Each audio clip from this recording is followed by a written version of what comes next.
It's Jeannie from Loving Hands ASMR.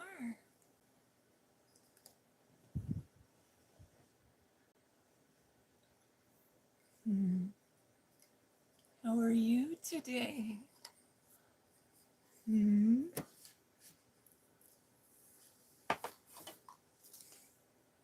Hi.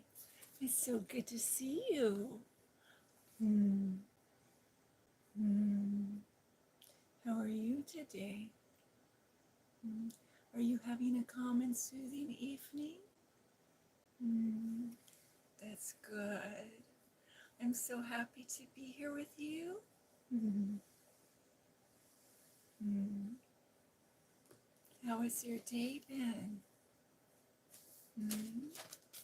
Getting all my books all ready and laid out so I can read to you.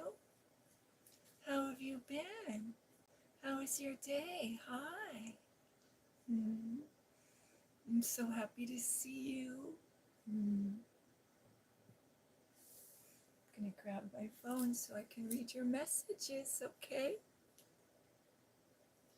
Let's see what we do.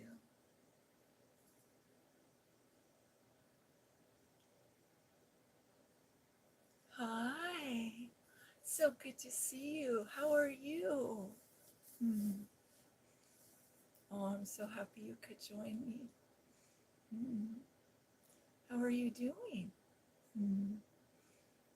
Oh, yeah. Are you getting all cozy?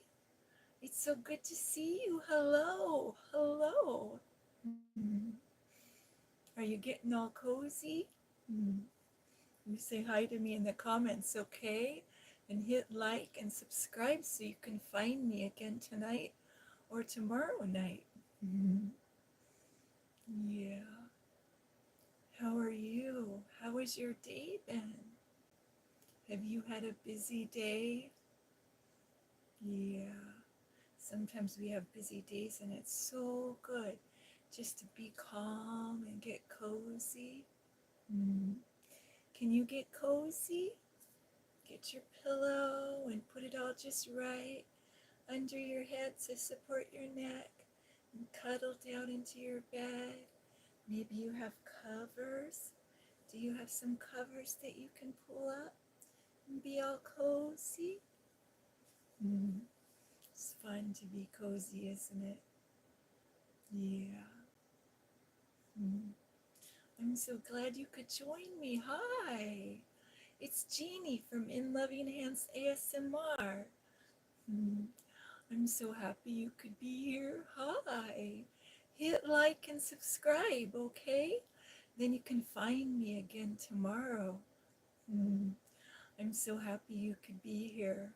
Have you had a long day? Yeah? Can you say hi to me in the comments? Hi. Hi, Elena. What a beautiful name you have. Hello. Hello, my dear ones. How are you? Hmm. You know what I need to do? I need to get all my books over here. Get them all ready. They're all laid out. I'm so excited to see you. Hmm. Tonight I thought we could read some of the Bible and I can answer questions. If you have a question, you write it in the comments, okay? And also, I have a lovely book to read.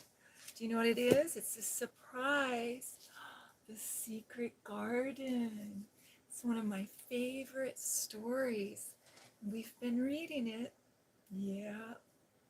Can I say hi? Oh, you are so sweet. Hello. How are you doing? Hmm. I'm so happy you could be here. Say hi to me in the comments, okay? Alina. Alina, I hope I'm saying it right. You have a beautiful name. And Little Channel. Hi, how are you? How has your day been so far? Hmm? If you have any questions about the Bible or about God or about your life or your family, you have any situations you want to talk about, you can leave them in the comments, okay? I'm gonna have to get my camera just right. There, is that better? How has your day been? Have you had a long day? Yeah. Can you get yourself all cozy? Maybe get your pillow all just right behind your head and snuggle all down in the covers. Do you have a cozy blanket you can bring up and be cozy? Yeah. And what about a stuffy? Do you have a fun stuffy that you like to cuddle up with? Hmm? I do. I'm going to show you my friend. This is Peeps. Peeps, can you say hi? Yeah. Peeps says hi. And Peeps makes a special magical sound. You want to hear it? Okay, Peeps, get really close. Oh, he likes you. Look at that. He's saying hi. Peeps is my friend. Do you have a little snuggy friend that you sleep with? To get all cozy, I'm going to get Peeps all cozy with the blanket. Peeps likes the fuzzy blanket. I have a pretty white fuzzy blanket. It's very soft. Do you have a fuzzy blanket? Fuzzy blankets are fun, aren't they? Yeah. Let's see what everybody says in the comments, okay? Oh, you're so sweet. You're so sweet. He says, can you give me a baby? Oh, you're so sweet. You know what?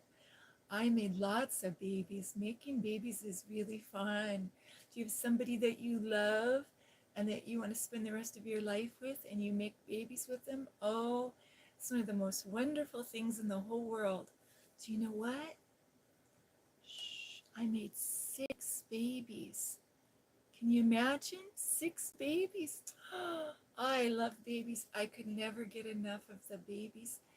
Babies coo and babies smile and they're so much fun to cuddle and you can teach babies lots of amazing things.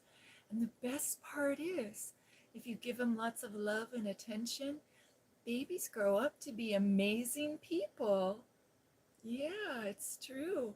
I hope you get to meet a wonderful woman and the two of you get to get married and make babies together. It's a beautiful thing. Yeah. Babies are so wonderful.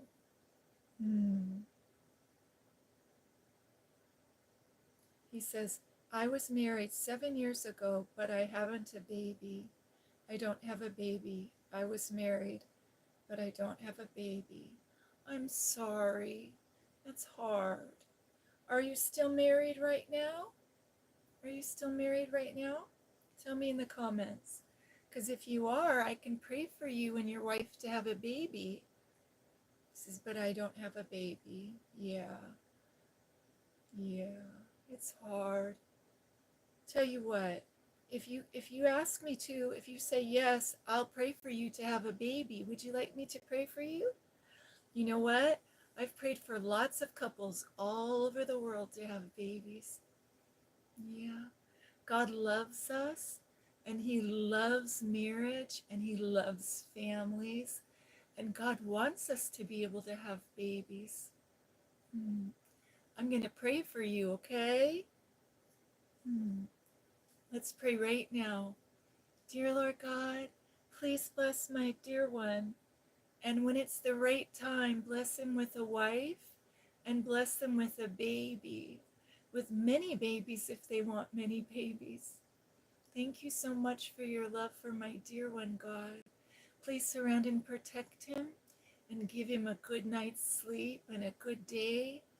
And Lord, please bring him the secret desires of his heart. And I ask this in Jesus' name, amen. You know what the Bible says? The Bible says that God loves you and he wants to give you the desires of your heart. Isn't that amazing? It's really true. Let's see what you say in the comments. The doctor says it's normal and no problem, but God don't give me a baby. Thank you, but I'm Muslim, brother. That's okay. God loves everyone, and God loves everyone. You know that? Doesn't matter what color you are, doesn't matter what country you live in, doesn't matter what color your eyes are or your hair or what God you worship. The Lord God, the Creator God loves you, and He wants you to be happy, and He wants to give you a baby. Yeah. And I bet you'd be a wonderful father, because you are a devout man. I can tell that. Yeah, you're a good man. Mm. God loves you. You know what? There's a verse in the Bible I'm going to read to you. It says, "Delight yourself in the Lord, and He will give you the desires of your heart." It's in Psalm, let's see, where am I at? Psalm 37. And it says, "Delight yourself in the Lord, and He will give you the desires of your heart." That's Psalm 37:4. It says, "Commit your way unto the Lord, and trust also in Him, and He will do it." That's Psalm 37:4 and 5. So the principle is, you delight in God, and you worship Him, and you give Him glory, and He'll give you the desires of your heart. And your desire is to have a baby, to have a child, or maybe two or three. And you tell that to God, and He'll bless you. And you know what? If you're married right now, you can take your hands and you sit with your wife, and you pray to God, and you put your hands on her belly, and you bless her. And you say, "I bless you in Jesus' name to have a baby." And God will answer your prayer. Yeah. There are many women in the Bible. There are many stories of women who wanted to have a baby, and they came and they prayed to God, and He blessed them and gave them a baby. There's a beautiful prayer in the Bible by Hannah, and she asked the Lord for a baby, and He gave her a baby. Yeah. And Abraham, our father Abraham, his wife Sarai, his name was Abram, and it means the father of many. And people laughed at him because he was very old and he didn't have any children. But God came to him, and He told him that he was going to have as many children as there were stars in the sky and grains of sand on the beach. Did you know that? And God answered his prayer. He gave him Isaac. He gave him Ishmael. Um, you know, Abraham lost faith for a while, and he was impatient, and they didn't have a baby yet. So Sarah gave Abraham her handmaiden, and Hagar. So he had a baby with Hagar. I can't say her name right, but anyway, he had a baby with his handmaiden, and back in the day they used to do that. Nomadic peoples would have more than one wife, because to be safe, women had to have a man with them, and so there was a provision for men to have many wives in those days. So God told Abraham, "I'm still going to give you a son," and He gave him Isaac. Yeah, He gave him Isaac, and we can find that story in Genesis in the Bible. So don't lose faith. You keep praying for you and your wife to have a baby. God will bless you with a baby when it's the right time. Sometimes we have to do something like, sometimes the mother has to drink more water or get more sleep, or maybe she has to not be stressed out and relax. And then you have candlelight dinners and romantic times together, and you have lots of romantic times together, and lots of times God will bless you with a baby. Yeah. So I'm going to be praying for you. Tell me in the comments what your first name is and what your wife's name is, and I'll pray for you, okay? I have a prayer journal, and I'll add you to it, and I'll pray for you every day, okay? Let's see. He says, I still say thank you. Thank you very much for your saying that. I appreciate it fully. You're very welcome. God loves you, and He has an amazing plan for your life. Yep, I bet you're going to be a father one day soon. You're going to be a good father, and that's something you can do. You can study how to be a good father. Yeah, and I'm sure in your country, I don't know where you're from. You tell me, where are you from? Maybe there are lots of people that you know who are good fathers. You can hang out with good fathers and watch them and see what they do.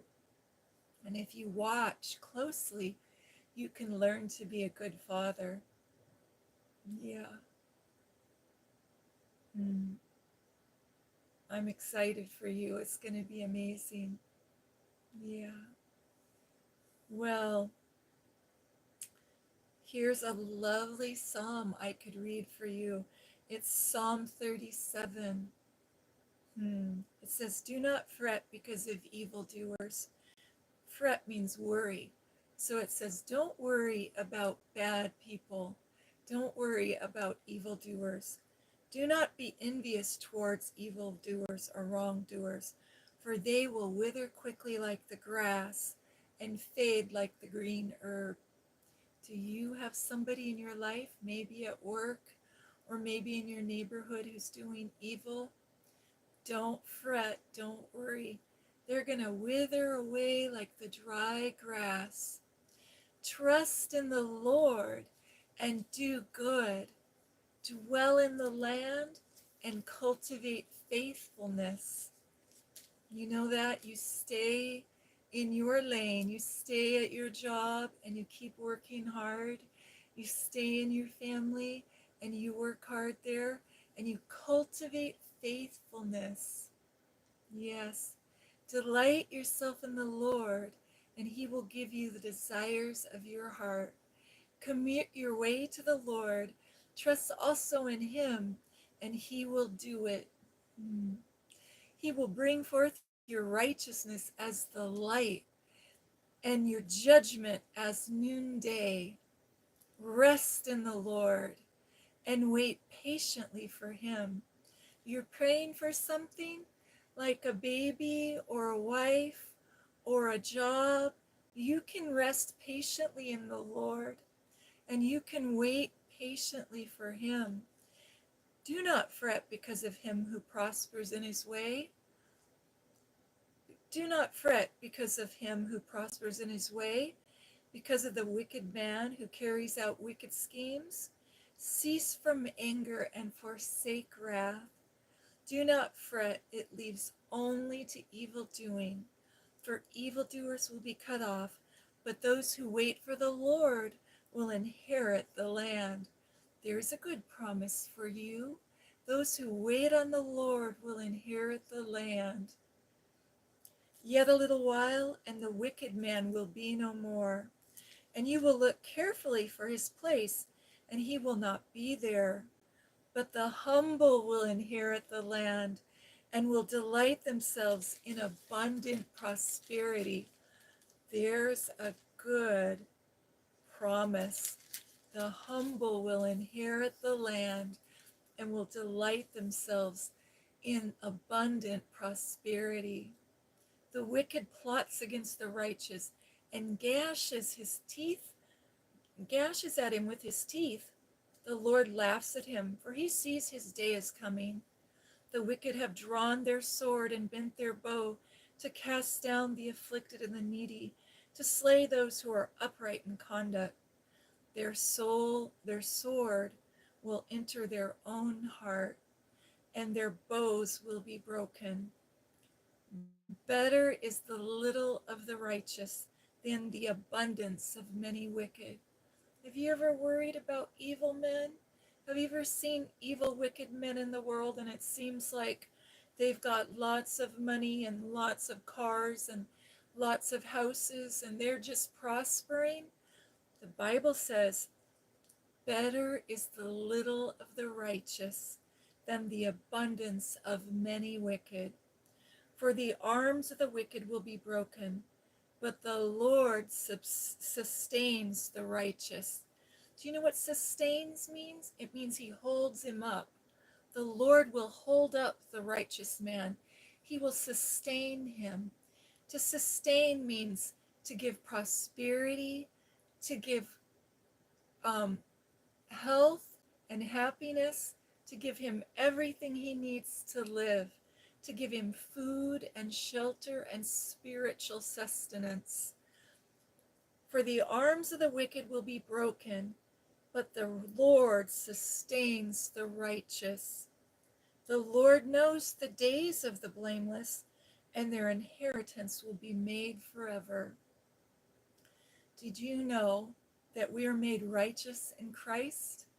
Yes, we are. We're dressed in Jesus' righteousness if we ask him into our life. And the Lord knows the days of the blameless. The Lord sees us as blameless when we trust on Jesus. When we put our faith and hope in Jesus to save us, he dresses us in his righteousness. And he calls us blameless because Jesus took on the sins of all the world. They will not be ashamed in the time of evil, and in the days of famine, they will have abundance. There's a promise for you. If you love the Lord and you're walking with him, it says, you will not be ashamed in the time of evil, and in the days of famine, you will have an abundance. Praise the Lord. Isn't that wonderful? But the wicked will perish, and the enemies of the Lord will be like the glory of the pastures. They vanish like smoke, they vanish away. So wicked men are going to be like the grass. Have you ever seen grass? You know, in the Midwest in America, we have a kind of grass that grows up tall and it has these beautiful seed heads on it. And if you look at it at twilight, or if you look at it in the evening, it almost looks purple. And in the Star Spangled Banner, there's this part of the song that says, amber waves of green and purple mountains majesties. Well, sometimes when you look out over the fields, it looks like they're colored because the grain goes back and forth and the sunlight shines down on it. And they're so beautiful. But that grain doesn't stay there forever. Some people call it the glory of the pastures. And here this verse says, but the wicked will perish and the enemies of the Lord will be like the glory of the pastures. They vanish away. They vanish away like smoke. Hi, Winsome Cat. It's so good to see you. Hello. Hello, Handy Helens. I'm so happy you could join me. Oh, this is wonderful. So good to see you. And you're very welcome. He says, thank you very much for saying that. I appreciate it fully. You're very welcome, dear one. And I'm going to keep praying for you that your wife and you will have a baby in God's timing, okay? I'm writing you down in my prayer journal. I won't forget. I'll pray for you every day that you and your wife will have a baby when it's God's perfect timing. Okay? And you take your hands and you put them on your wife's belly and you sit quietly and you pray to God and you ask him to bless her with a baby. And then you have lots of romantic times, lots of candlelight dinners, and you be sweet and kind to your wife. And you give her food that she likes to eat, and you cuddle, and pretty soon you'll have a baby. God's going to bless you with a baby, I just know it. Hello. Hello. I'm so happy. Oh, that's wonderful that Zach gave you the link. How are you doing, Handy Helens? Have you been working on any projects lately? Have you been crocheting or knitting? I'm not sure if you knit or if you crochet. You know what? I have to tell you a secret. When I go to Chris Knits, when I first found Chris Knits yarning over Japan, I was mesmerized. I was watching her knit and I started getting sleepy and sleepy, and I have to watch her eyes and her face. I can't watch her knit because if I watch her knit, I go right to sleep. Isn't that funny? So, but I love seeing all the beautiful projects that she's working on. Oh, and today I missed her. I was so sorry to miss her, but I was doing live stream. I didn't realize it went so far and so long. I'm gonna have to get a little timer so I can time myself. Or I found out there's a little clock at the top of my tablet, so I have to make sure I watch it so I know what time it is so I don't miss Chris Knits again. But are you working on a project? Do you have a project that you like? Mm.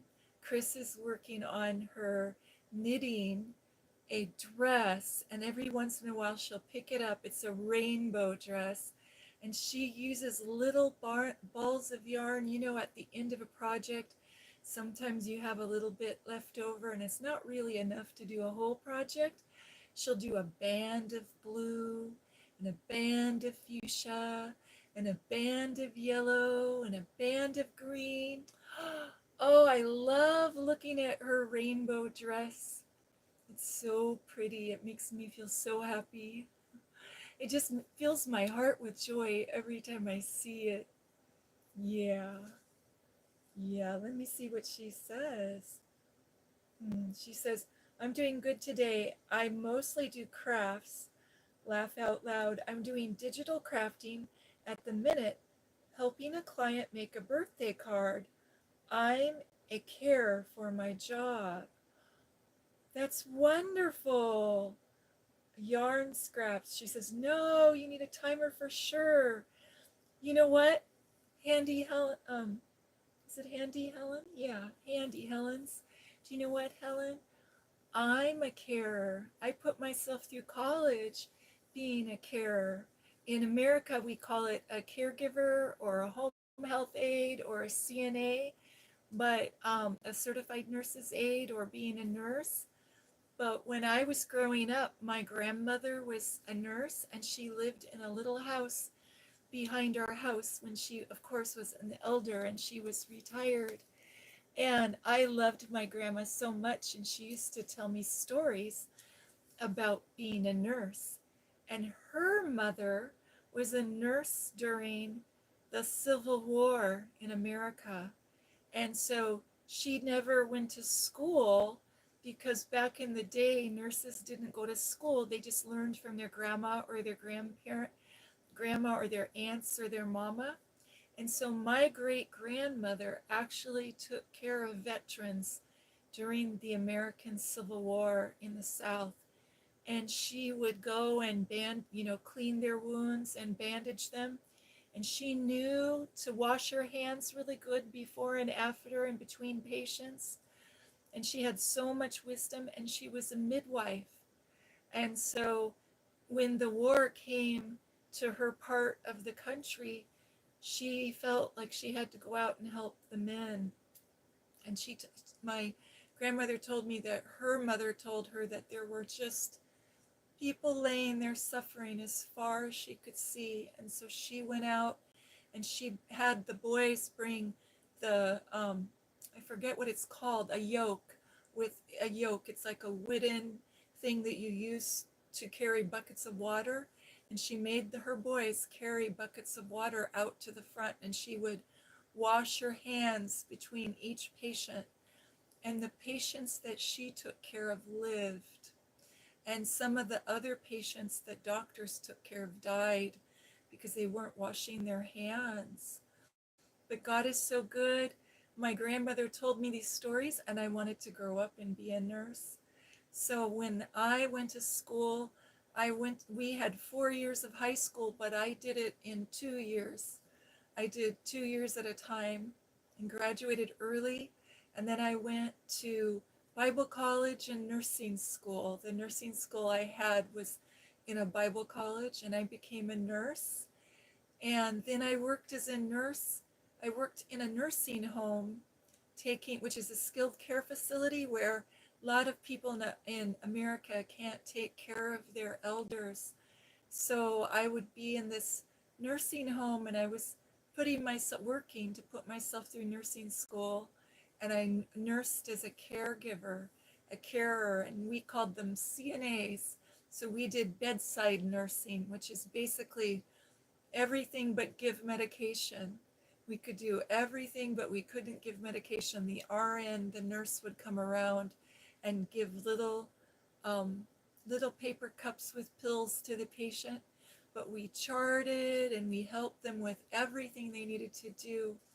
And so then I went to school for a while in San Francisco, California, and we had the AIDS pandemic, and they were sending nurses into patients' rooms. People were dying of AIDS and they didn't know what it was. It was a mystery illness. And they were sending us into rooms without mask and without, how do you say this? They were telling us not to wear gloves or mask. And I was 17 and I was really smart. And I said, nope, I'm not going into a patient's room without wearing gloves and a mask. And it was a good thing because one of my very, very good friends worked in the lab, and we had went to lunch together, and he said, meet me at the lab. So here I had just been in a patient's room drawing blood. It was in a little vial, and I had my gloves on and my mask, and the nurse asked me to walk it down to the lab. So we put the patient's name and number, and I put it in a box, and you walk it down to the lab. And I look, and here's this window on the door, and I look in the window, and here's my lab partner, who's my friend, working in the lab, and he's got his arms in these gloves and an incubator, and he's taking those blood samples, and he's working with them, and he has a mask on and a suit with an oxygen tank and a great big white suit and great big white booties. And he was carefully using this containment incubator to do his test on that blood I had just drawn.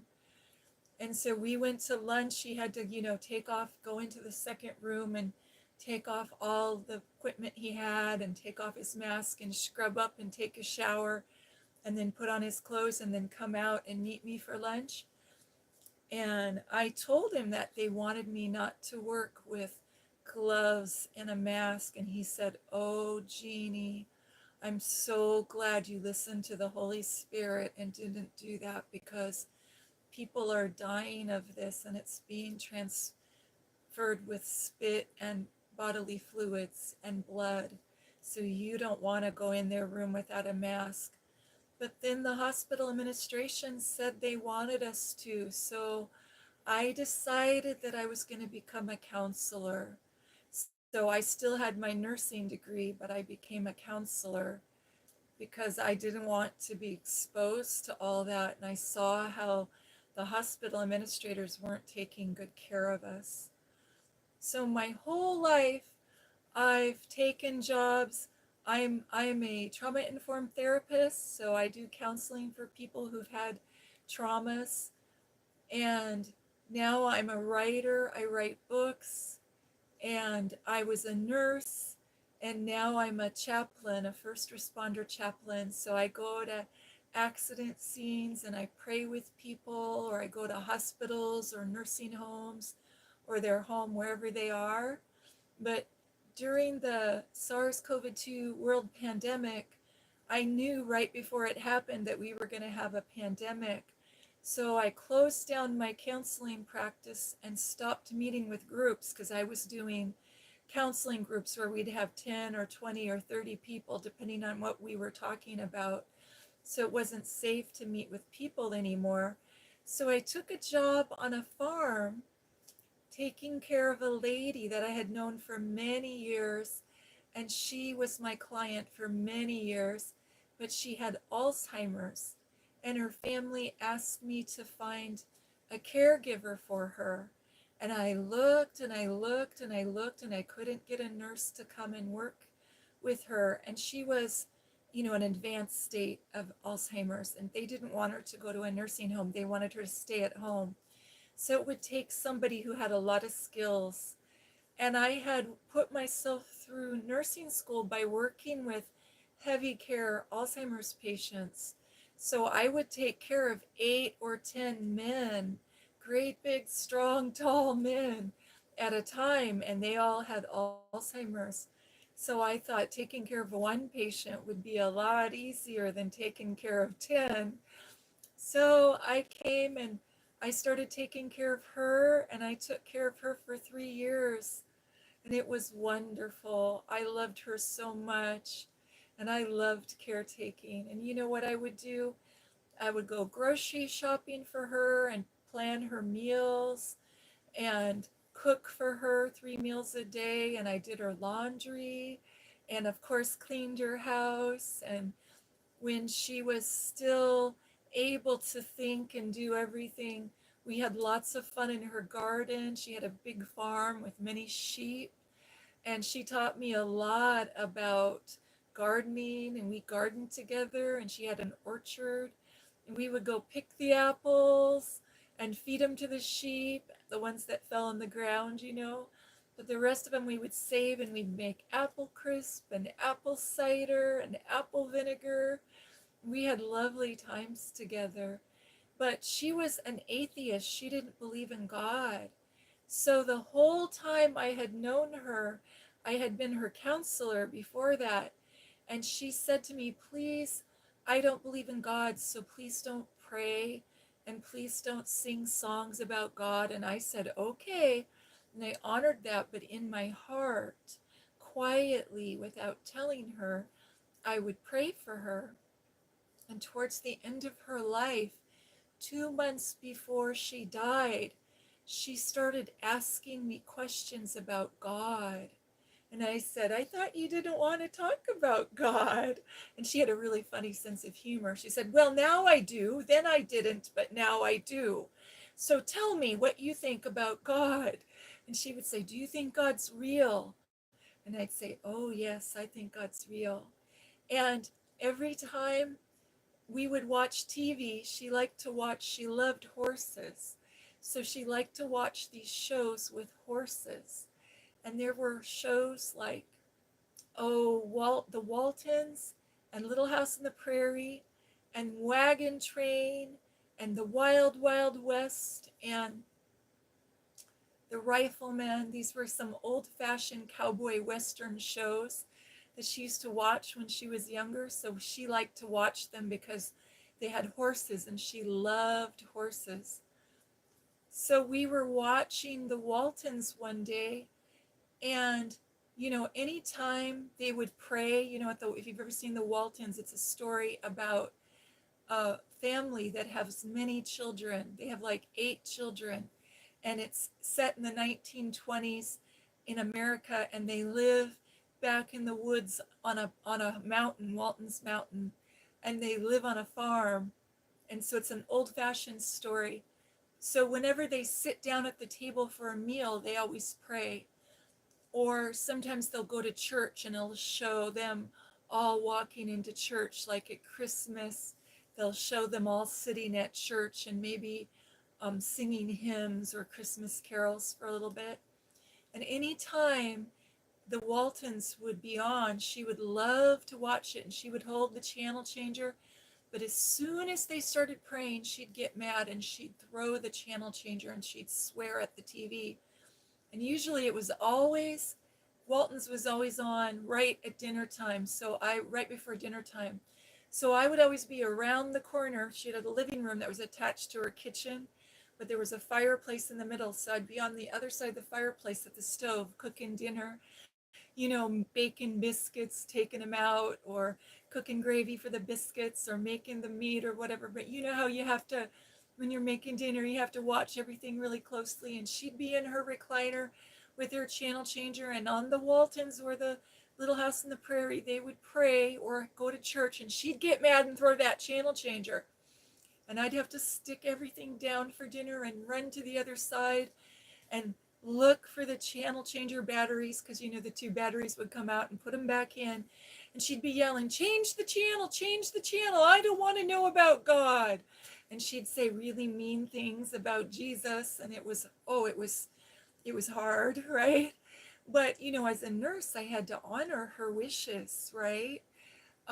So I was looking for the channel changer batteries, and I couldn't find them. They had rolled all the way down underneath the TV. So I was on my hands and knees looking underneath the TV. And in the story of the Waltons, John Boy, the oldest son, is a writer, and he had written a storybook about Jesus. And in the story on television, they were reading from that book, telling stories about Jesus and the little children.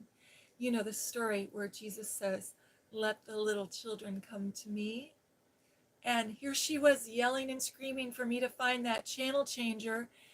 And the battery had rolled way back behind the shelf. And I was reaching my hand way back, and I'd gotten one battery, but I couldn't get the other one. And I was going to have to move the whole shelf and move the whole TV and get back there behind the wires to get that. And all of a sudden she says, stop, it's okay. And I said, what? And she goes, I want to watch.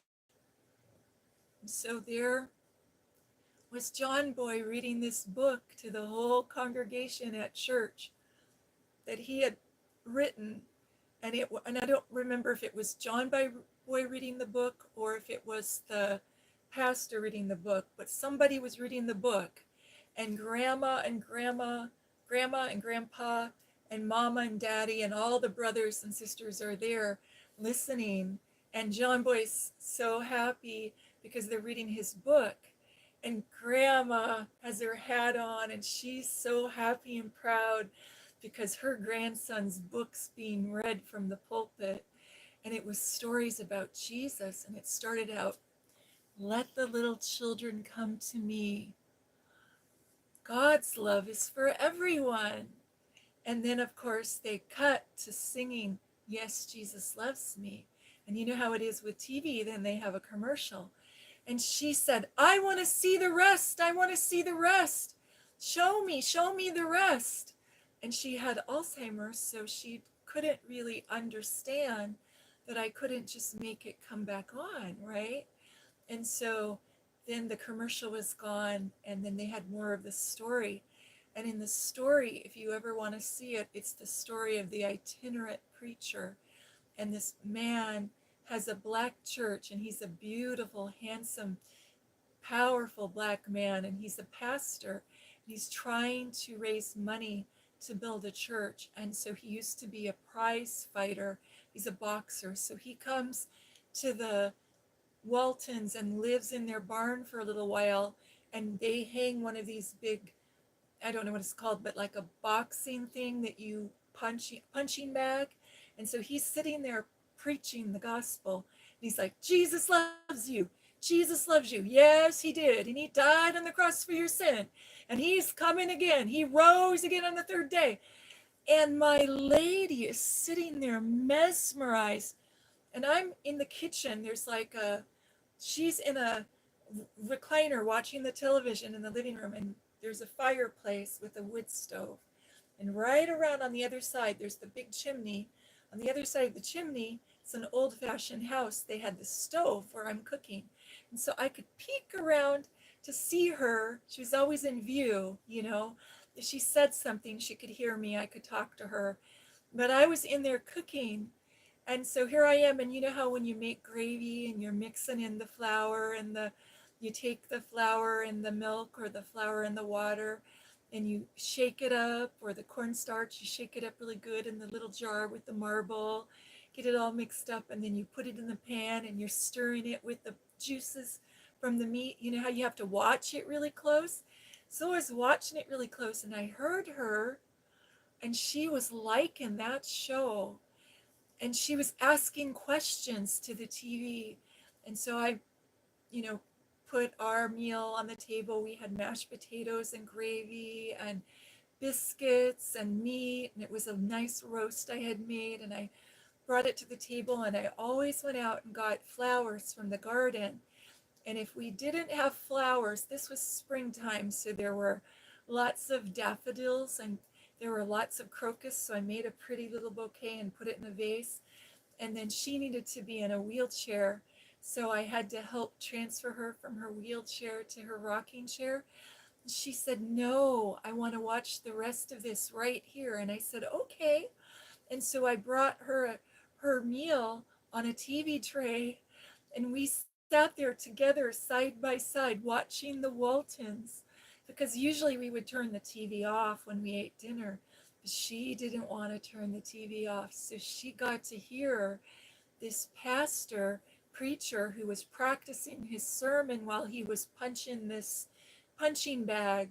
And then they showed him jumping rope, and you know how men who are in training for athletics, they do that sometimes, they jump rope. And he was preaching, and so she heard all this. And afterwards she said, "Do you know any stories about Jesus?" Do I know stories about Jesus? I was so happy.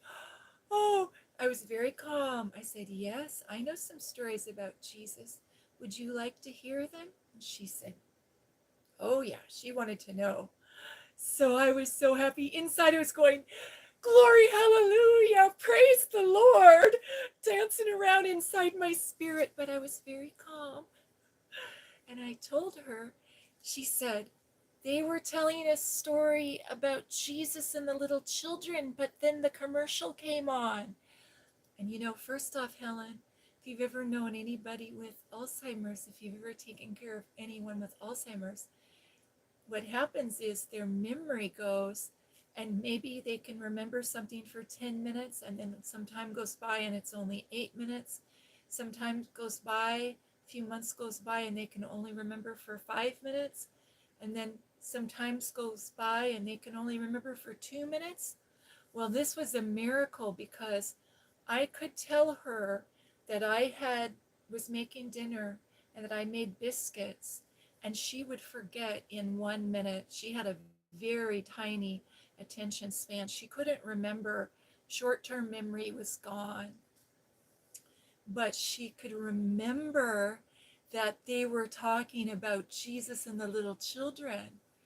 So she said, "Can you tell me that story?" And I said, "Why, yes, I can." Now, this is the funny part. She asked me if I knew any stories for children about Jesus. Well, guess what? From the time I was 12 years old, I was a Sunday school teacher. Yeah. And I had brothers and sisters that I told stories to Jesus. And then I had a whole bunch of little kids that I told stories every day about Jesus. And then my whole life, I've been a Sunday school teacher. So not only could I tell her stories, but I didn't even need a book. And I knew some stories by heart because I had read that story in the storybook so many times. So I said, yes. One day there were little children and their mothers, and they were out on the road, and they were walking. And far, far ahead, they saw Jesus and his disciples. And Jesus was very tired, and he was resting on a grassy hill. And the mothers were so excited to see Jesus, and they had their little babies on their hips. They had their little toddlers by hand. They had their babies in their little pouches, and they came running towards Jesus. And they said, "Jesus, will you bless our babies?" And they were giving their little babies to Jesus. But the disciples came up. Jesus's helpers came up and they said, "Go away. Jesus is too busy to see you. He's tired. He needs to rest." And then my lady says, "What happened next?" And I said, "But Jesus said, 'Let the little children come to me. God's love is for everyone.'" So Jesus sat down in the grass with the mothers and the little babies, and he tickled the little babies and the toddlers. He bounced them on his knee and he played with them. He played peekaboo and hide and seek, and they had so much fun. And the babies cooed and gurgled at Jesus, and Jesus's heart was full of joy. And she was so happy. She got a great big smile on her face. She never got to have babies, so she said, "I never had a baby, but I always wanted one." And then she started crying. And she said, "Do you think Jesus would love me?" Oh, yes, Jesus loves you. He loves you so much. He's loved you your whole life. Jesus loves you. And then she wanted to hear the story again and again and again. And that was about 5 o'clock, because we always ate dinner at 5 o'clock. So it must have been about 5:30, 6 o'clock when I told her this story. And I told her that story again and again. And you know how it is, little children and people who are older both like repetition. We like to hear the same story over and over again. So she was so happy. And I helped her move into her wheelchair. And we went and brushed her teeth and washed her face and used the ladies' room and got into her nightie and did all the things we do before we go to bed. And then I helped her move into her bed. I would transfer her to her bed, and I got her cozy covers all just right. And I got her pillow all right under her head. And I had went to the thrift store and bought a big recliner chair to put right by her bed. She had a hospital bed, a twin hospital bed. And beside the big burgundy recliner, there was a table, a round table that I bought, just a little, one of those cheap little fake tables. But I made a pretty tablecloth that went all the way down to the ground. And then I had a little vase, and I'd always put pretty flowers in it, whatever's blooming. And she had beautiful sheer curtains on her window. So it was spring, so we opened the window a little bit and let the breeze blow through. And she had a blanket. I bought her a pretty blanket for her bed. Now, usually I make quilts, and I was making a quilt, but for her, because every time I have a client, I make a quilt. But the problem is that I needed something that I could wash a lot, and so I quit making the quilt, kind of put that away, and I got a bedspread, one of those bedspreads that's reversible, and she liked yellow. It was her favorite color. And there's this great big bedspread, and it was yellow, and it had all different kinds of wildflowers on it. And the funny thing, Helen, was those wildflowers were growing around her farmhouse. So I knew when I found that at the thrift store that it was perfect. You know how they have bluebells? They're like on a tall stem, and they have these little blue bells. And lily of the valley, the tall stem with little white flowers. And on this blanket, it had pink lily of the valley. And pink lily of the valley are very old-fashioned, and they're hard to find. But my lady had pink lily of the valley in her yard, and she had narcissus kiss. I always have a hard time saying it, but narcissus. And she had daffodils. And so on this blanket, there were all these flowers. So I had the blanket on the bed, and she was all tucked in cozy. And I'm sitting in the chair next to her, and I used to sing her songs before we'd go to sleep. And so I sang her many, many songs from the 1940s and the 1930s. They were old-fashioned love songs that she liked. And so I was singing her songs, and do you know what happened? She said, "Can you tell me another story about Jesus?" So we spent all night until midnight.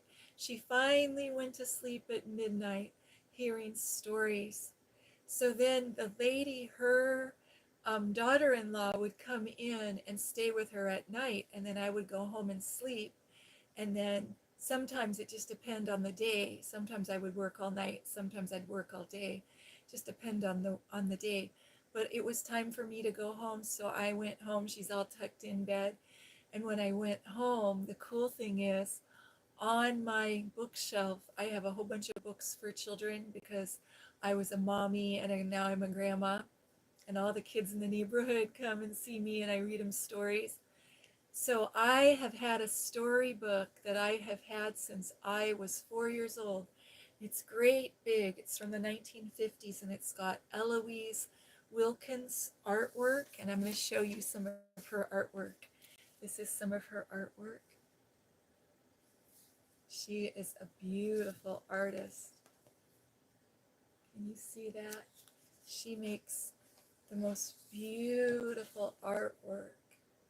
She draws pictures of little children, and she always has pictures of happy families and old-fashioned houses and nature children, like here's some children on the beach. And she has all these beautiful pictures in this big picture book. And it was, oh, here's a beautiful one. Let me see if you can see it. The little boy with the bird. Isn't that beautiful? So she has all these beautiful pictures in this picture book. And like the picture of the mommy and the baby, and the little girl is thinking about her life. Well, I brought that I looked on my shelf and found that picture book, and it was so exciting, Helen. I asked her daughter-in-law if she could find a picture of when my lady was a little girl. And so she got up in the attic and got all the pictures down. Her husband and her crawled up into the attic and got boxes of pictures. So I was making photo albums, and we found a picture of her. And I'm going to see if I'm going to have to put this down for a second because it's right over here in my studio, but I have to reach over to get it. It's not a picture of her, but it looks a lot like her. Hold on and I'll show you. And so the really exciting thing, let's see, I've got to get back here. I had to crawl off of my little perch to get over there to show it to you. Hold on, I've got to get back in. There's a special way. I'm on a daybed in my studio where I make my videos, and there's a canopy over it, but I have to stretch my legs out. You can pray for me. I have a blood clot that I'm praying that God will heal and make it go away. And so I have to stretch my legs out all the way on the, but anyway, here's the picture.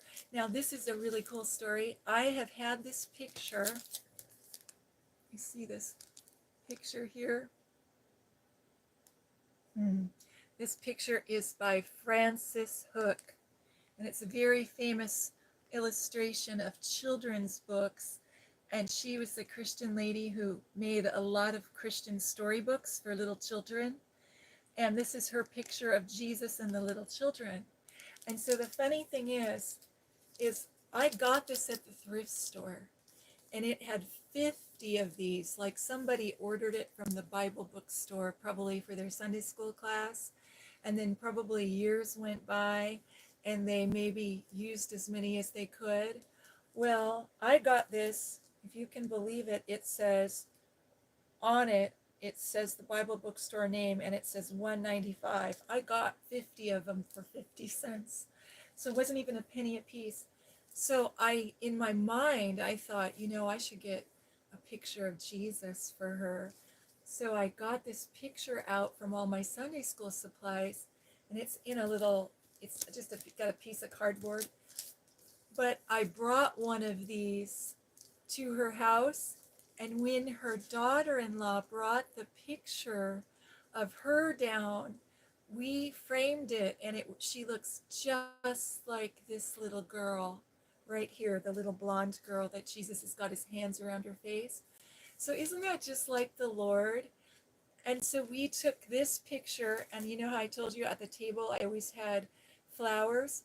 I would put this picture, there was a frame, not this one, but one just like it. I gave it to the family, and I put it in a frame, and then right next to it I put the frame of her as a little girl, the picture framed, a big picture, and she's just sitting there with a smile, and she looks like this little girl here. And so then we put the flowers in the middle, so when she was in the dining room, living room, she could always look at the table and see the picture of Jesus with the little girl that looked like her, and then her little picture of her. And then when she would come back when it was time for her to come back to bed, she had a long dresser, and so I would put the picture of her as a little girl in the frame, and the picture of this picture of Jesus next to it, and then there were flowers on her table. It made me so happy. And she was so happy, and so I just kept telling her stories about Jesus. I kept telling her all the stories about Jesus, and she was so happy. She just loved it. I was so surprised. And then she says to me, "Do you know any songs about Jesus?" And at the end of that day, she went to sleep, and they had on the Waltons in that story about the itinerant preacher where the John boy, the oldest brother, wrote the book about Jesus and the little children. They sang "Jesus Loves Me." So the first day, she had thrown the channel changer and the little batteries had gone under, and the next day, that was the first day. The second day, it was Easter week. And I don't know what happened, but you know, this is Me TV, a channel in America, and they had all these Westerns on. But for some reason, when you look at the TV guide, it said they were going to have a different show on the Waltons, but they played the same episode. And they didn't just play it one day or 2 days, but they played it 3 days in a row. And every time they sang "Yes, Jesus Loves Me." So the second day, she starts singing with the TV, "Yes, Jesus Loves Me."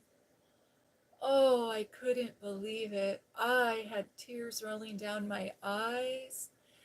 And she sang "Yes, Jesus Loves Me," and she wanted me to sing it with her and teach her all the verses. And you know what?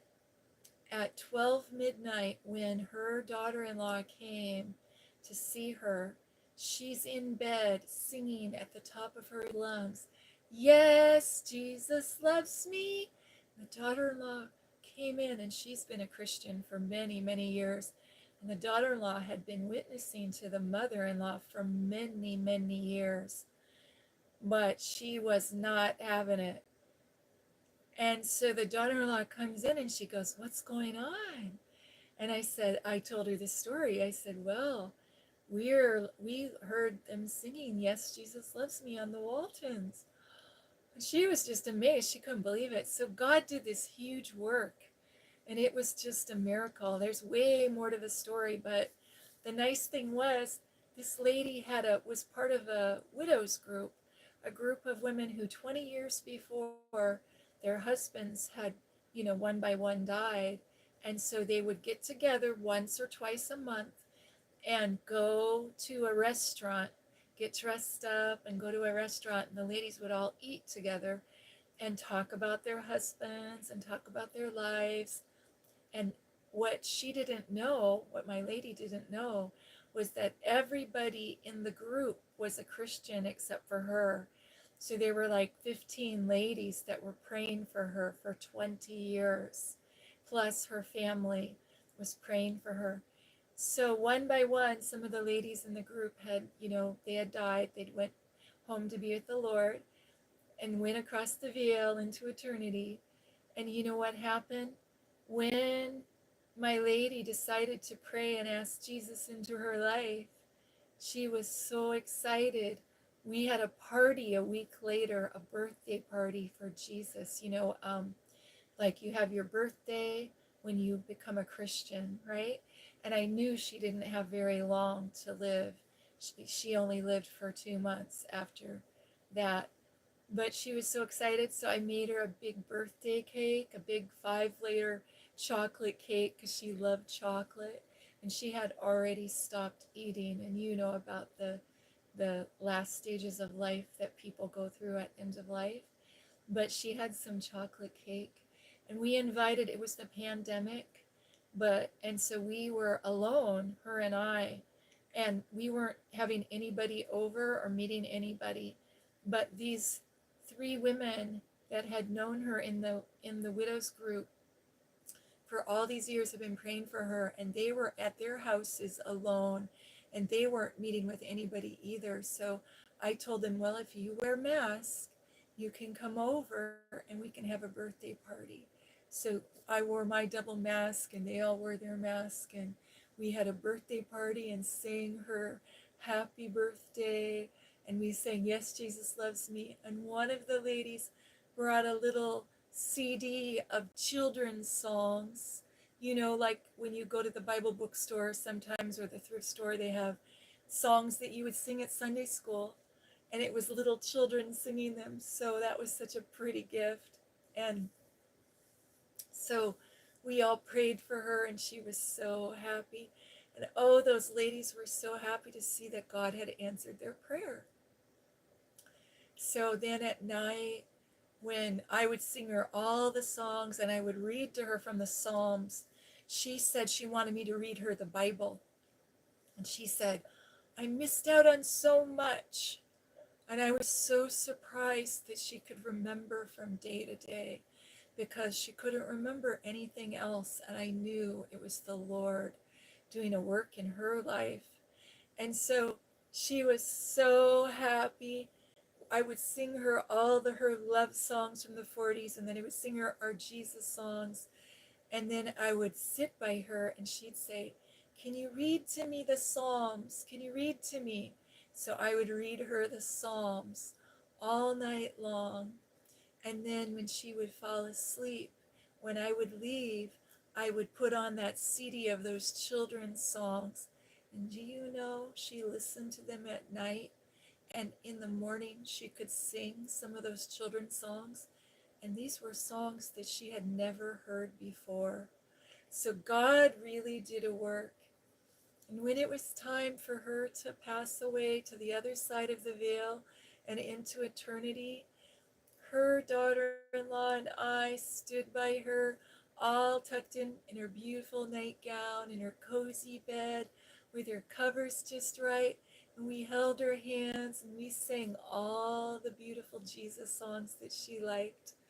And we prayed with her. And I said, you're going to get to see Jesus pretty soon. And she smiled and nodded.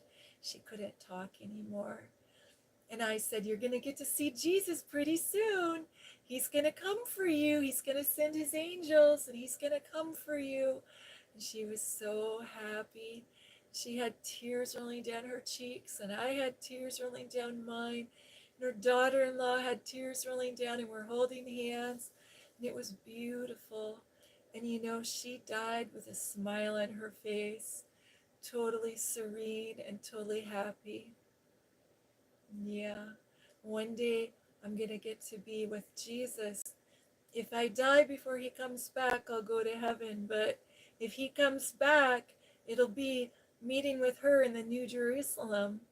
I'm so excited to see her. And here's a funny thing. She liked pie, so I used to make pie for her. And my mom is from the South, so there's a different kind of pie for everything. If you have a baby, there's a pie for that. If you're sad, there's a pie for that. Whatever kind of day you're having, there's a pie for that. So one day I came to her house and she said she was really sad.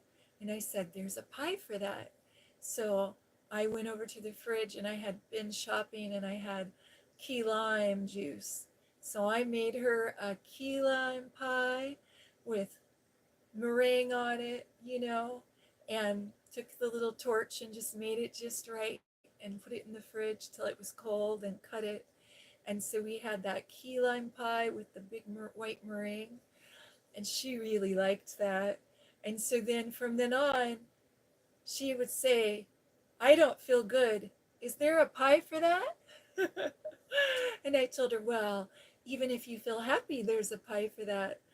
So I would make her pie every week, and it would usually take us a week to eat the pie because we would eat one slice a day. So one time she had passed away. She had went home to be with the Lord, and I was sad. I was happy for her because she loved the Lord and she gets to be with him in heaven, but I was sad because I missed her. And I was planting a garden. Now she loved gardening.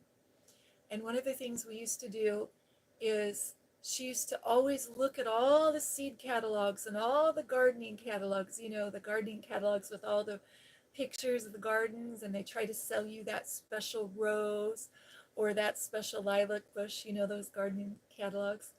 And she used to always look at them, and she'd look at them, and then I had a little dish that I'd stick on her card table in front of her with all the catalogs, and the little dish would have seed packets because she would like to lay them out and design a garden because that's what she did her whole life. So she didn't know what day it was. She didn't know if it was spring or summer, but we would plan gardens. And so every day I had a tablet of that graph paper, and I drew out my garden. I had moved to a new house, and it was during the pandemic, and I had to move, and it was kind of scary to have to move. And we had prayed, and God brought me a new house. So before she died, when she was still able to be going places in her wheelchair, I asked the family, and I brought her to my new house and showed her my garden because it was a spot that was perfect for a garden. They had a deer fence. It's really high, so the deer can't jump over it. It was all fenced in. And so I showed her that space, and all it is grass. There's nothing there. And so then we went home and I drew out the garden, and every day we would look through those gardening books and magazines and plan my garden. And she said to me, Jeannie, I want you to have your garden. She said, my whole life I've gardened vegetables and only a few flowers. She had some flags, which are a kind of iris, and she had some narcissus and some bluebells, and she would this is so pretty, she had a great big artichoke plant. It was many years old. It had great big leaves, and it would have a great big flower, and she would let it go to flower, and then, it makes the artichoke. And so she had some flowers, but not as many as she wanted, is what I found out. And so we grew flowers the last year of her life.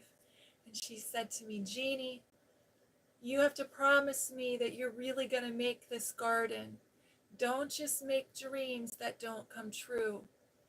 And I don't have the catalog right here, it's in the other room, but there's a catalog that has gardens in it. And when I used to work at the nursing home, when I was 14, 15, 16, all the ladies there would get this beautiful flower farm garden catalog. And they would look at the pictures. It's got gorgeous pictures. So my whole life, I always dreamed of buying plants from them, but they were way too expensive. I mean, even when they had a 50% off sale, it was expensive. Mail order. But I was naive and I didn't know any better. And so when she died, they gave me a letter, and it was some money, a check, and that catalog. And she had gotten me a gift certificate for a huge amount of money, this catalog. And she said, make your dreams a reality. And apparently she had written that way before she got sick. So way before she started having symptoms of Alzheimer's, knowing that she was going to die. So I opened that up and I cried. And her daughter-in-law for my birthday brought me lilac starts that were shoots off of her lilacs. And so on the back fence, I planted lilacs. And then on the fence, it divides my house from the neighbors, but there's woods on all sides. So you can see through it though, because it's a, how do you say? It's a deer fence. So they're metal wires. So I grew, I got ordered from that catalog a whole bunch of different flowers, and some of the vines that I ordered were honeysuckle. So I ordered 5 different types of honeysuckle: wild honeysuckle, a burgundy honeysuckle, a honeysuckle that had pink blossoms, one that was white and yellow, and the one that was the most prolific is called Hall's Prolific. And boy, is it ever, it took over the fence. It was just gorgeous, and I wanted it to do that. And the hummingbirds come and they drink the nectar out of the honeysuckle. You know, when I was a little girl, we had a honeysuckle in California growing on our fence. And there was a place where behind the house, on the side of the house, and it was only 6 feet deep. It was like a garden that was 25, 30 feet long, but it was only 6 feet deep. And it was all dirt. And so my daddy let me plant flowers there. So I planted this kind of a oxtail clover as a ground cover, and then I planted flowers up by the fence, and so we could walk on the clover, and we would pick the blossoms off and give them to our pet rabbits so that we wouldn't step on bees, because the bees like the clover. And then those honeysuckle blossoms, you take it and you pull the blossom out, and at the end of it you can suck the nectar and it tastes like honey. And that's why they call it honeysuckle, because you can suckle the honey out. But they smell like heaven. So here, the first year I planted those, and the second year, on the anniversary of her death, they bloomed. And I went outside and I picked that blossom, and I couldn't believe it. So I ordered all these flowers, and then I went to the little nursery by my house, and all the little grocery stores where I live have flowers and plants. And so I made a perennial garden in her honor. So it's been 3 years now I've had this garden, and I'm really happy. But it was good memories because I learned lots of gardening from her. So it was happy memories. So I love being a caregiver. I love taking care of elders. I love being a hospice nurse. I learned so many lessons from my elders. It's lovely. I'm going to see what you say in the yeah. Hi. Hi, Hero Zach. So good you're here. Mwah. I'm sending you kisses. I used to always sing to her. She liked this song. It goes, save, and she would do this with her shoulders. You see my shoulders? She'd go, save all your kisses for me. Save all your kisses for me. And then she would blow me kisses. And I don't know, I think it was from in like the 20s or 30s or 40s, maybe even the 50s or 60s, I don't know. There was some show or some got a vaudeville act or something where the lady would dress really pretty and she would sing that song, and she remembered it from the war. But those are the only words we could ever remember. It was really so special. God is so faithful. And I'm going to read what she says. Hi. Oh my goodness, I have to go back and read everything everybody says. Yes, yarn scraps. Home care assistants or PA or social worker. Yes, I've worked as a social worker.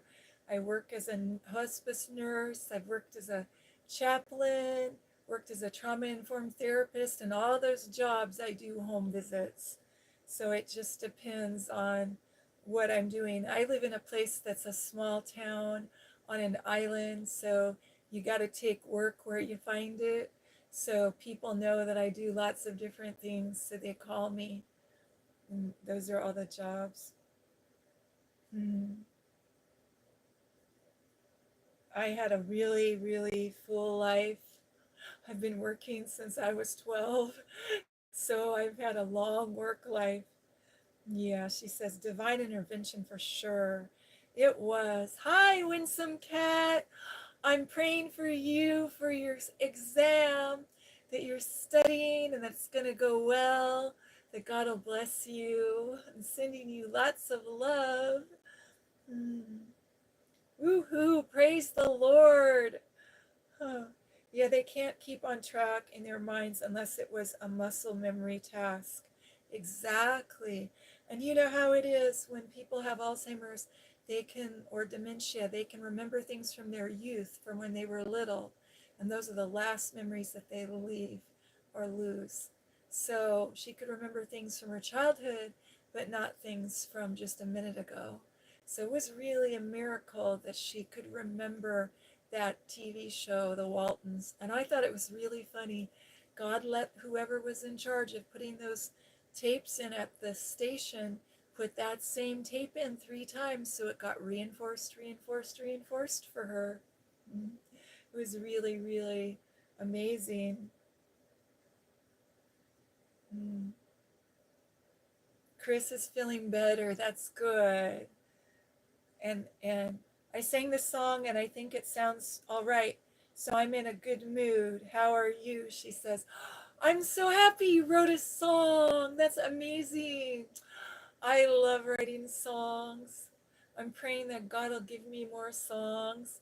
When I'm happy, I can't help it. When I had my little kids, I would just burst out singing and they would all tease me.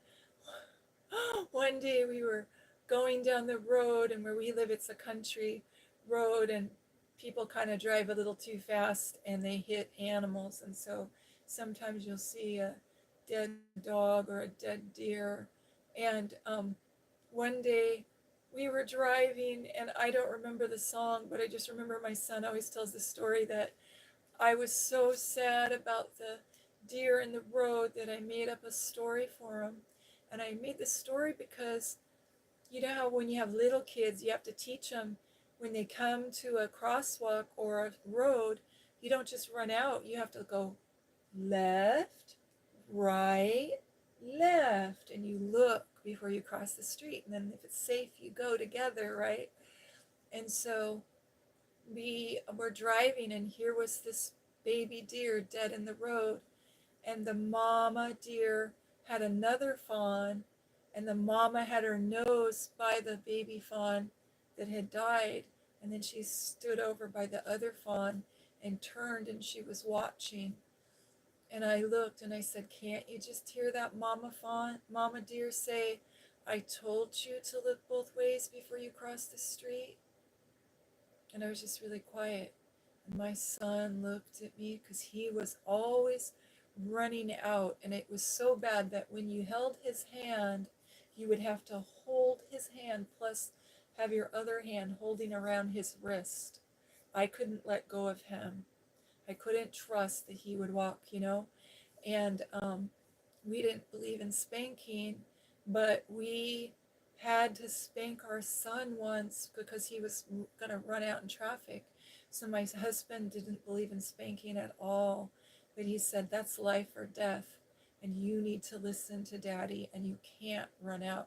He gave him a firm whack. Now the kid had big, thick diaper on, big, thick pants. You know, he's about 3 years old, so it didn't hurt him, but it was just the idea that we were trying to enforce that idea. And I would always hang on to his wrist whenever we would go anywhere. I couldn't let go of him. And then we actually had to get a harness and put on him and hold the harness because where we live, there are busy streets. But I said that about the deer, and he just looked at me, and he never wanted to run out in the street again. He remembered that. And my kids were sitting around the table talking about the old ways and the old stories. And my son said, yeah, you totally traumatized me with the dead deer story, Mom. But we used to make up songs. and we would sing songs about anything, you know, and it was sort of like any opportunity was a teaching story, right? I'm doing good. Very tired because we had the ukulele gig yesterday evening. So far, I had a ton of nervous energy to burn off afterwards. I know what that's like. And then I fell asleep on the sofa in a weird position. Uh-oh, I hate that. You got to get a mushy pillow for your sofa. Got to go to the thrift store and get one of those mushy pillows, you know, and then take some of the stuffing out, make a little hole in the side, and pull out some of the stuffing so you make it mushy, and then sew it shut and wash it in the washing machine, and then you put it in a nice pillowcase. You can put it back behind your neck when you're on the sofa. Get all cozy, so in case you fall asleep, you don't hurt your neck.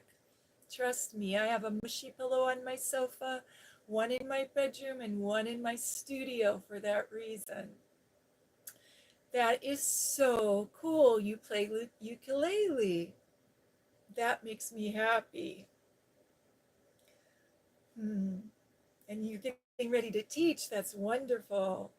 God is so faithful. Hmm.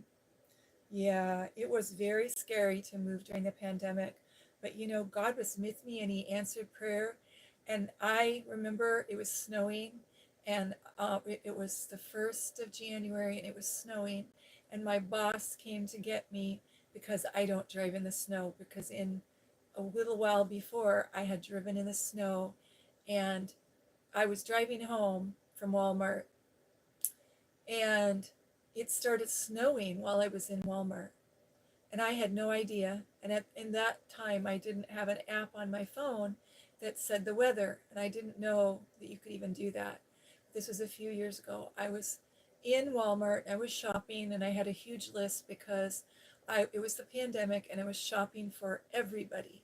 And I, during the whole entire pandemic, only went to my house and my client's house and to the grocery store once every 2 weeks. And I was very careful, and I washed everything down with rubbing alcohol, and I wore a double mask, and I was super careful. And I went late at night. So here I am at Walmart late at night so that there's nobody there.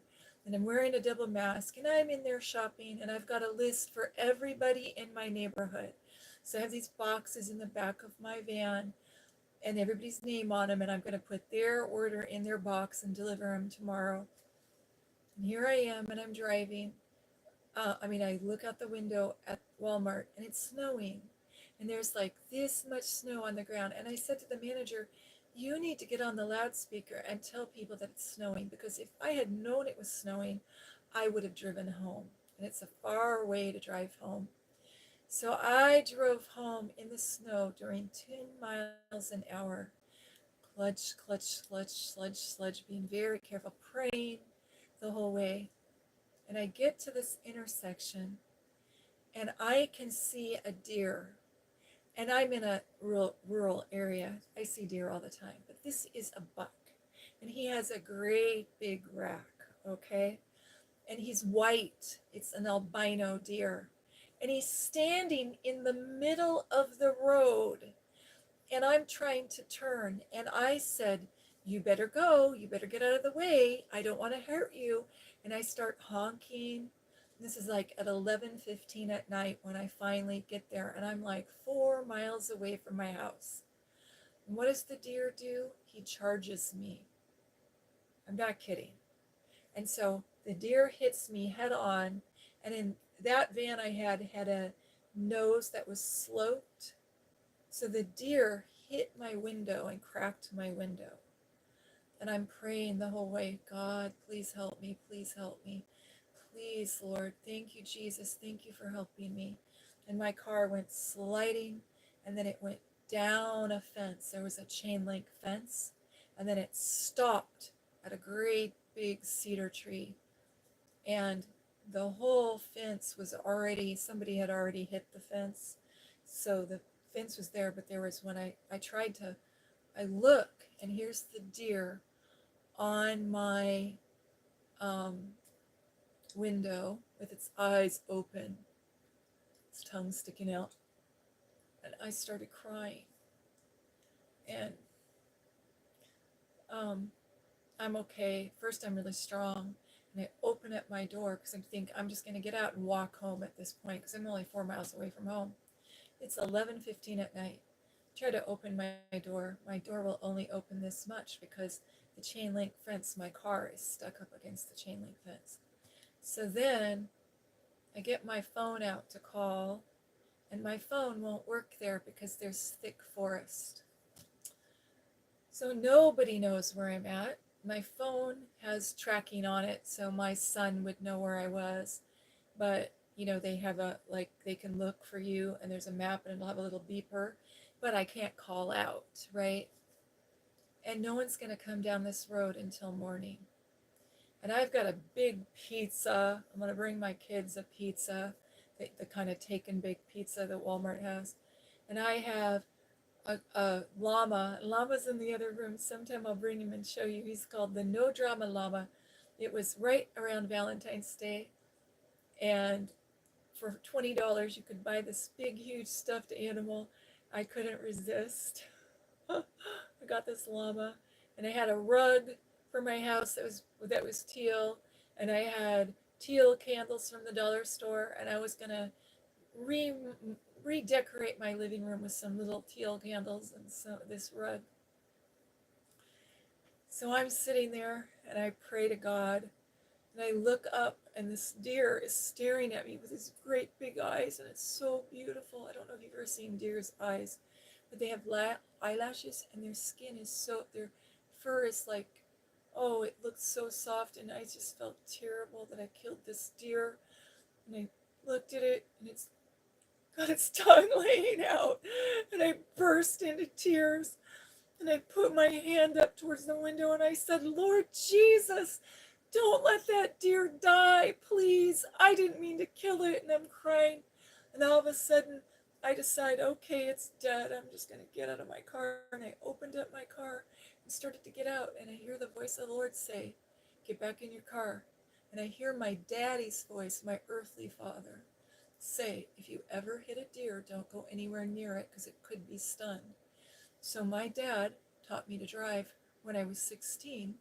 And we came to the island that I'm on. My dad logged the island with his brothers in the 1930s when they made the highway. And so he took me here to practice highway driving. And there were all these deer. I mean, you can't even go 5 feet and there's a deer. You go a mile and you see 20 deer. And so he took me here to teach me how to drive and he was saying all these little tips, you know, that you tell your daughter. I was going to go away to college, and he was really worried. And so he was teaching me all these tips, and I can still hear him say, if you ever hit a deer, don't go near it because it could just be stunned, and when it wakes up, it could kill you with its kicking. And so here I was trying to get out of the car, and the deer's only, I don't know how to say this, but its legs, the way it's laying across the window, the legs are only this far away from me. And that's when the Lord brought that memory back. And so I got back in the car, and I had, with the impact, I think it's called airbag had deployed, but my wrist got smashed up against the steering wheel and between the airbag and hit the door like of the car. And so my wrist was just throbbing. And I started praying over my wrist because I didn't know if I broke it or not. But it was like turning, you could tell it was turning black and blue. And I'm praying over it. I'm saying, dear Lord, please heal my wrist. And I'm praying, Lord, what am I going to do? Nobody knows I'm here. My son's going to be worried. And it's snowing now. So now there's like 8 inches of snow. So no one's going to find me because the car's going to get covered in snow. And I'm on the side of the road in a forest covered in snow. And all of a sudden, I decide, well, I'm going to have to hike home. So I got my purse and I got my mask and I put my purse, my mask in my coat pocket so I could grab it if there was any human, you know, and because it's the pandemic and I'm all worried. And this is my one big foray out in public. One time that I went to Walmart during the pandemic and I was so afraid, and here this happens, you know, And I just said, the Lord's with me, and now I'm not afraid at all. I just have a peace and a calm. And I said, God, I don't know how you're going to do this, but I'm just going to go ahead and walk home in the snow. And I'm a country girl, so I have boots on. I can walk in the snow, no problem. So I get out of my car, start to get out of my car, and the deer jumps up and runs away into the forest. And he left a trail of blood in the snow. And all of a sudden I hear, "Ma'am, are you okay?" And I can hear a man in the forest. And then a ma'am says, "Ma'am, are you okay? I'm coming to help you. We heard the crash." And he says, "My wife's here with me." And he says, "Say hi." And then she says, "Hi, I'm over here in the car." And so I got my mask and put it on and took my bag. And I'm in shock and I don't realize it, right? Put my double mask on, and I had not been with anybody in a car or in a room except for my 4 children who were teenagers who were staying at home during the pandemic, and my lady.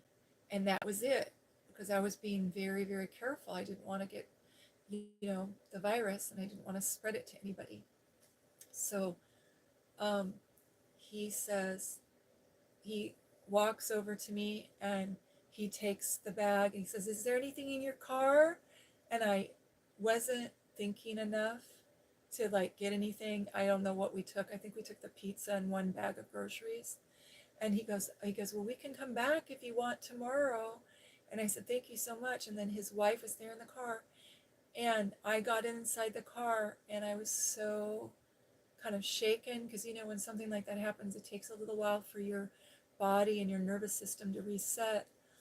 And they said that the husband told the story, and he said, and the wife said she was in her studio. She's an artist, and she was in her studio painting, and they have a artist studio above their garage at their house, and they've lived there like 30 years. I don't know them, but this is what they told me. And they live down this long road that you have to go through the forest. At the end of it is their house. So their mailbox is at the end of the road by the forest, by where I was. And she said she was in her studio painting a picture and praying, and all of a sudden the Lord said, "Go check the mail." And she said, "Lord, we're not going to have any mail and it's snowing." And he said, "Go check the mail." So she said to her husband, she got her boots on and went out. And he said, "Where are you going?" She said, "The Lord said to go check the mail." And he said, "Well, you're not going by yourself." So he drove her down to the end of the driveway, and they checked the mail. And right when they were at their mailbox, there was a lot of mail, but they heard the crash.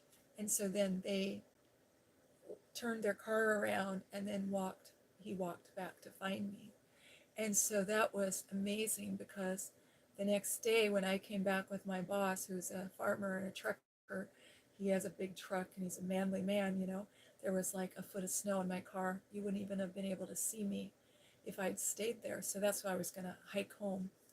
So they gave me a ride home, and we got to share about the Lord. It was amazing. And so I said, "Thank you so much." And then my boss came, and he picked me up for work, and he came back and got my car and towed my car home. But my car, that chain link fence and the cedar tree did a number in my car, so it dented in the water heater. So water heater, is that what it's called? I think that's what it's called. So I would have to drive around. I just drove during the pandemic in that car from my house to their house, from my house to their house. It was 10 miles away. So I would have 6 or 7 milk jugs full of water, and I would fill them up to drive to their house, and then I would fill them up before I left and put them in. And that's how I did for about 6 months, until I could save up money and get a new car. And during the pandemic, it was really hard to find a car. So I got a car, and then it snowed, and I said, "I'm not driving in the snow." And so my boss came and got me, and he's a big truck, so he was fine, and he was happy to do it. So when I had to move, it was January 1st, and I come out, I opened my door, and it snowed, and here's a letter. They didn't even deliver it to me by hand or put it in the mailbox or write me a letter and mail it to me or call me up. They just gave me a letter and it said, you have to move because in 2 months we're doing a remodel. But it had said eviction for something. It was, there's a word and I don't know the word. And I opened the letter when I was in the truck with my boss who's driving me to work. And I read the letter and I burst out in tears. And he's a CPA, so he knows all about legal things. And he says, give me that letter. And he said, they're not evicting you. It means you have to leave the premises because they're going to do a major remodel. So what had happened was the house was so broken down that the state finally said, you have to evict anybody who lives there because we're going to condemn the house. So I wasn't getting evicted. I was getting asked to leave because in 2 months they were going to do a remodel. So we had to find a home in the middle of the pandemic, and I had 4 kids. So one of my daughters moved out by herself, and one of my sons went away to college. She didn't actually move out by herself. She moved in with some roommates. And then my daughter and I found a house for my daughter and I. But I was praying. I was so concerned because where I lived, there were 4 houses for rent, and they were all $5,000, $6,000, $8,000 a month. So I wasn't going to be able to live on the island. I was going to have to leave. And I told the Lord, I said, Lord, you're going to have to find me a house or I'm going to have to leave. And I don't want to leave the island. And it's a very, very exclusive neighborhood. There's lots of beach houses and lots of people who own rental properties, but there's lots of people who own vacation properties and they're only here for a month of the year. They're only here for 2 months. So all the families who live here permanently, anytime you want to rent a house, it's really hard because there's nothing available because these people have these homes in Seattle and then they come to the island for 1 weekend a year. And it's so hard to drive past those homes and see these homes empty when you have a family and you need a home. So people who live here, who work here, are getting priced out of the market. So I was praying and fasting, and here I burst into tears that I had to move. And I went to my job, and I'm taking care of the lady, and I'm cooking, and I dried my tears, and I was fine. And I got a text from my dear farmer's wife, and she's my very good friend, Tiny, and she says, Jeannie, in fact, I think it's over here somewhere. God, I kept her little note. Well, I'll try to tell you from memory. It said, Jeannie, Vance told me that you had to move. And then the next line was, God already knows where your next house is. And it was just simple faith. She said, don't worry. The Lord already knows where your next house is. She said it much more eloquently than that. And she sent me that as a text on my phone. So I took one of my little cards, me and my little 3x5 cards. I took one of my little cards and I wrote that out. And I set it right there by my Bible on the little table that I had beside the chair at work. And then I wrote it out on a card and put it beside my bed at home. And I put it in my little studio that I had. And I kept telling myself that God already knows the place I'm going to move to. And God is so good. There was a lady, and I've told this story many times before, so I'll try to make it short. But when I first moved to the house, the A-frame that I was living in, she was sort of the scandal of the neighborhood because she was a little old lady and she was all, do you ever hear that poem, The Crooked Old Man on the Crooked Old Lane, the Crooked Old House and the Crooked Old Cane? It was like that. She was just all stoved up, and she had this little dog who was a little corgi dog who was also old. She would walk down the road and she'd have to go way far down the road over to the field with a forest to let her dog go to the bathroom. And because dogs poo, right? And then she'd turn around and walk back, and it would take her like an hour from her house just to walk really, really slow. And I had compassion on her. And I said, ma'am, you know what? You can let your dog poo right here. I have a nice little patch of green grass. And there was a ditch, a great big deep country ditch right behind my mailbox. So what I did is, in the country, they have these mailboxes for delivering newspaper. But I got a free newspaper because I would read it to my lady every day. So I didn't order the newspaper. So they had this newspaper mailbox under the mailbox. So I went and got a glove, garden glove, and my trowel. And I put my garden glove and my trowel in that newspaper box. And every day, her little dog would come and poo right there. And I would just get ready to go to work, come out with my nursing bag, put it in, and I'd go over and stick that garden glove on and use the trowel. And if there was any poo, I would just put it into the ditch because it's just going to rain. And that's what it happens in nature, right? It composts into nature. And, you know, it's the little dog. It's not much.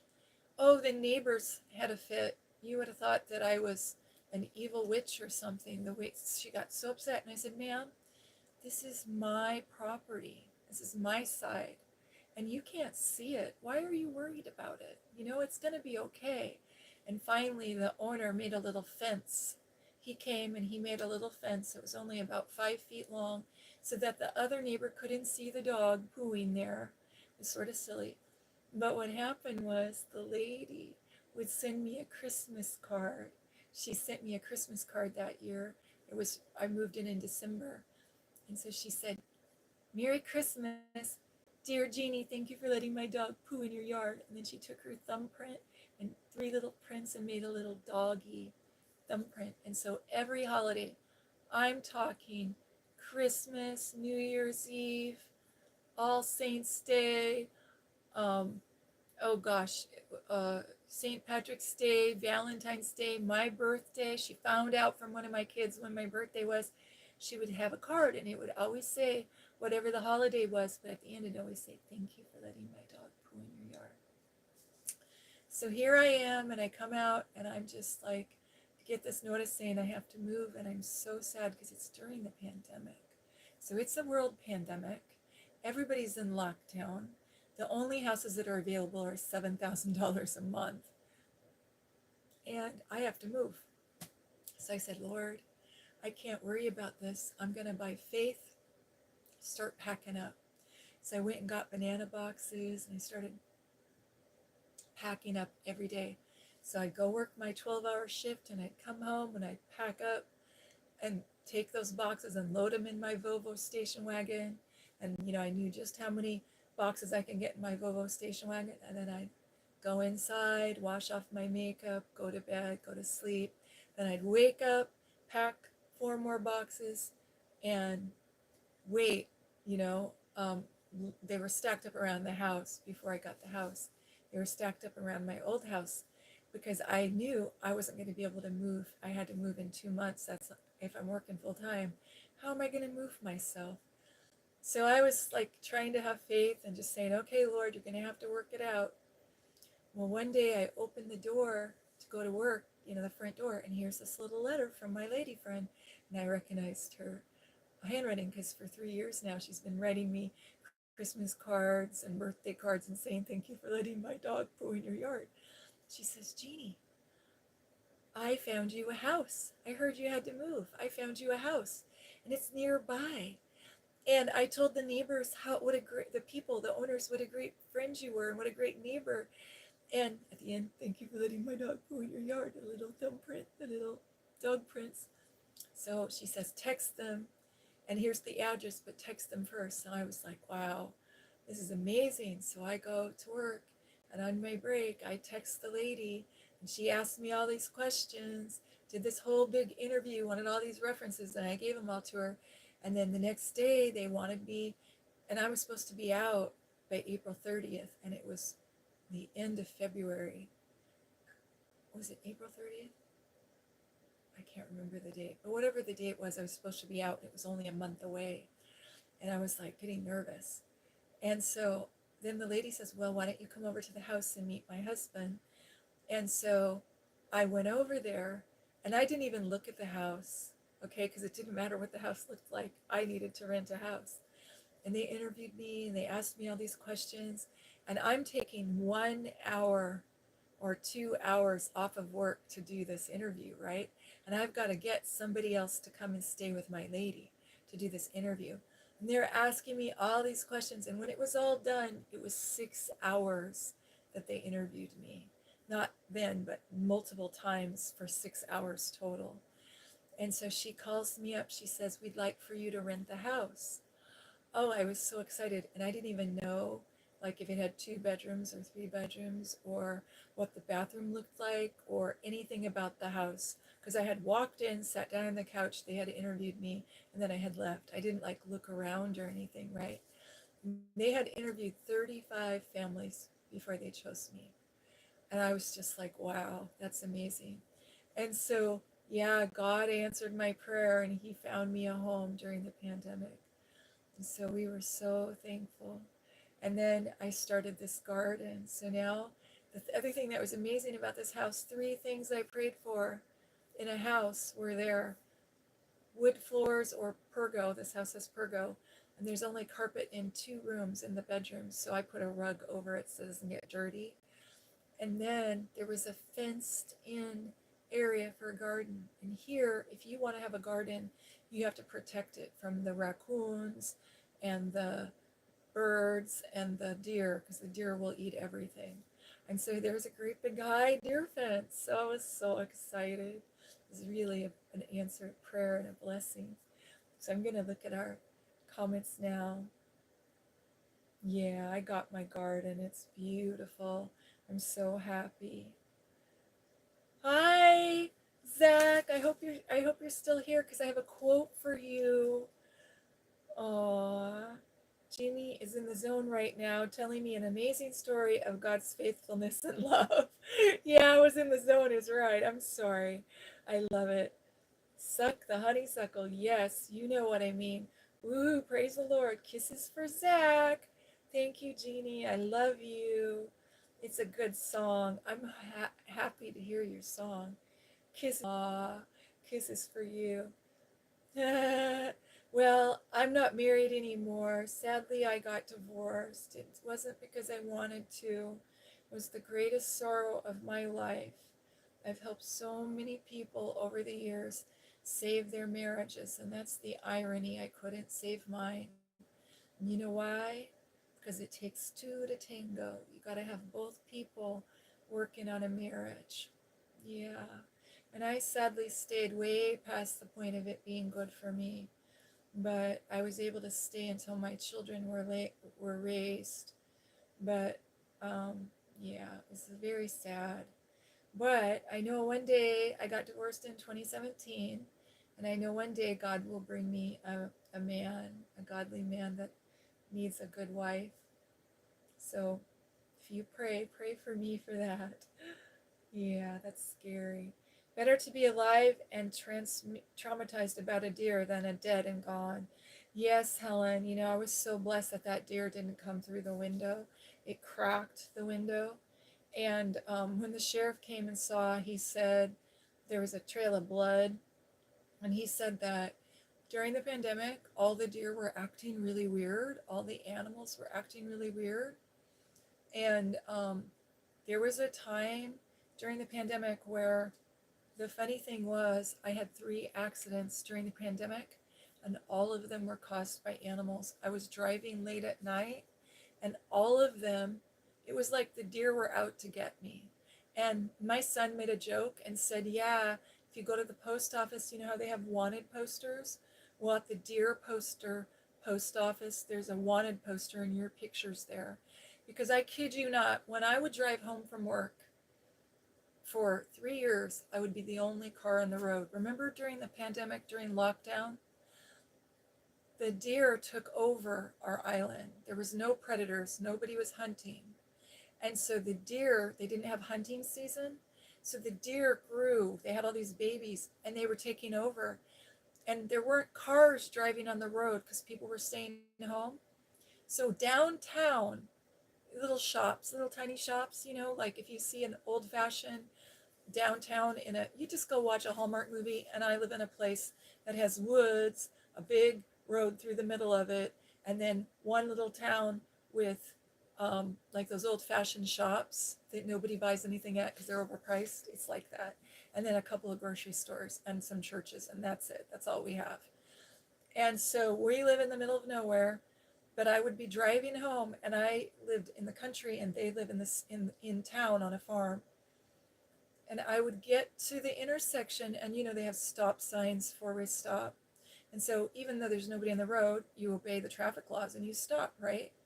And there would be like deer at midnight walking. It's 10 after 12, midnight. And the deer are walking down the middle of the road like they own it. And I'm talking a horde of like 30 deer. And so I would drive this road to and from work every day. And I knew the road by heart. And you have clear visibility. And I'm coming out of town to the country, and all of a sudden this deer runs into my car.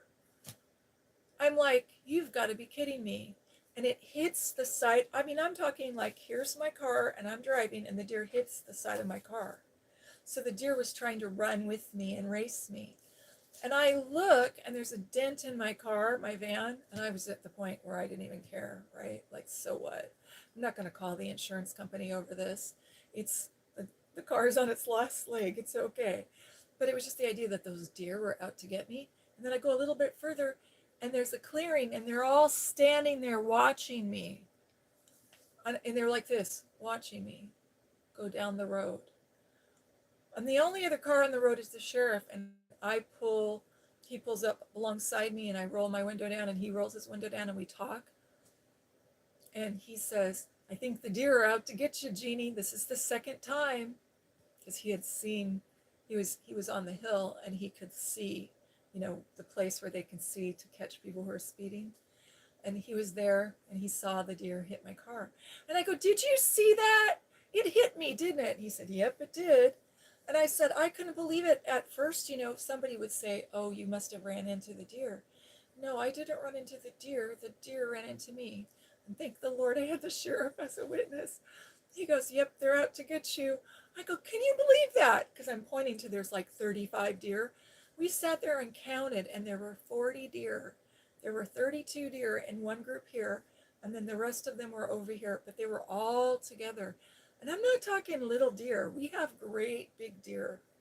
It was amazing. They were acting strange. And he said, yep, ever since the pandemic, they've been acting strange. So then I decide that I'm going to give my ex-husband a ride to the hospital. And, it's one of those things where you're married to somebody, love them. And so even though you're divorced, and even though you're separated, and even though you've gone no contact, there's an emergency, and I'm a nurse, and my kid called me crying. And so I came and did an evaluation on him like I would any patient, double masked, the whole bit. And I said, yeah, you need to go to the hospital. Okay, you're passing a kidney stone, and it's probably stuck in a ureter. You need to go to the hospital. This is not, you can do it on your own. And I'm all for natural remedies, and you can take flaxseed tea, make flaxseed tea and drink it, and bundle up and be by the fire and pass a kidney stone. But this is no. He has jagged kidney stones. So I get him in the van, and we're driving up to the hospital. And he's there, and he's got a special mask, and I've got a organic vapor mask because I'm not going anywhere near the hospital without it during COVID. And they put him in a little single isolation room so he's not with anybody else. And they do all the things and figure out that, yes, he has a kidney stone. And I'm being gracious, right? So I'm like, oh, Lord, I'm praying for him and stuff. And I say hi to the doctors, and everybody knows me at the hospital. And then we come back, and we're driving down the highway. And we get to this place where usually the grass is really low. There's no grass. But because of COVID, nobody's mowing the grass. And so it's wild grass. So it's like a foot taller than me. It's like really wild. Like if you let grass grow, you don't realize, unless you've ever been the person who didn't, their lawnmower broke down, and you didn't mow your lawn, and then you let it grow, it gets like 3 or 4 feet high, right? Well, there are kinds of grass in the country that get like 6 feet high. So here we are driving, and the grass is like 6 feet high. And I kid you not, we're driving. I'm doing 55. I'm driving. My ex-husband's over here. He's in the passenger seat, and I'm totally calm.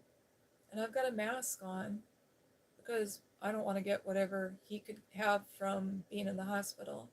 And I'm driving, and all of a sudden a deer jumps on top of my van on the roof, and another one comes in front of the van.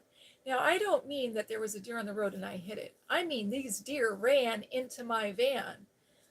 And I'm just really calm. And I ran over one of them. The other one's on the grill. He slides down from the top and he's on the grill. And then I hear bump, bump, and I'm just calm. My former husband says, "Oh my God! Oh my God! You're hitting the deer! Ah!" And he's like losing it. And I'm just driving really calm. I didn't get upset. And I said, "Thank you, Jesus. Thank you, Jesus." And I'm driving. And he looks at me and he goes, "How can you be so calm?" And he goes, "You better pull over up here." So as soon as we were on a highway, so as soon as there's a place that's safe to pull over, we pull over, and he gets a flashlight and walks around the whole car, because gross reality of life, you don't want to be dragging a dead animal with you, and then you want to inspect your car to see if a tire's flat or if the lights are out or whatever. And so he goes around, and then I say, "Can we go back? Because I feel terrible about hitting the deer." Because you didn't hit them, they hit you. They jumped on you. I saw with my eyes. And I go, "I know, let's go back." So I turned around and drove back, and there was a trail of blood on the road. You could tell from the street lights and the moonlight, and the deer went off into the bushes, probably to die. I felt so bad. Oh my gosh, I felt so bad. And then I drove home. But ever since that day, I drove him home, because he was living in a house with the children. The 4 teenagers were with him. And then they all came back to be with me after a little while. But anyway, he walks in the door and says, "Your mother is the best driver I've ever driven with." She just calmly drove out of that. And that's just the way I am. I'm always calm in a crisis. But he told everybody in the island knew that story. And they're like, I go to the grocery store and they go, "Oh, I hear you hit a couple deer." And then the other clerk will say, "No, she didn't hit them. The deer jumped on her car and the deer hit her." And so all these people knew the story.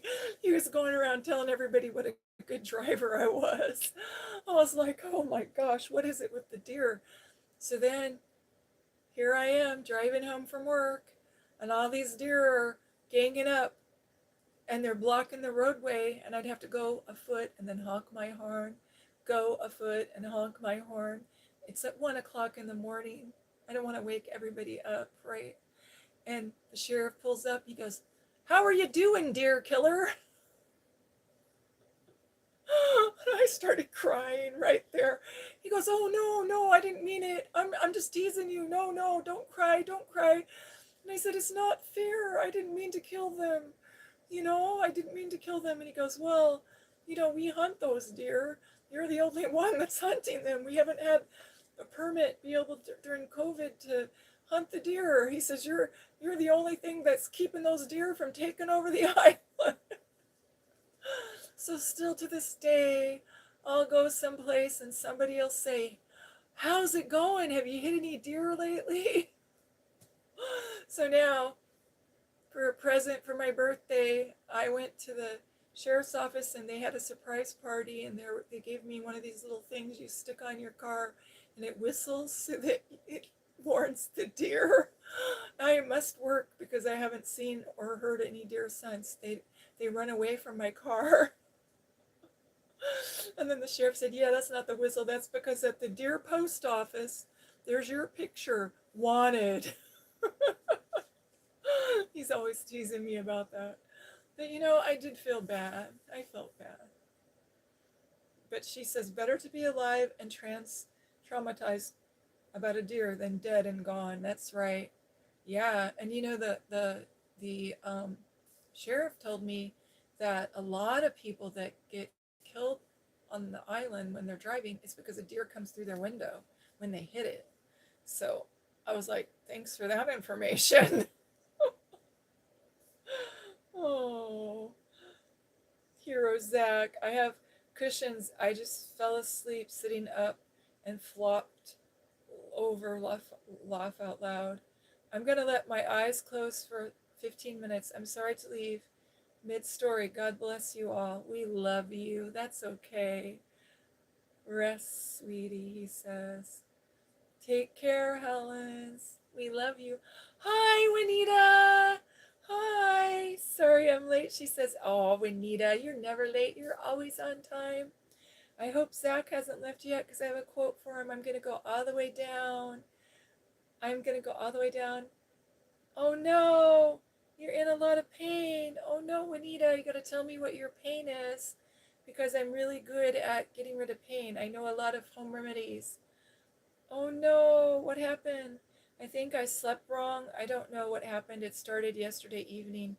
Oh no, I'm sorry to hear that. What exactly is bothering you? Maybe I could help you ease the pain. Oh, she's so sweet. I just am in a lot of pain everywhere, my back, my neck, my head, my stomach, and my arms, and my wrist. Joints? Yes. Oh no, that sounds like a flu or an infection. But that's the only thing I'm feeling, just pain, but nothing else. Try resting the affected area, applying ice or heat, and consider gentle exercise or over-the-counter pain relievers. If the pain persists or worsens, seek medical advice. That's very good advice, Winsome Cat. What have you told your parents? Not yet. Thank you. I'll try resting the places. Yeah. Okay. So here's my natural remedy advice. One is you want to get a mushy pillow for your neck. And if you're doing something that's repetitive, like if you're crocheting and your wrists are hurting, you need to stop, okay? Because you don't want to get a repetitive injury. But Winsome Cat's right. It sounds like it might be a virus if you're painful all over.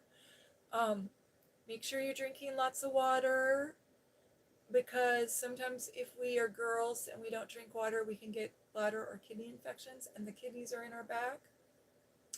And look and see if you have magnesium.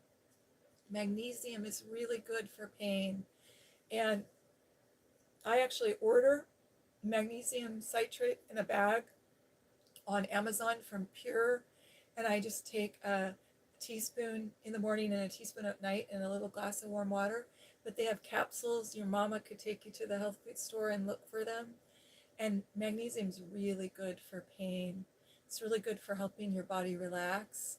And there's over 300 different um, diseases and conditions that can be cured by magnesium. Like, have you ever had restless legs? There's this thing called restless leg syndrome where you're in bed and you're trying to sleep, but your legs are all tingly. That's actually a deficiency of magnesium. And they advertise on TV for all these pills for it, and all it is they just sell magnesium for it. And they charge people like 6 times what it would cost to get some magnesium. It's kind of funny. But yeah. Are you still here, Hero Zach? I have a quote I wanted to read for you. If you're still here, say hi, okay? And remember to hydrate. I'm drinking a lot of water. I have to have some tea. If you're still here, when somebody tell me when Hero Zach's here, because I have a quote I want to read for him, okay? Because I was praying for I was praying for him and I wrote a quote for him.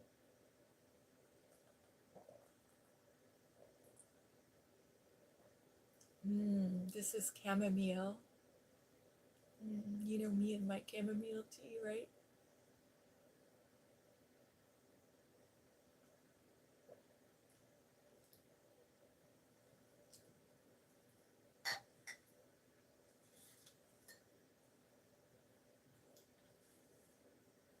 Mm. And you know what? I'm going to tell you this. I have this picture, the picture of, have you seen this? The picture of Jesus and the little children. It's really pretty. So the funny thing about this is I used this picture when I told my children's stories. And so then when I had the client who was an elder who had Alzheimer's, I put this in her bedroom and on her kitchen table so she could see. It came in a package with a whole bunch of them. But the quote that the Lord gave me when it was time for me to look for the house during the pandemic, he said, "Beloved, not only am I with you, but I have unlimited resources to help you. So look beyond the way things appear and take courage. Mm. Isn't that beautiful? So I keep this over here in my studio so I can see it. I have that little quote and then Jesus, the picture. Maybe I'll just set it here so later I can pick it up. No, we'll put it over here so I can find it. God's so good. Isn't he good? He's so good. I'm so glad you're here. I'm so glad you're here, Juanita. I'm so glad you're here, Winsome Cat. Mm. You know, um, sometimes when I'm in pain, I take a hot bath and I put Epsom salts in it. And Epsom salts are just magnesium sulfide. And you can get Epsom salts at like Walmart or the grocery store or like the pharmacy. And they just come in big plastic bags. And I get the ones from Walmart that smell like lavender. Also, they have them at the dollar store. But it really makes a difference. You can put some Epsom salts in the bathtub and soak. That really helps. Yeah. I'm sorry you're not feeling well, dear heart. I love you. I hope you feel better soon. And she says, yeah. Um,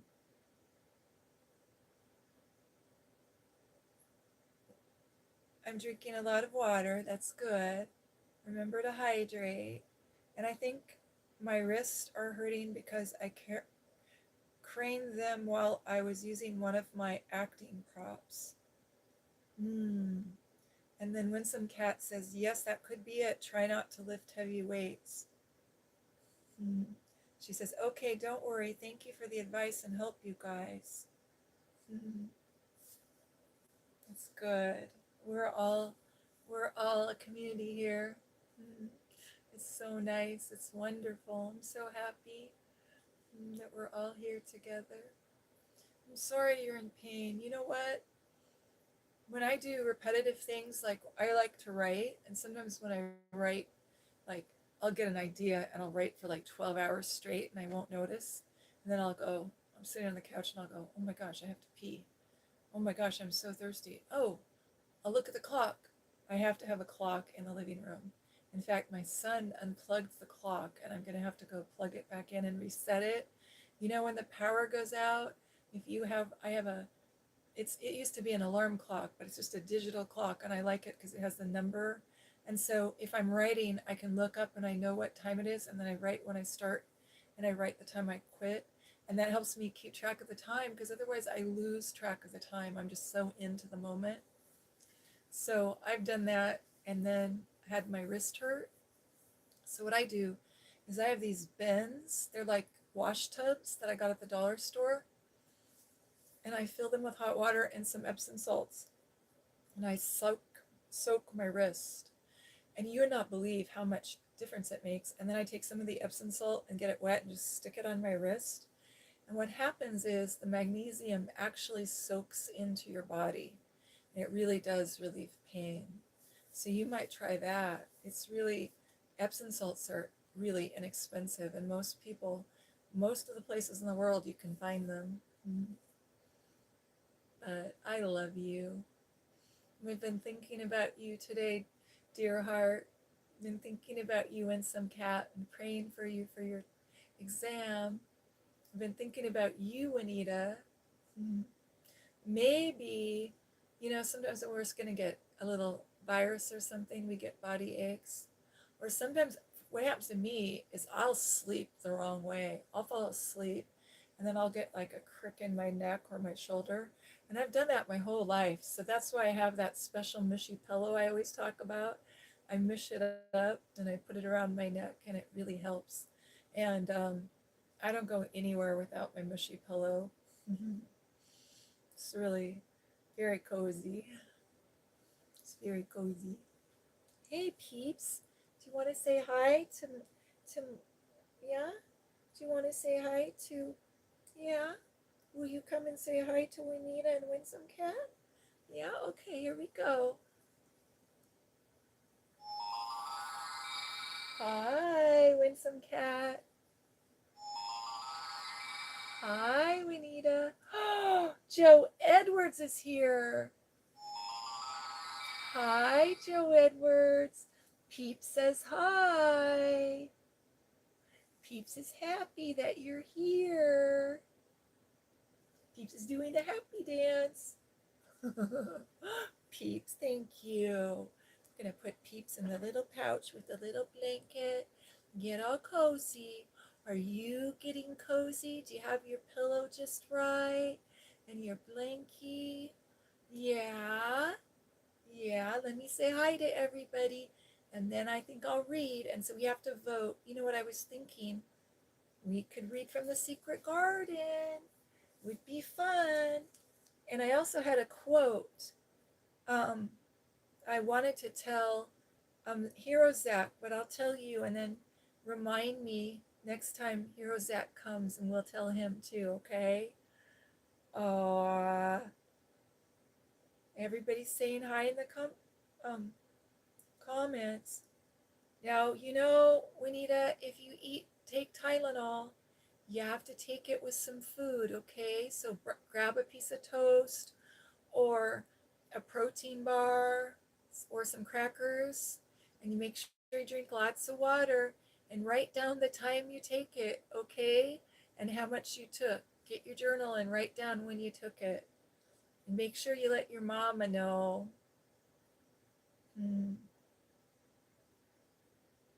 Joe Edwards here. God bless you, everyone. Blessings on you. Joe Edwards says, I love you all, my sisters. What a sweetie. And everybody said hi to Peeps. I'm so happy you're here. So I have a question. Who wants to hear The Secret Garden? I was telling you yesterday what had happened because I don't know if you were all here when we left off, but I was telling you what happened about Mary Lennox. Would you like to hear The Secret Garden? So let's see if we've got any pictures. And what happened was Mary Lennox was a little girl. She was English, and her parents were English, but she was born and raised in India, in a tropical country where they had beautiful flowers and beautiful gardens and exotic birds. But the sad thing about Mary Lennox is her whole life, her mama didn't take care of her or spend any time with her. And so she was very sad and very lonely in her heart.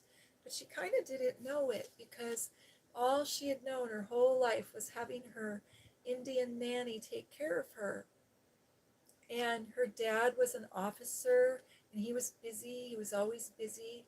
And her mother always wore beautiful dresses and got dressed up and went to parties and had the nanny take care of the baby. And so in India, her servants did everything for her. They even dressed her. She would stand like this and they would dress her. And you know, in Victorian times, they had lots of underskirts and corsets and lots of layers that they would wear. And she wouldn't even lift her hands up. The servants would lift their hands up. And the sad thing happened to Mary Lennox. She became a spoiled brat. It's very sad, but that's what happened. And she was mean and sullen, and she insulted her nanny. She called her a pig. And that's like the worst word you can use in India to call somebody. And so this book is in the 1860s, 1890s, when colonialism was happening and England was going all over the world and making bases. And so her family lived in India in this beautiful house. And sadly, they got the cholera. And the cholera came through and killed everyone except for the little girl. And so when the little girl went to the table to find some food, there was food there. And there was wine for the grown-ups. And she was so hungry and so thirsty that she ate it and drank the wine. Then she went back to her nursery and fell asleep for 2 days. And when she woke up, everybody was dead from the cholera. So in a way, it spared her hiding in the nursery because she didn't have anyone else that she came in contact with, so she didn't catch it. So then these two officers came and they were going through the house looking at everybody, looking to see if anyone was there. And they found Mary Lennox, the 6-year-old girl. And you know, the officer said he didn't even know that she lived there. He didn't even know that the lady had a daughter because she was hiding her away. So they scooped up the little girl and they had to, no, don't listen to this part. They had to burn all of her clothes and all of her toys because of the cholera. They were afraid that her stuffed toys were going to spread it. Okay, you can listen now, peeps. And you know what happened? They took her to go live with the preacher's wife. The pastor there had 5 children, and they were happy, and they sang, and they danced, and they played. But Mary was sullen and withdrawn, and she wouldn't play with them, and she always had a bitter scowl on her face. And so the kids started singing, Mistress Mary, so contrary, how does your garden grow? With silver bells and cockle shells and little maids all in a row. Because Mary went out to the garden and she took some of the earth and she'd pile it up and she'd take hibiscus blossoms off the plant and try to plant them. She did that at her house too. She liked gardening and pretending, but she had to play by herself because nobody liked her because she was so mean and so cruel. So what happened is she stayed there 5 or 6 days until they could send word to her family in England. And so then she got on a boat with the lady. They packed up everything. And here's a picture of Mary. She's got her trunk packed and she's all dressed in black because in Victorian times, whenever somebody died, you would always wear black. So here she is, sullen, withdrawn, doesn't talk to anybody. She's so lonely and sad. She's got a frown on her face all the time. And she doesn't give anybody any nice words. And the lady came to take her to England. So they got on a steamship together, and the lady had a little girl and a little boy that she was taking to boarding school because in the Victorian era, wealthy people sent their children away to boarding school. And so Mary was there on the boat with them, and she didn't sing and dance, she didn't play. She's just sullen and withdrawn. And they went all the way back to England. And when the boat got there, she met Mrs. Medlock. Mrs. Medlock was Archibald Craven's head housekeeper, and Archibald Craven was her mother's relative. So he was the nearest relative. It was his wife's husband. They were sisters. The mother and her, his wife, and his wife had died, and he had this great big house, and it was over 400 years old. Can you imagine a big Victorian mansion over 400 years old? You know what happened? Mrs. Medlock had to come and get little Mary Lennox, and she's 6 years old, and she sees her and she says, "My, you're a puny child. Oh, and you're all yellow and pale. Oh dear, you're not quite not the sight to look at." And they had to stay at an inn because it was so far to drive to the place where the boats were. Then they took the stagecoach and they lit the lamps inside the stagecoach. They were gas lamps and they lit them at night. And they were in the stagecoach riding and riding and riding through the moors. And all Mary could see was a little bit of light outside the window. And as far as she could see, there was moor. She didn't even know what a moor was.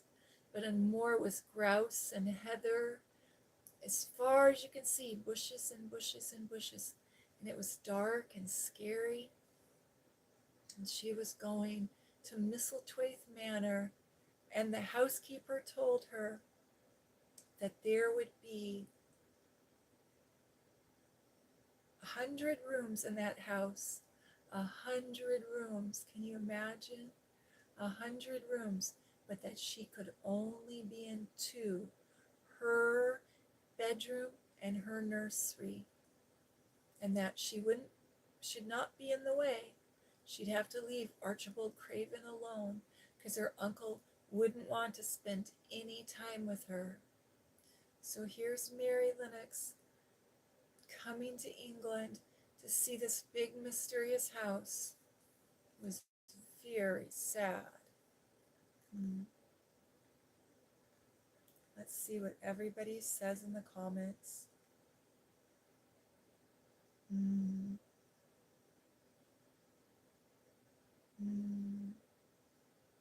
Everybody's saying hi. Winsome Cat, I'm excited to see your new haircut, and I want to hear your new song. Do you make videos? How are we going to hear your song? I'm excited.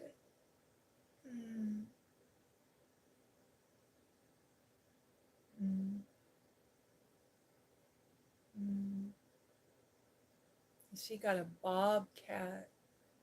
A bob cut, not a bobcat, a bob cut. Well, here we are. I'm going to see what I can do. I think I'm going to have to plug my phone in. That order from Amazon or Walmart better get here soon, because we need to be able to charge this phone and tablet. A bob cut. Okay, so who was here the last time I read? Did you hear me reading the Secret Garden? Did anybody hear? Say if you remember. Let's see.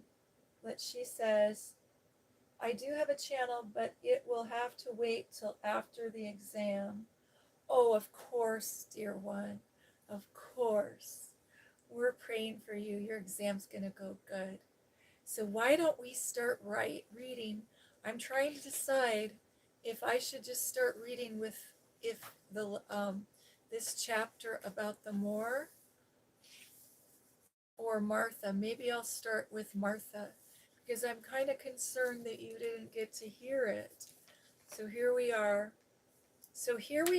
And I'm going to show you a picture.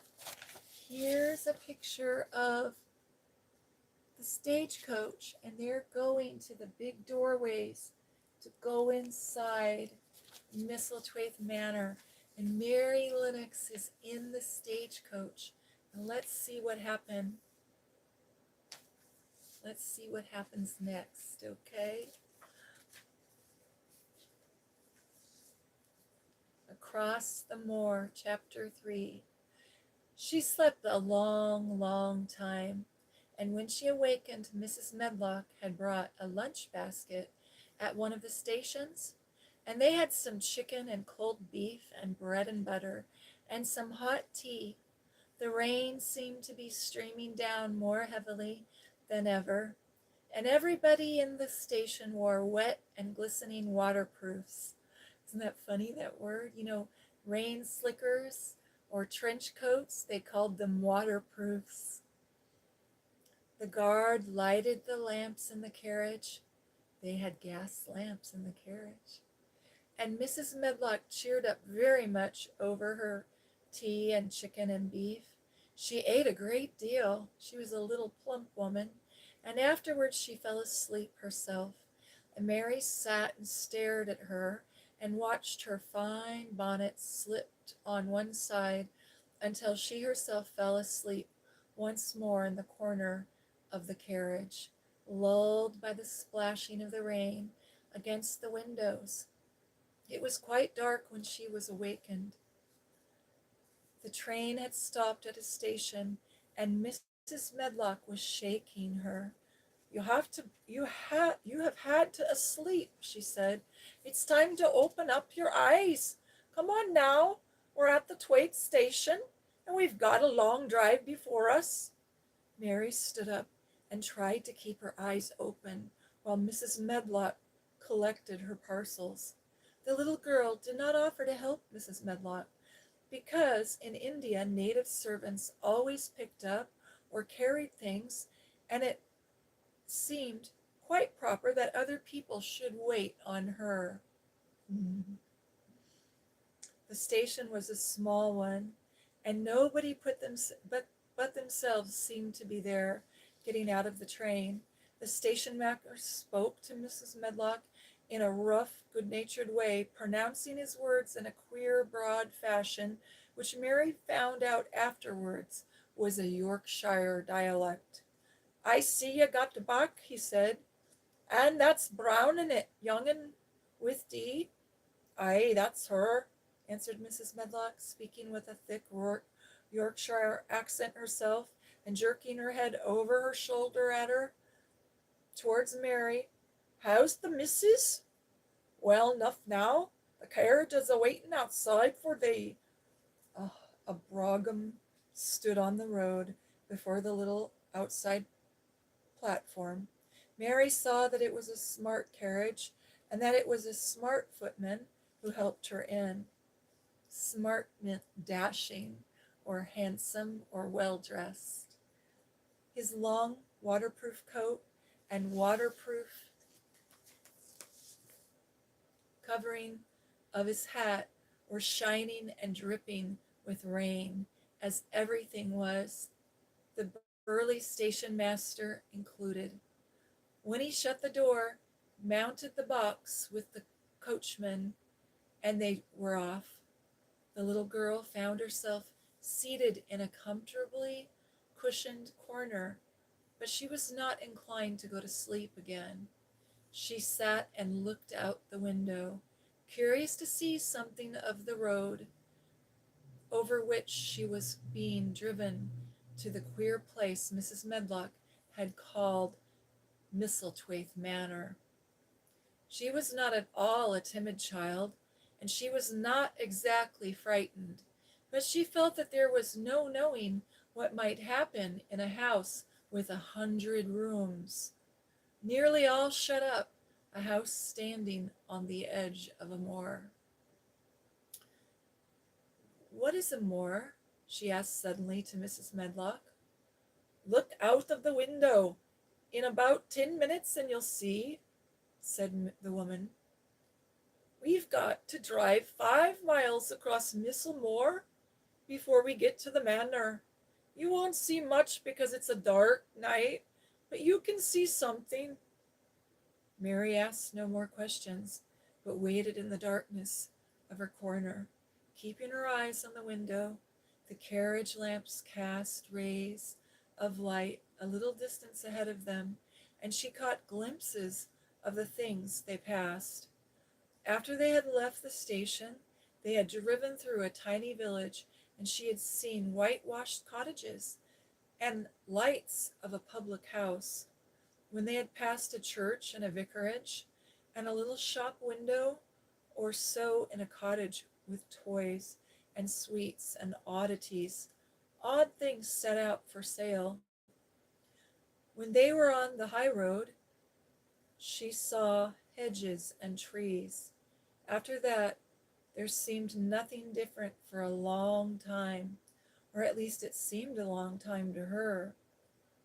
At last the horses began to go slowly, as if they were climbing uphill, and presently they seemed to be no more hedges and no more trees. She could see nothing. In fact, She could see nothing but a dense darkness on either side. She leaned forward and pressed her face against the window pane just as the carriage gave a big jolt. "Eh! We're on the moor now, sure enough," said Mrs. Medlock. The carriage lamp shed a yellow light on a rough-looking road, which seemed to be cut through bushes and low-growing things, which ended in the great expanse of dark, apparently spread out before and around them. A wind was whistling and rising and making a singular, wild, low, rushing sound. It's it's not the sea, is it?" said Mary, looking around at her companion. "No, no, not it," answered Mrs. Medlock. "No, it's the fields, nor mountains. It's just miles and miles and miles of wild land that nothing grows on but heather and grouse and broom. Nothing lives on the moor but wild ponies and sheep." "I feel as if I might be at the sea," said Mary, "if there was water on it. It sounds like the sea just now." "Aye, that's the wind blowing through the bushes," Mrs. Madlock said. "It's a wild, dreary enough place to my mind, though there's plenty that like it, particularly when the heather's in bloom." On and on they drove through the darkness and through the rain. When the rain stopped, the wind rushed by and whistled and made strange sounds. The road went up and down, and several times the carriage passed over a little bridge beneath, which water rushed under very fast with a great deal of noise. Mary felt as if the drive would never, ever come to an end. And then the wide, bleak moor was a wide expanse of black ocean through which she was passing on a strip of dry land. Here's a picture.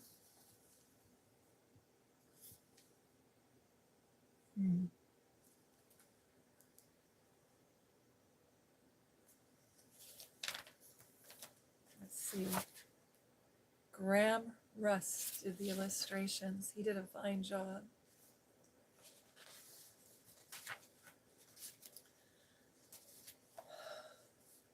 "I don't like it," she said to herself. "I don't like it one bit." And she pinched her lips together, more tightly together. The horses were climbing up a hilly piece of road. When she first caught sight of a light, Mrs. Medlock saw it, and as soon as she did, she drew a long, deep sigh of relief. I'm glad to see it, the bit of light twinkling in the sky," she exclaimed. "It's the light in the lodge window. We shall get a good cup of tea there after a bit, at all events." Here's the picture of the light. Can you see the light shining in the window? I'm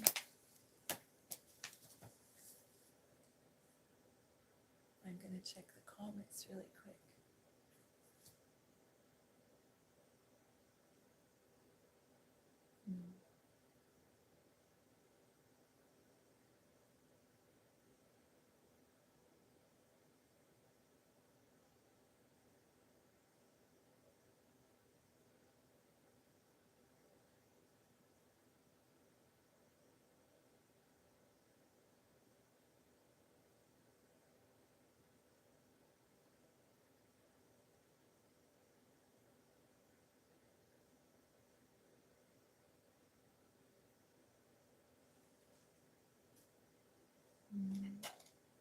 So I don't know if you know about moors, but in Scotland and in England and in Ireland, there's moors, and what they are is they're these bushes called heather and heath. It's actually heath. And I grew some heath in my garden, and they're little bushes. They're about that tall, about 1.5 feet tall. And I'm sure on the moors they're higher, they grow higher, but they grow wild. And it's kind of like lavender, but it's got little teeny tiny flowers. Like the flowers are so tiny you can't even see them. On each one, a little speck that'll be like brown or green or dark green, little branches, and each of the branches have little tiny flowers on them. And the flowers are usually white or lavender or a pale pink. And as far as you can see, there's these bushes. And the thing about it is when the wind whips through, it sounds like the sea. And when you're driving on it, you see that the bushes get whipped in the wind. It's like waves. Emily Dickinson wrote a poem and she said, I've never I've never been to ocean. I've never been to sea, but I know what heather is and what a wave must be. Because she could see the heather with the flowers in the wind, and so it looks like it moves, kind of, and people thought, oh, that's like the sea. But you know what? Mary Lennox wasn't happy. She said, I don't like it. I don't like it one bit. I don't like it. And she pursed her little lips and set her face. The house, they were climbing, and they came to a place where there was a little light. And Mrs. Medlock was so relieved. Can you imagine? You're out in the middle of nowhere and you see a light of civilization. And it means for her that she can get a cup of warm, hot tea. It was after a bit, as she said, for when the carriage passed through, she said, oh, there's the light in the lodge window. We shall get a good cup of tea after a bit. And at all events, it was after a bit, just like she said. And when the carriage passed through the park gate, there were still 2 miles of avenue to drive through. And the trees, which nearly met overhead, can you imagine? The trees are so old that even though they're planted, they make an archway and they almost meet. Very romantic, if you ask me. Probably very beautiful. And there was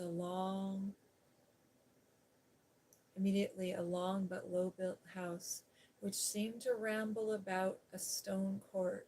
At first Mary thought that there were no lights at all in the windows, but as the carriage got closer, Mary saw that one room in a corner upstairs showed a dull glow, so it's probably candlelight. The entrance door was a huge one, made of massive, curiously shaped panels of oak, studded with big iron nails and bound with great iron bars. It opened into an enormous hall, which was so dimly lighted that the faces in the portraits on the walls and the figures in the suits of armor made Mary feel that she did not want to look at them. It was spooky, huh? As she stood on the stone floor, she looked a very small, odd little black figure, and she felt as small and lost and odd as she looked. A neat, thin old man stood near their manservant, who opened the door for them. You are to take her to her room, he said in a husky voice. He doesn't want to see her. He's going to London in the morning. Very well, Mr. Pritchard, Mrs. Medlock answered. So long as I know what's expected of me, I can manage. What's expected of you, Mrs. Medlock, Mr. Pritchard said, is that you make sure that he's not disturbed for any reason, and that he doesn't see what he doesn't want to see. And then Mary Lennox was led up a broad staircase and down a long corridor and up a short flight of steps and through another corridor and across a broad staircase and down a long corridor, and up a short flight of steps, and through another corridor, and another. Sounds exhausting. Until a door opened in a wall, and she found herself in a room with a fire in it and a supper on a table. Mrs. Medlock said unceremoniously, "Well, here you are. This room and the next are yours. You'll live, and you must keep to them. Don't you forget that." It was in this way that Mistress Mary arrived at Misselthwaite Manor. She had perhaps never felt quite so contrary in all of her life. So here's the picture of the carriage going to that old 400-year-old house. Can you imagine? So I'm going to look at the comments really quick.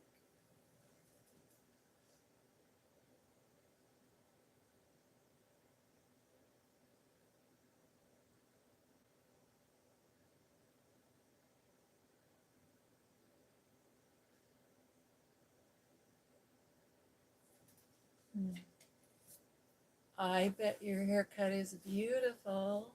Isn't it wonderful to do something new with your hair? Get a haircut, you just feel so glamorous. And a bob, how chic. You know what? Some of my fondest memories are ladies from France with bobs, and they always look so elegant and chic.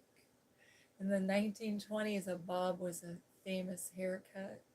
And if you ever, I don't know if you've ever seen it, I've only watched the YouTube videos, but there's in the shorts sometimes they have Brighton, the BBC series, and there's a very beautiful actress who has a bob, and it's the 1920s and they wear drop waist dresses.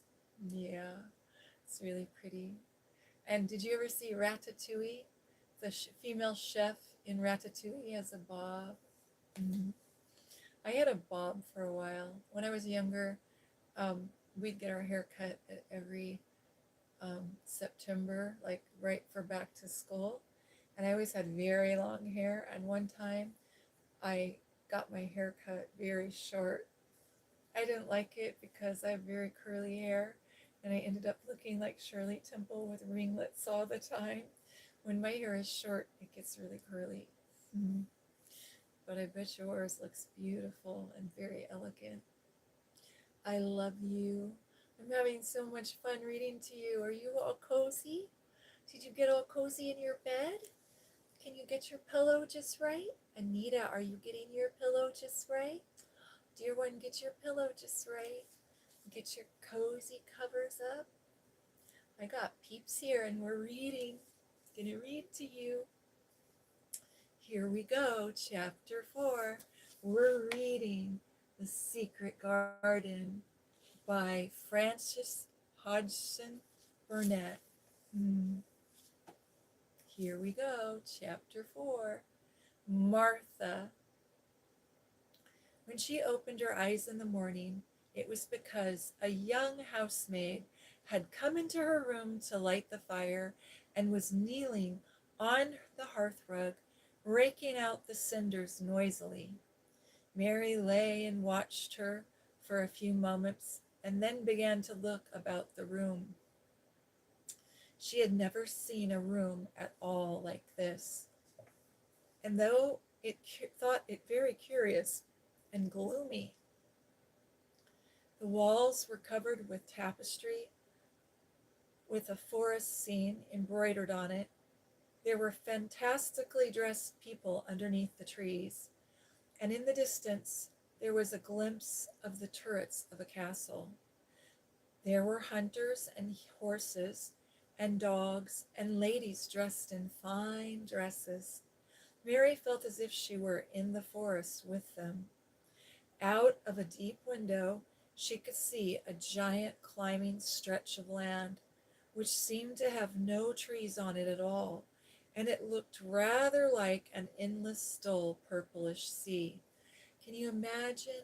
Mary came from India where they have tropical weather and bright, vivid colors like fuchsia and green and yellow and blue. And now she's in this dreary, dark English countryside home. It's 100 years old, and there's dark, dreary panels of tapestry on the wall, and everything is dark and dreary. Must be a big shock, huh?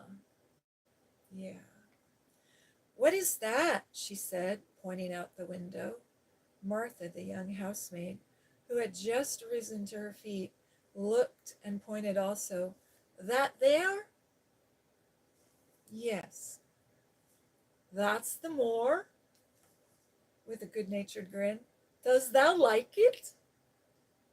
No, answered Mary, I hate it. That's because thou aren't used to it, Martha said, going back to her hearth. Thou thinks it's too big and bare now, but that thou will like it. Thou will come to like it. Do you? Inquired Mary. Aye, that I do, answered Martha, cheerfully polishing away at the grate of the hearth. I just love it. It's none bare, it's covered with growing things, and smells so sweet. Ah, it fills my heart.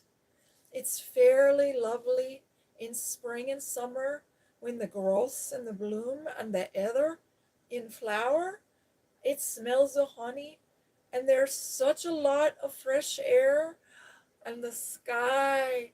Oh, the sky, it looks so high and blue, and the bees and the skylark make such a nice noise humming about and singing. Ah, I wouldn't live anywhere away from it, nor for nothing, not for anything. Mary listened to her with a grave, puzzled expression. The native servants she had been used to in India were not in the least like this. This was a huge change. They were quiet and servile, and did not presume to talk to their masters as if they were their equals. They made salams and called them protector of the poor and names of that sort. Indian servants were commanded to do things, not asked.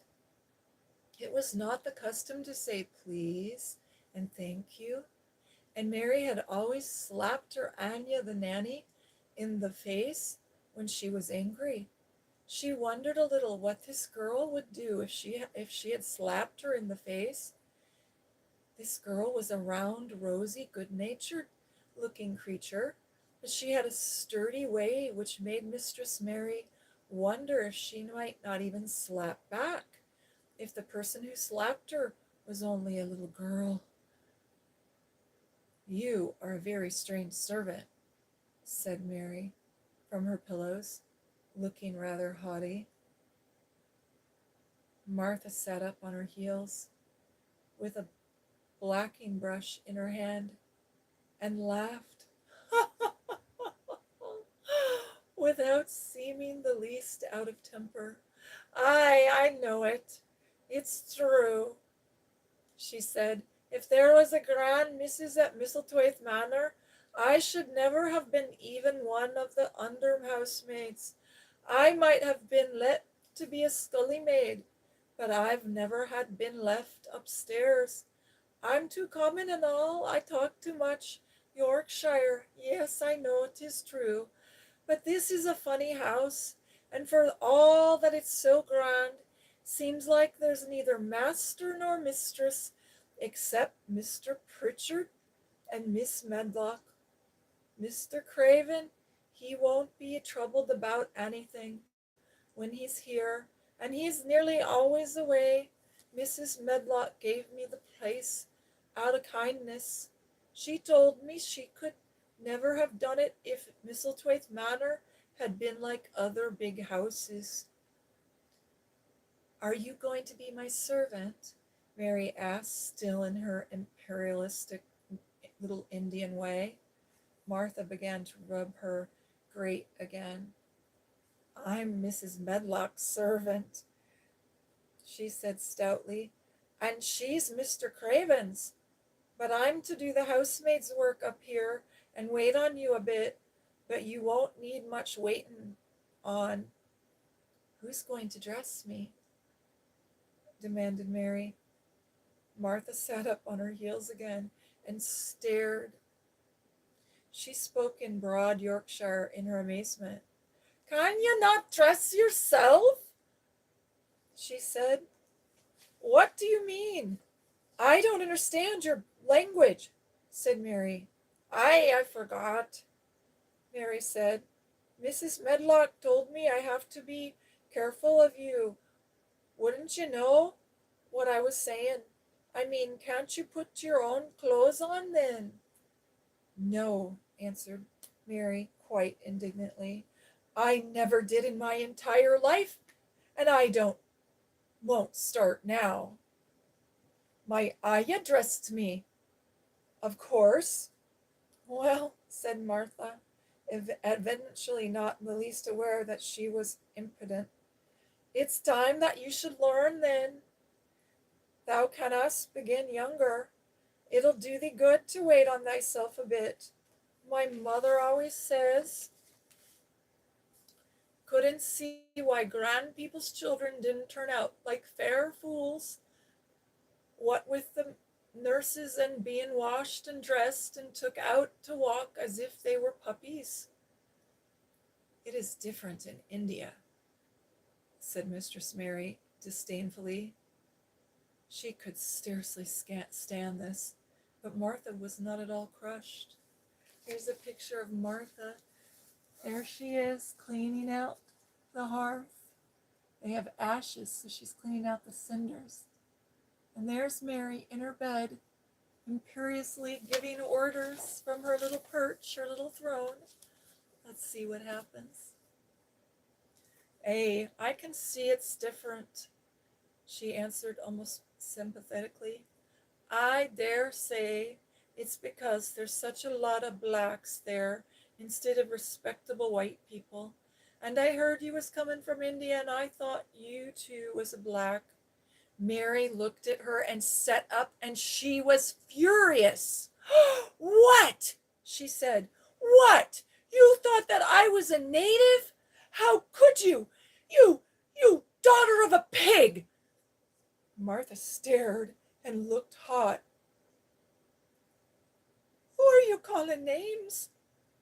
You needn't be so vexed. That's not the way for a young lady to talk. I've nothing against the blacks. I've nothing against them at all. When you read about them in the tracts, they're always very religious. You always read, as a black man's a brother, and I believe the black man's my brother. I never seen one, so I was excited. I thought perhaps you were a native. What's wrong with that? I thought perhaps you were black. I was excited I'd get to see one. And I was fair pleased to think I was going to see one close. When I come into the light, your fire this morning, I crept up to your bed and pulled the cover back, careful to look at you. And there you was, disappointedly, no more black than me. For all you're so yeller. You're practically yeller. Mary did not even try to control her rage and humiliation. You thought I was a native. You dare, you pig. You don't know anything about natives. You don't know anything. They're not even real people. They're servants who must salaam to you. You know nothing about India. You know nothing about anything. You know nothing at all.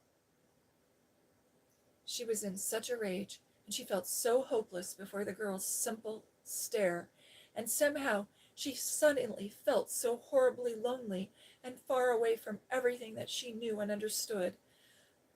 Oh, that she threw herself face down on the pillows and burst into passionate sobbing. She sobbed and cried so unrestrainedly that good-natured Yorkshire Martha was a little frightened and quite sorry for her. and she went to the bed and bent over her. "Oh, no, you mustn't cry now, miss. Not cry like that. No, there," she begged. "You mustn't. For sure, I didn't know. You'd be vexed. I don't know anything, you're right. I don't know anything about nothing, just like you said, miss. I beg your pardon, miss. Do stop crying." There was something comforting and really friendly in her strange Yorkshire speech, and a sturdy way which had good effect on Mary. Mary gradually ceased crying and became quiet, and Martha looked so relieved. "It's time for thee to get up now," she said. "Mrs. Medlock said I was to carry thy breakfast and thy tea and dinner unto thy rooms next to this. It's been made into a nursery for thee. I'll help thee on with thy clothes if that'll get you out of bed. If the buttons are in the back, they cannot button them up thyself." When Mary at last decided to get up, the clothes Martha took from the wardrobe were not the ones that Mary had worn when she arrived the night before with Mrs. Medlock. "Those are not my clothes. Mine are black," said Mary. She looked at the thick white wool coat and dress over, and added with cool approval, "Though those are nicer than mine." "These are the ones that thou must put on," Martha answered. "Mr. Craven ordered Mrs. Medlock to get 'em in London. He said, 'I won't have a child dressed in black, wandering about like a lost soul. I'd be make the place sadder than it is. Put color on her.' That's what he said to Mrs. Medlock. Mother said she knew what he meant. Mother always knows what a body means. She doesn't hold with black herself." You know, in Victorian times, when people lost a loved one, proper people would wear black from head to toe. They'd wear a black hat or a black veil. If they went to church, they'd wear a black dress and a black underslip and a black pinafore or apron and a black coat, and they would wear black and mourn for 3 years. Isn't that sad? So here, Mr. Archibald Craven didn't want his niece to be wearing black. "I hate black things," said Mary. The dressing process was one which taught them both something. Martha had buttoned up her little sisters and brothers from behind, but she had never seen a child who stood still and waited for another person to do all the things for her, as if she had neither hands nor feet of her own. "Why doesn't thou put on thy own shoes?" she said when Mary quietly held out her foot. "My Anya did it for me," answered Mary, staring. "It was the custom." She said that very often. It was the custom. The native servants in India were always saying it was the custom. If one told them to do a thing that their ancestors had never done for 1,000 years, they gazed at one mildly and said, "It is not the custom." And no one knew what to do, but that was the end of the matter. It had not been the custom that Mistress Mary should do anything but stand and allow herself to be dressed like a little doll. But before she was ready for breakfast, she began to suspect that her life at Misselthwaite Manor would end by teaching her a number of things quite new to her, things such as putting on her own shoes and stockings, and picking up things she let fall. If Martha had been a well-trained, fine young lady's maid, she would have been more subservient and more respectful, and would have known that it was her business to brush hair and button boots and bring things up and lay them away and pick things up. She was, however, only an untrained Yorkshire rustic from the country who had been brought up in a moorland cottage with a swarm of little brothers and sisters who had never dreamed of doing anything but waiting on themselves and on the younger ones who were either babies in arms or just learning to totter about and tumble over things. Hmm. So Martha's a country girl. If Mary Lennox had been a child who was ready to be amused, she would perhaps have laughed at Martha's readiness to talk. But Mary only listened to her coldly and wondered at her freedom of manner. At first, she was not at all interested in listening to Martha, but gradually, as the girl rattled on in her good-natured, good-tempered, homey way, Mary began to notice that what she was saying. "Hey, you should see 'em all," she said. "There's 12 of us, and my father only gets 16 shillings a week. I can tell you my mother's put it to get porridge for 'em all. They're tumble about on the moor, and they play, and they're all day there. And mother says it's the fresh air of the moors that fattens 'em up. She says she believes they eat the grass same as the wild ponies do. Our Dickon, he's 12 years old. He's got a young pony he calls his own." "Where did he get it?" asked Mary. "He found it on the moor with his mother when it was a little one, and he began to make friends with it and gave it bits o' bread and pluck young grass for it, and it got to him, so it follows him about, and it lets him get on its back. Dickon, a kind of lad, and animals like him." Mary had never possessed an animal pet of her own, and had always thought she should like one. So she began to feel a slight interest in Dickon, and as she had never been interested in anyone but herself, it was the dawning of a healthy sentiment. When she went into the room, which had been made into a nursery for her, she found that it was rather like the one she had slept in. It was not a child's room at all. It was rather plain. It was a grown-up's room, a grown-up person's room, with gloomy old pictures on the walls and heavy old oak chairs. A table in the center was set with a good, substantial breakfast, but she had always had a very small appetite, and she looked with something more than indifference at the first plate Martha set before her. "I don't want it," she said. "Thou doesn't want thy porridge?" Martha exclaimed incredulously. "No."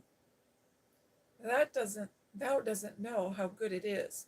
Put a bit of treacle on it, or a bit o' sugar." "I don't want it," repeated Mary imperiously.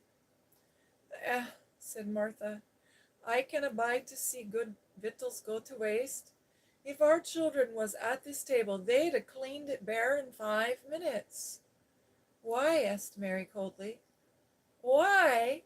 echoed Martha. "Because they scarce ever had their stomachs full in their entire lives. They're hungry as young hawks and young foxes. I don't know what it is to be hungry," said Mary with the indifference of ignorance. Martha looked indignant. "Well, it would do thee good to try it. I can see that plain enough," she said outspokenly. "I've no patience with folks as it sits and just stares at good bread and meat. My word, don't I wish Dickon and Phil and Jane and the rest of 'em had what's here under their pinafores." "Why don't you take it to them?" suggested Mary. "It's not mine," answered Martha stoutly, "and this isn't my day out. I get my day out once a month, same as the rest, when I go home and clean up for my mother and give her a day's rest." Mary drank some tea and ate a little toast and some marmalade. "You wrap up warm, run out and play, you," said Martha. "It'll do you good and give you some stomach for your meat." Mary went to the window. There was gardens and a paths and a big trees, but everything looked dull and wintry and dreary. "Out?" said Mary. "Why should I go out on a day like this?" "Well, if thou doesn't go out, then they'll have to stay in. And what's that got to do? Well, Mary glanced about her. There was nothing to do. It was just a room, a grown-up's room. When Mrs. Medlock had prepared the nursery, she had not thought of amusements. Perhaps it would be better to go and see what the gardens were like. Who would go with me? Mary inquired.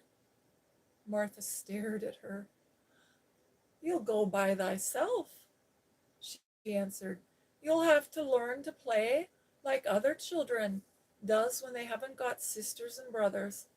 Out, Dickon goes off on the moor by himself and plays for hours.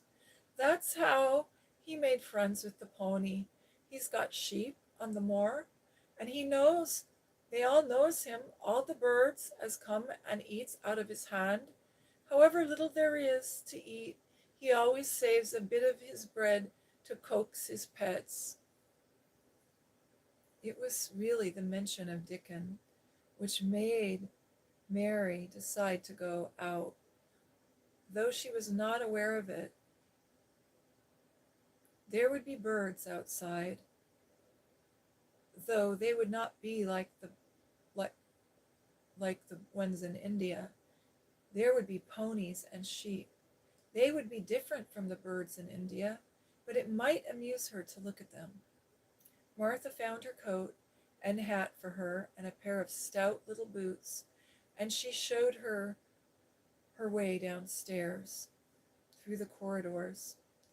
If thou goes around that way, they'll come to the gardens, she said with a smile, pointing to a gate in a wall of shrubbery. There's lots of flowers in summertime, but there's nothing bloomin' now. She seemed to hesitate a second before she added, one of the gardens is locked up. No one has been in it for 10 years. Why? Asked Mary in spite of herself. Here was another locked door that added to the 100 in the strange house. Mr. Craven had it shut when his wife died so sudden. He won't let no one go inside. It was her garden. He locked the door and dug a hole and buried the key. There, Mrs. Medlock's bell ringing. I must run. Quick now, be about. After she had gone, Mary turned the walk, which led to the door in the shrubbery. She could not help thinking about the garden, which no one had been in for 10 years. She wondered what it would look like, and whether there were any flowers still alive in it. When she had passed through the shrubbery gate, she found herself in a great gardens, with wide lawns and winding walks, with clipped borders. There were trees and flower beds and evergreens clipped into strange shapes, and a large pool with an old gray fountain in the middle of it. But the flower beds were bare and wintry, and the fountain was not playing. This was not the garden which was shut up. How could a garden be shut up? Who shuts up a garden? You could always walk around in a garden. She was just thinking this when she saw, at the end of the path she was following, there seemed to be a long wall with ivy growing over it.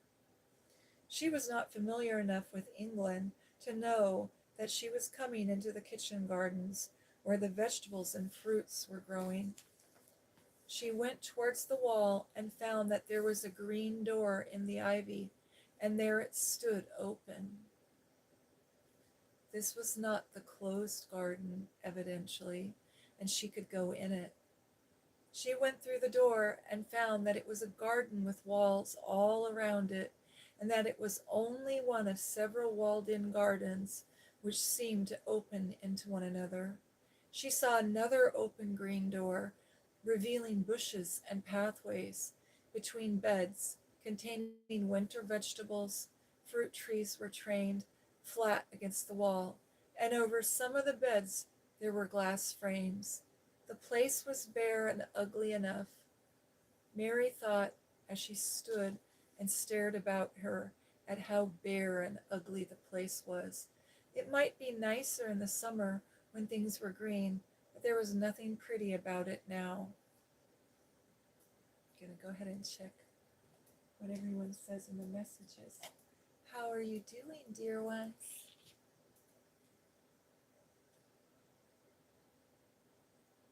Mm. Mm.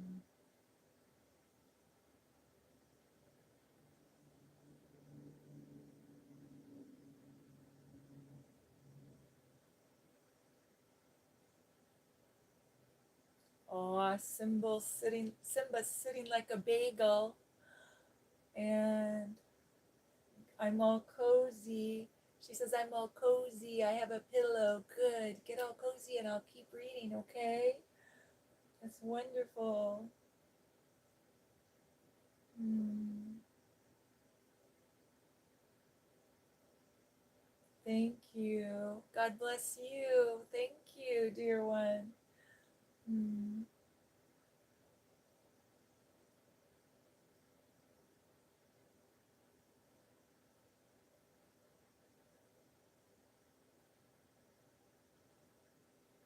Oh, that's so wonderful. Your mother cut your hair for you. Oh, that's wonderful. That's wonderful. Mm. Are you all cozy? Can you get all cozy? Got your pillow all cozy? And what about your little blanket? Hold on. We're going to get Peeps all cozy. Peeps, what? Okay, Peeps wants to say hi again. Mm. Mm. Peeps is going to get all cozy. We're reading The Secret Garden. See the pretty picture on the cover? There's Mary in her white wool coat and her little hat, and she's looking through the door to the garden. Let's see what happens next, okay? Presently, an old man with a spade over his shoulder walked through the door leading from the second garden. He looked startled when he saw Mary. He was surprised. And then he touched his cap. He had a surly old face and did not seem at all pleased to see her. But then she was displeased with his gardens and wore her quite contrary little look on her face, expression, and she clearly did not seem at all pleased to see him. What is this place? She asked. Oh, one of the kitchen gardens, he answered. What is that? Said Mary, pointing through the other green door. Another of 'em, shortly. There's another one on the other side of the wall, and there's the orchard on the other side of that. Can I go in them? Asked Mary. If thou likes, but there's nothing to see. Mary made no response. She went down the path and through the second green door. There she found more walls and winter vegetables and glass frames. But in the second wall there was another green door, and it was not open. Perhaps it led into the garden, which no one had seen for 10 years. As she was not at all timid child, and had always did whatever she had wanted to do, and ordered her servants about, Mary went to the green door and turned the handle. She hoped that the door would not open, because she wanted to be sure she had found the mysterious garden.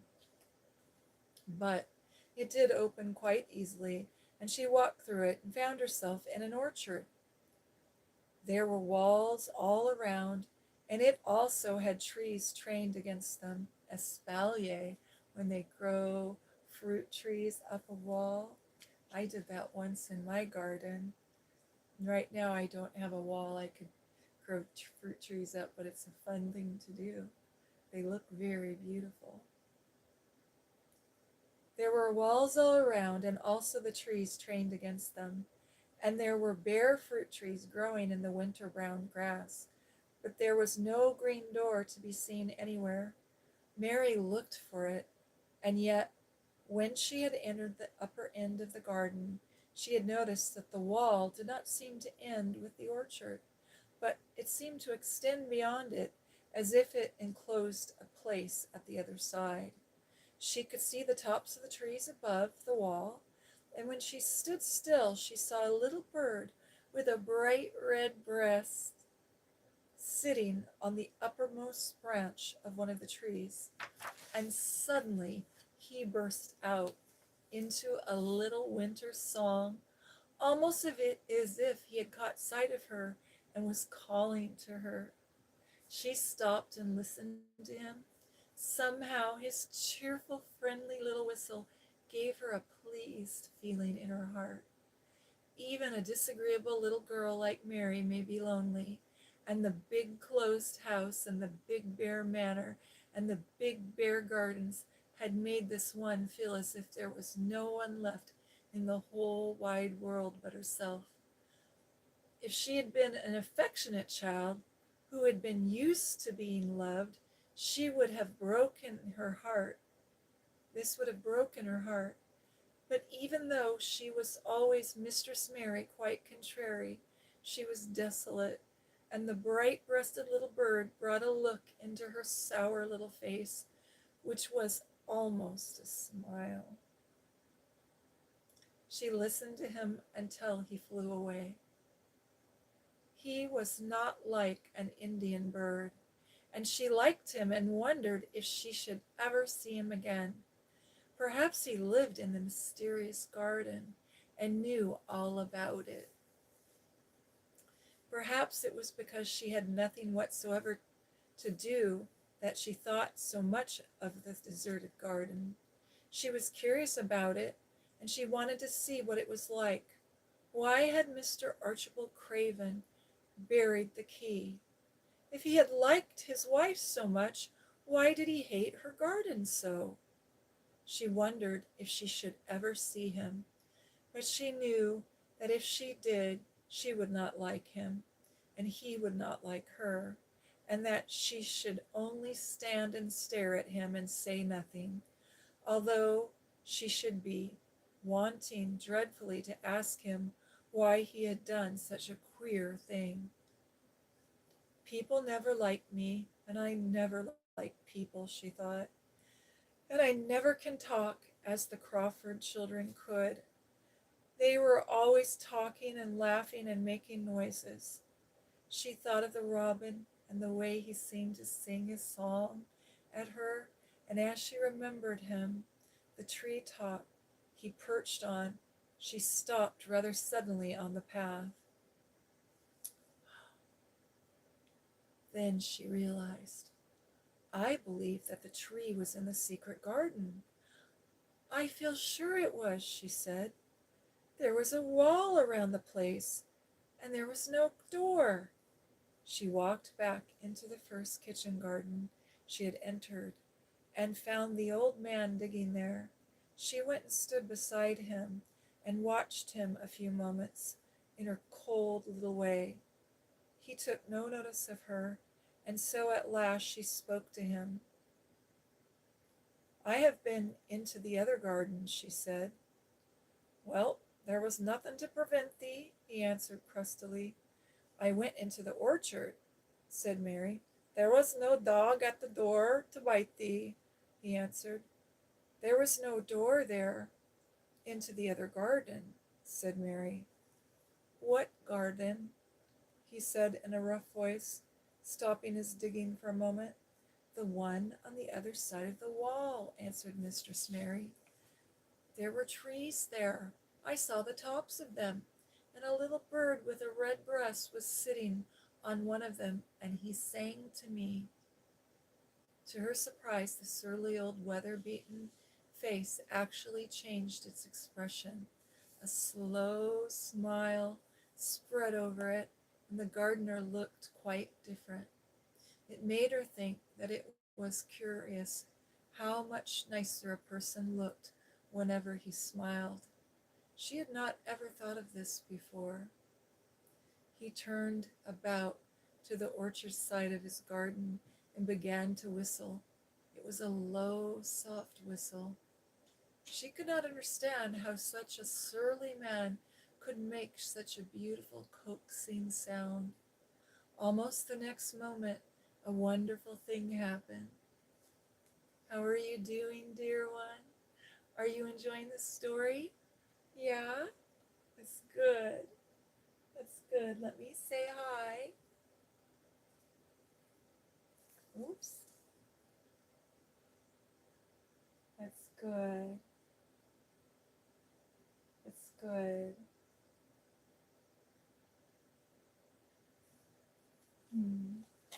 I'm so glad you're here. We're reading the story A Secret Garden. We're reading about Mary Lennox. She was 6 years old and she came all the way from India, and now she's living at Misselthwaite Manor, and she heard that there was a secret garden and she's trying to find it. I'm so glad your mama cut your hair for you. I bet it's beautiful. And yes, your mama is a blessing. Well, Mary came up to the head gardener, and here she's talking to him. Let's see what he says. To her surprise, the surly old weather-beaten face actually changed its expression, and a slow smile spread over it, and the gardener looked quite different. It made Mary think that it was curious how much nicer a person looked when he smiled. She had not thought of that before. He turned about to the orchard side of the garden, and he began to whistle, a low, soft whistle. She could not understand how such a big, surly man could make such a coaxing, pleasant sound. Almost the next moment, a wonderful thing happened. She heard a soft little rustling flight through the air, and it was the bird with the red breast flying to them. And he actually alighted on the big clod of dirt quite near to the gardener's foot. Here he is, chuckled the old man, and then he spoke to the bird as if he were speaking to a child. Where hast thou been, thou cheeky little bugger? He said. I've not seen thee before today. Hast thou been the courting this early in the season? Thou art forward. The bird put his tiny little head to one side and looked up at him with his soft bright eye, which was like a black dewdrop. He seemed quite familiar and not the least bit afraid. He hopped about and pecked the earth briskly, looking for seeds and insects. It actually gave Mary a queer feeling in her heart, because he was so pretty and cheerful and seemed so like a person. He had a tiny plump body and a delicate beak and slender, delicate legs. Will he always come when you call him? She asked, almost in a whisper. Aye, that he will. I've known him ever since he was a fledgling. He comes out of the nest and in the other garden, and when first he flew over the wall, he was too weak to fly back for a few days, and we got friendly with one another. Then when he went over the wall again, with the rest of the brood was gone, and he was lonely, and so he comes back to me. What kind of bird is he? Asked Mary. Doesn't thou know? He's a robin redbreast, of course, and they're the friendliest, curious birds alive. They're almost as friendly as dogs, if you know how to get on with them. Watch him pecking about there and looking around at us now and again. He knows we're talking about him. It was the queerest thing in the world to see the old fellow. He looked at the plump little scarlet waistcoated bird as if he were proud and fond of him. He's a conceited little one, he chuckled. He likes to hear folk talk about him. I'm curious, bless me. There never was his like for curiosity.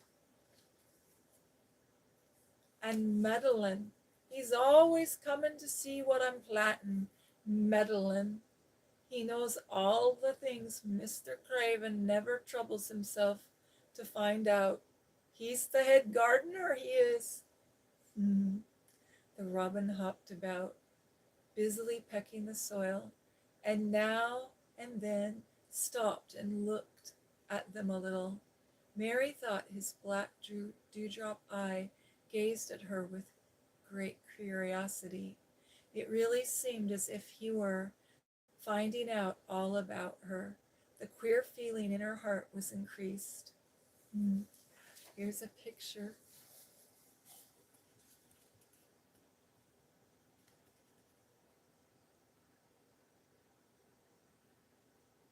Can you see the little bird? And Mary and the head gardener? There they are, and in the back you can see the walled gardens.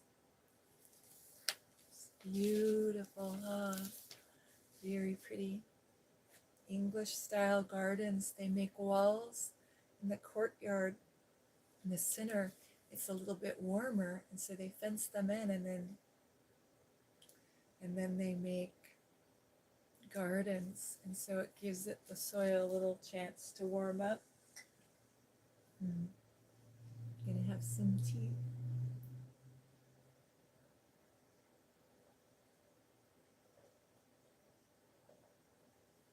Are you all cozy? I like reading to you. I'm so glad you're here. Get all cozy in your bed with your pillow and your blankie. Get all cozy.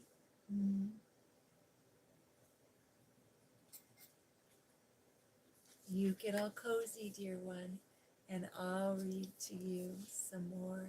We're reading The Secret Garden.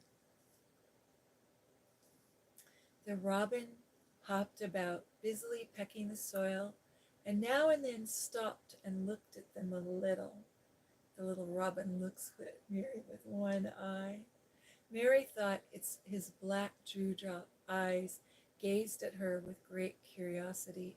It really seemed as if he were finding out all about her. The queer feeling in her breast increased. Where did the rest of the brood fly to? She asked. There's no knowing. The old ones turn 'em out in their nest and make 'em fly away, and they're scattered before you know it. There one was a knowing one, and he knew it was lonely. Mistress Mary went a step nearer to the robin and looked at him very closely and very hard. I'm lonely, she said. She had not known before that this was one of the things which made her feel sour and cross. She seemed to find it out when the robin looked at her, and she looked at the robin. The old gardener pushed his cap back on his bald head and stared at her a minute. Art thou, then, the little wench from India? He asked. Mary nodded. There's no wonder that thou'rt lonely. Thou'lt be lonelier before thou's done, he said. He began to dig again, driving his spade deep into the rich black garden soil, while the robin hopped about, very busily employed. What is your name? Inquired Mary. He stood up to answer her. Ben Weatherstaff, he answered, and then he added with a surly chuckle, I'm lonely myself, except when he's with me, and he jerked his thumb towards the robin. He's the only friend I've got. I have no friends at all, said Mary. I've never had. My Anya didn't like me, and I never played with anyone. It is a Yorkshire habit to say what you think with blunt frankness. And old Ben Weatherstaff was a Yorkshire moorman through and through. Then thou's me are a good bit alike, he said. We was woven out of the same cloth. We're neither of us good looking, and we're both of us as sour as we look. We've got the same nasty tempers, both of us. I'll warrant. This was plain speaking, and Mary Lennox had never heard the truth about herself in her entire life. Native servants always salaamed and submitted to you whenever you did. She had never thought much about her looks, but she wondered if she was as unattractive as Ben Weatherstaff. And she also wondered if she looked as sour as he had looked before the robin came. She actually began to wonder also if she was nasty tempered. She felt uncomfortable. Suddenly, a clear, rippling little sound broke out near her, and she turned around. She was standing a few feet from a young apple tree, and the robin had flown on up to one of its branches and had burst out into a scrap of a song. Ben Weatherstaff laughed outright. "Ah, what did he do that for?" asked Mary. "He's made up his mind to make friends with thee," replied Ben. "Dang me if he hasn't took a fancy to thee." "To me?" asked Mary, and she moved towards the little tree softly and looked up. "Would you make friends with me?" she asked the little robin, just as if she were speaking to a real person. "Would you?"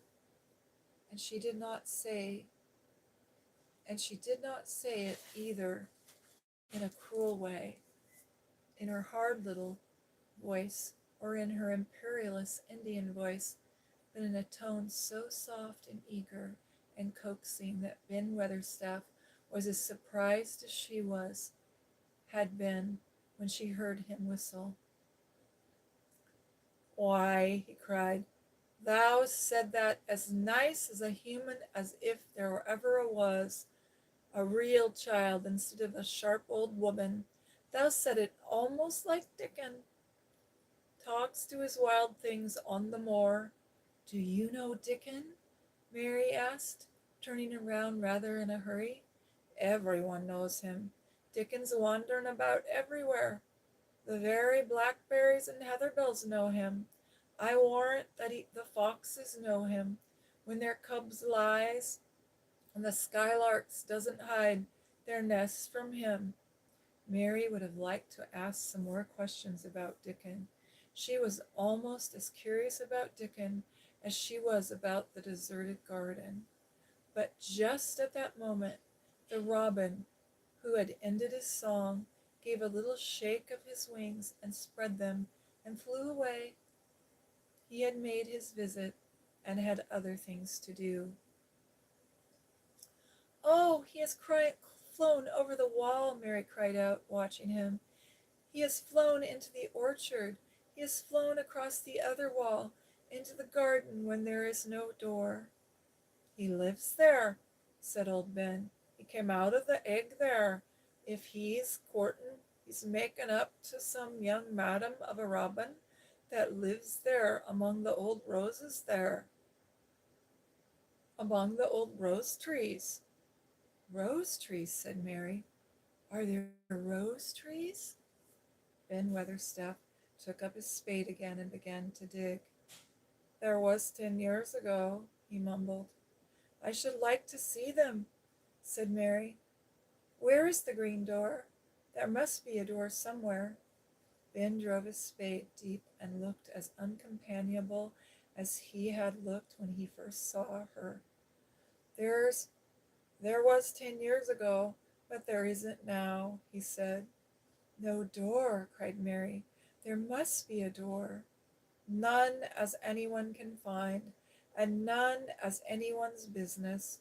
Don't be a meddlesome wench, and poking about your nose where there's no cause to go. Here, I must go on with my work. Get you gone and playing you. I've no more time." And he actually stopped digging, threw his spade over his shoulder, and walked out without even glancing at her or saying goodbye.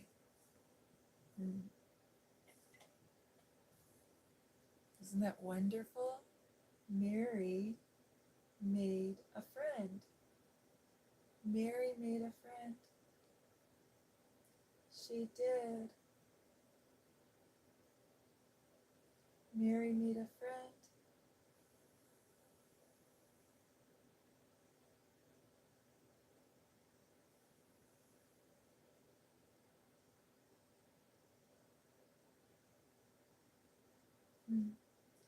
Well, now I'm going to have to look for a second with our little phone because somehow I made a mistake and lost our live here. So I don't know what I did. Let's see. Go there. And there it is. That's not it. There it is. There it is. All our words.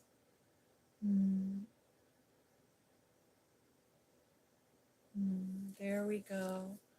We're reading, and I'm looking at the messages every once in a while, and we're having so much fun.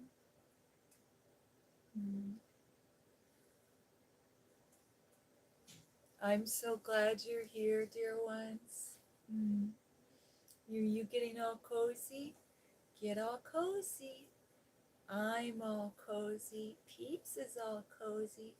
Peeps, can you say hi? Can you say hi, Peeps? Yeah. Say hi. Okay, can you say hi? Oh, Peeps likes you. There we go. Peeps says hi. Okay, Peeps, you come on back here. Get all cozy with your blanket. Get your pillow just right, cozy. Your blanket just right. Hi, how are you? Did you know that we're reading? Yeah, we're reading The Secret Garden by Frances Hodgson Burnett. And we're on chapter 5. I'm going to have a little bit of tea. I have some chamomile tea.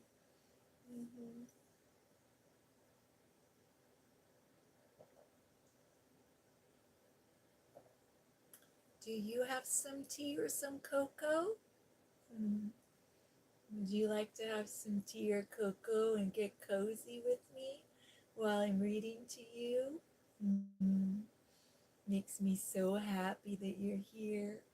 I love reading to you. Gonna have my tea, put it right back. Put it back on my little shelf. I'm all cozy. Let's see.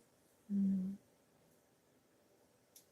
check and see how we're doing. Okay, so we're reading The Secret Garden and we're on chapter 5. There's a great mystery that's going to happen. Are you ready? Okay, here we go. The Cry in the Corridor, chapter 5. At first, each day which passed by for Mary Lennox was exactly like the others. Every morning she awoke in her tapestried room and found Martha building her fire. Every day was exactly alike. Mary would wake up and she'd see Martha leaning by the fire. Every morning she ate her breakfast in the nursery, which had nothing amusing in it at all. And after each breakfast, Mary would gaze out of the windows across to the huge moor, which seemed to spread out on all sides, and climb up to the sky. And afterwards she had stared for a while. She realized that if she did not go out, she would have to stay in and do nothing. And so she went out. She did not know that this was the best thing that she could have done, and she did not know that when she began to walk quickly or even run along the paths and down the avenue, she was stirring her slow blood and making herself stronger by fighting with the wind which swept down from all the moor. She ran only to make herself warm, and she hated the wind, which rushed at her face and roared and held her back as if she were some giant. It were some giant she could not see. But the big breaths of rough, fresh air blown over the heather filled her lungs with something which was good for her whole thin body, and whipped some red color into her cheeks, and brightened her dull eyes, which she did not know anything about. But after a few days spent almost entirely out of doors, she wakened up one morning knowing that it was what it was to be hungry. And when she sat down to her breakfast, she did not glance disdainfully at her porridge and push it away, but she took her spoon and began to eat it, and went on eating until her bowl was completely empty. "Thou got on well enough with this morning, didn't thou?" said Martha. "It tastes nice today." "Oh, it's the fresh air of the moor that's given thee stomach for thy victuals," answered Martha. "It's lucky for thee that thou's got victuals as well as an appetite. There's been 12 in our cottage, and has the stomach and nothing to put into it. You go on playing you're out of doors every day, and you'll get some fresh air on your bones, and you won't be so yeller." "I don't play," said Mary. "I have nothing to play with." "Nothing to play with!" exclaimed Martha. "Our children play with sticks and stones. They just run about and shout and look at things." Mary did not shout, but she looked at things. There was nothing else to do. She walked around and around the gardens and wondered about the path in the park. Sometimes she looked for Ben Weatherstaff, the gardener, but though several times she saw him at work, he was too busy to look at her, or was too surly. Once, when she was walking towards him, he picked up his spade and turned and walked away, as if he did it on purpose. One place she went to oftener than any other. It was the long walk outside the gardens, with the wall around them. There were bare flower beds on either side of it, and again the wall of ivy grew thick. There was one part of the wall where the creeping dark green leaves were more bushy than elsewhere.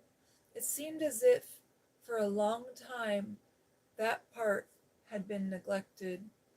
The rest of it had been clipped and made to look neat, but at this lower end of the walk it had not been trimmed at all. A few days after she had talked to Ben Weatherstaff, Mary stopped to notice this, and wondered why it was so. She had just paused, and was looking up at the long spray of ivy swinging to the wind, when she saw a gleam of scarlet and heard a brilliant chirp, and there, on top of the wall, perched Ben Weatherstaff's robin redbreast, tilting forward to look at her with his small head on one side. You want to see a picture of it? There it is. Oops, there it is. Can you see it?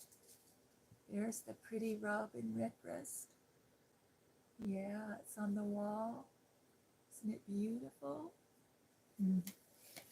Mary's lonely, and she's got Martha, and Martha's full of joy, and now she's met a little bird, and she's trying to make friends with him. I wonder what's going to happen. "Oh," she cried out, "it is you, it is you." And it did not seem at all queer to her that she spoke to him as if she was sure that he would understand and answer her. And he did answer her. He twittered and chirped and hopped along the wall, as if he were telling her all sorts of things. It seemed to Mistress Mary as if she understood him too, though he was not speaking in words. It was as if he said, "Good morning. Isn't the wind nice? Isn't the sun nice? Isn't everything nice? Let us both chirp and hop and twitter. Come on, come on." Can't you just hear the little bird? Mary began to laugh. And as he hopped and took little flights along the wall, she ran after him. Poor little thin, shallow, ugly Mary. She actually looked almost pretty for a moment. "I like you. I like you," she cried out, pattering down the walk, and she chirped and tried to whistle, which last she did not know how to do in the least. Have you ever tried to whistle and not been able to? I'm trying to whistle, but I'm not very good at it. Well, Mary didn't know how to whistle either. But the robin seemed to be quite satisfied and chirped and whistled back to her. At last he spread his wings and made a darting flight to the top of a tree, where he perched and sang loudly. That reminded Mary of the first time she'd seen him. He had been swinging on a treetop then, and she had been standing in the orchard. Now she was on the other side of the orchard and standing in the pathway outside a wall, much lower down. And there was the same tree inside. "It's in the garden no one can see into or go into," she said to herself. "It's the garden without a door. He lives in there. How I wish I could see what it's like inside." She ran up the walk to the green door she had entered the first morning. Then she ran down the pathway through the other door, and then into the orchard. And then she stood and looked up there, and there was the tree on the other side of the wall, and there was the robin just finding his song and beginning to preen his feathers with his beak. It is the garden," she said. "Oh, I'm sure of it." She walked around and looked closely at the side of the orchard wall, but she only found what she had found before. There was no door. There was no door in it. Then she ran through the kitchen garden again and out into the walk outside the long ivy-covered walls, and she walked to the other end of it and looked at it, but there was no door. And then she walked to the other end, looking again, but there was no door. "It's very queer," she said. "Ben Weatherstaff said there was no door, and there is no door. But there must have been one 10 years ago, because Mr. Craven buried the key." This gave her so much to think about that she began to be quiet and quite interested, and she began to feel that she was not sorry that she had come to Misselthwaite Manor. In India, she had always felt hot and too languid to care much about anything. In fact, the fact was that the fresh wind from the moor had begun to blow the cobwebs out of her young brains and to waken her up a little bit. Isn't that funny? She stayed out of doors nearly all day long, and when she sat down to her supper at night, she felt hungry and drowsy and comfortable.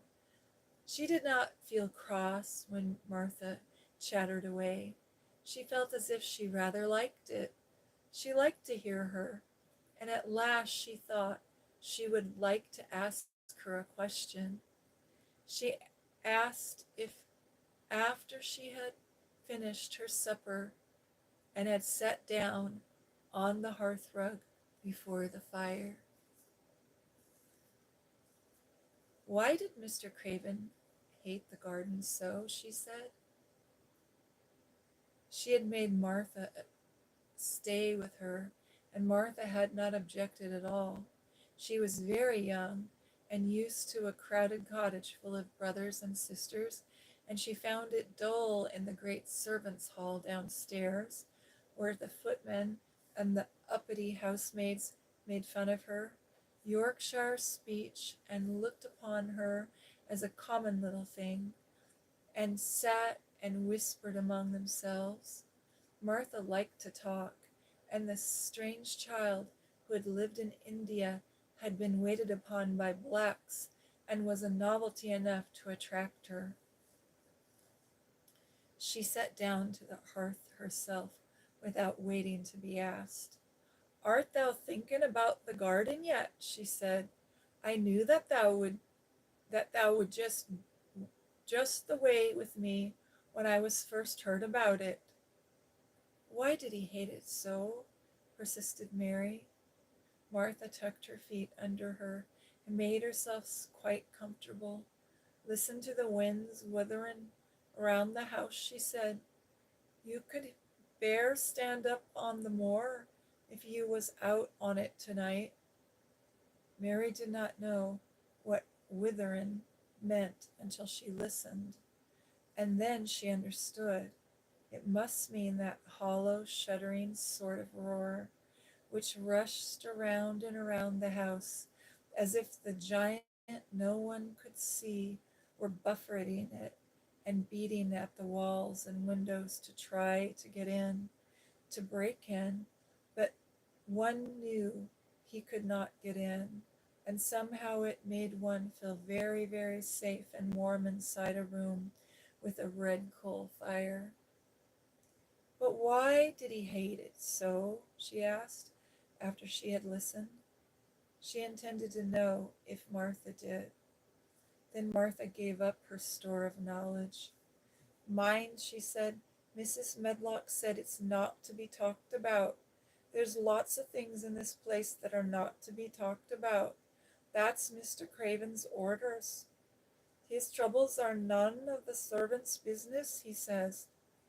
But for the garden, he would be like he is.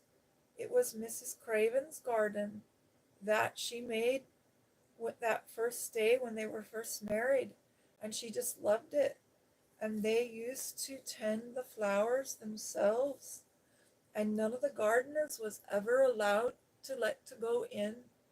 Him and her used to go in and shut the door and stay there hours and hours reading and talking, and she was just a bit of a girl. And there was an old tree and a branch bent like a seat on it, and she made roses grow over it, and she used to sit there. But one day she was sitting there and the branch broke, and she fell on the ground and was hurt so bad that the next day she died. The doctors thought he'd go out of his mind and die too. That's why he hates it. No one never gone in since, and he won't let anyone talk about it." Mary did not ask any more questions. She looked at the fire and listened to the wind wuthering. It seemed to be wuthering longer than ever. At that moment, a very good feeling was happening to Mary. 4 good things had happened to her, in fact, since she had came to Misselthwaite Manor. She had felt as if she had understood a robin, and that he had understood her. She had run in the wind until her blood had grown warm. She had been healthily hungry for the first time in her life, and she had found out what it was to be sorry for someone. Mary was getting on, but as she was listening to the wind, she began to listen to something else. She did not know what it was, because at first she could scarcely distinguish it from the wind itself. It was a curious sound. It seemed almost as if a child were crying somewhere in the house. Sometimes the wind sounded rather like a child crying, But presently Mistress Mary felt quite sure that this sound was inside the house, not outside it. It was far away, but it was inside. She turned around and looked at Martha. "Do you hear anyone crying?" she asked. Martha suddenly looked confused. "No," she answered. "It's the wind. Sometimes it sounds as if someone was lost on the moor and wailing. It's got all sorts of sounds." "But listen," said Mary. "It's in the house, down one of those long corridors." And at that very moment a door must have been opened somewhere downstairs, for a great rushing draught blew along the passages, and the door of the room they sat in was blown wide open with a crash, and as they both jumped to their feet, the light was blown out, and the crying sound was swept down the far corridor, so that it was to be heard more plainly than ever. "There!" said Mary. "I told you so. It is someone crying, and it isn't a grown-up person." Martha ran and shut the door quickly and turned the key, but before she did it, they both heard the sound of a door in some far passage shutting with a bang, and then everything was quiet again, for even the wind stopped its wuthering for a few moments.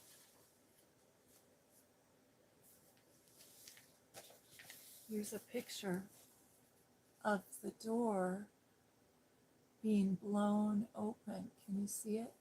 And it happened so quickly that it startled Mary and Martha. Have you ever had that happen to you? Shut a door in one part of the house and a door in the other part of the house open? It's happened to me before. Hi, dear one, how are you? We're reading The Secret Garden. "It was the wind," said Martha stubbornly. And if it wasn't, it was likely Betty Buttersworth, the scully maid. She had a toothache all day." But something troubled and awkward in her manner made Mistress Mary stare very hard at her. She did not believe she was speaking the truth. Hmm.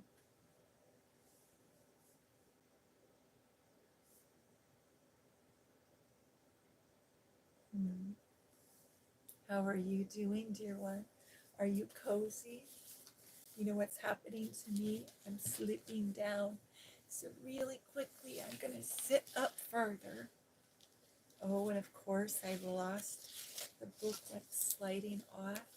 Mm, that's okay. Mm,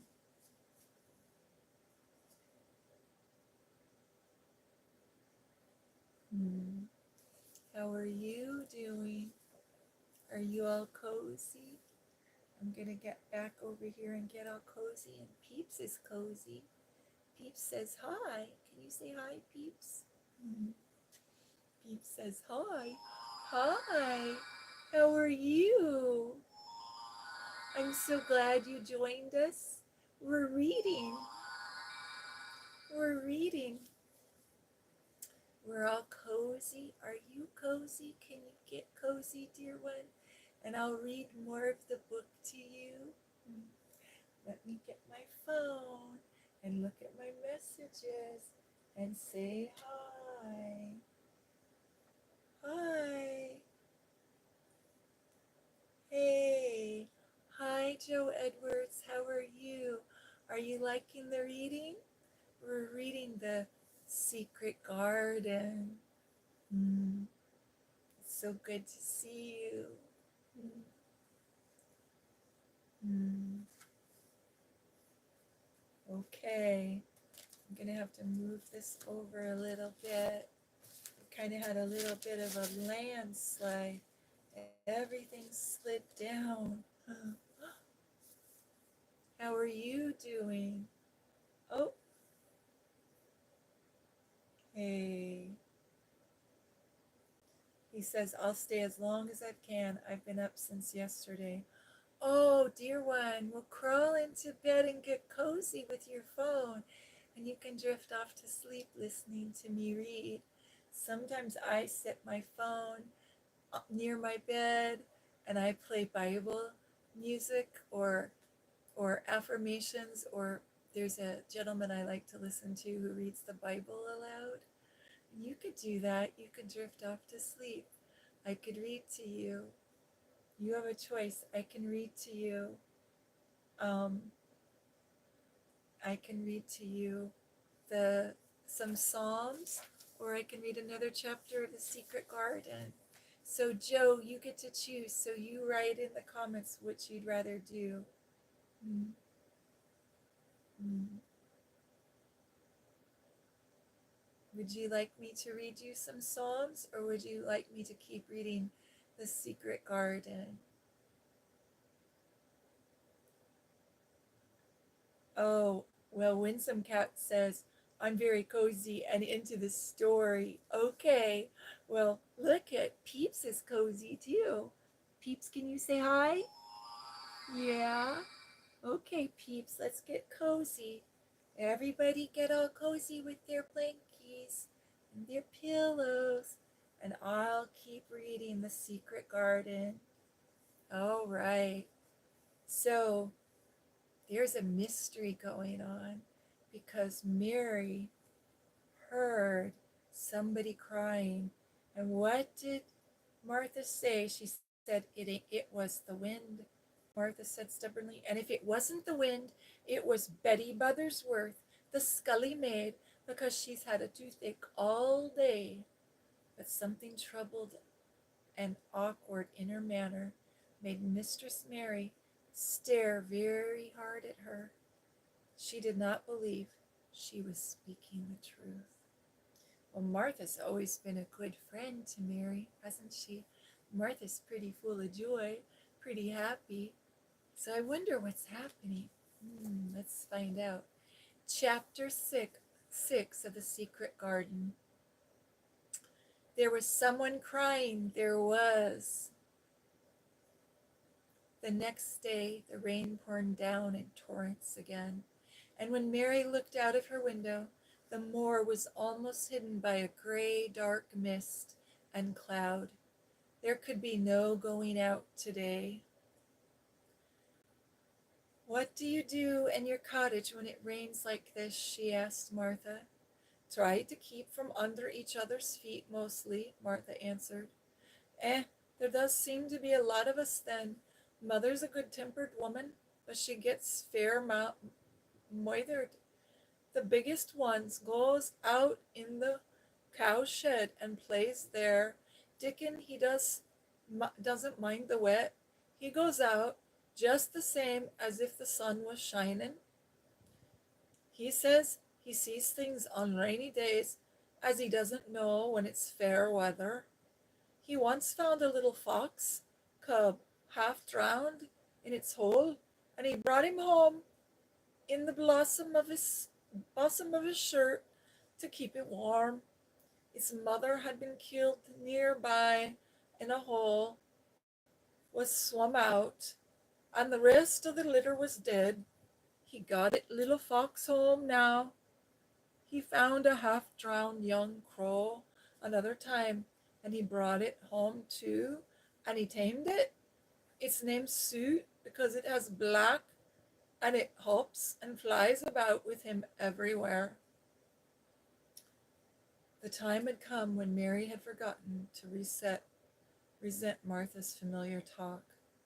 She had even begun to find it interesting and to be sorry when she stopped or went away.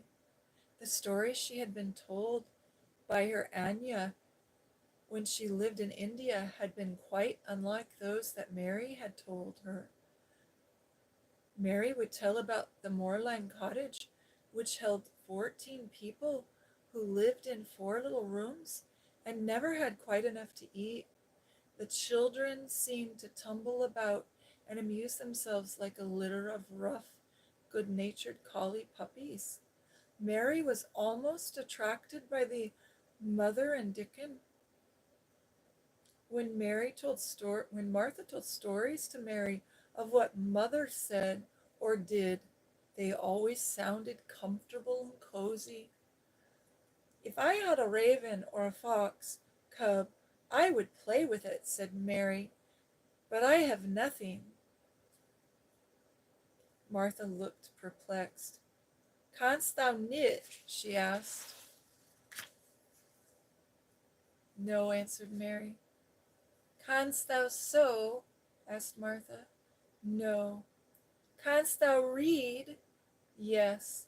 Then why dost thou read something or learn a bit of spelling? That's old enough to do that. Learning thy book, and a good bit by now. I haven't any books, said Mary. Those I had were left in India. That's a pity, said Martha.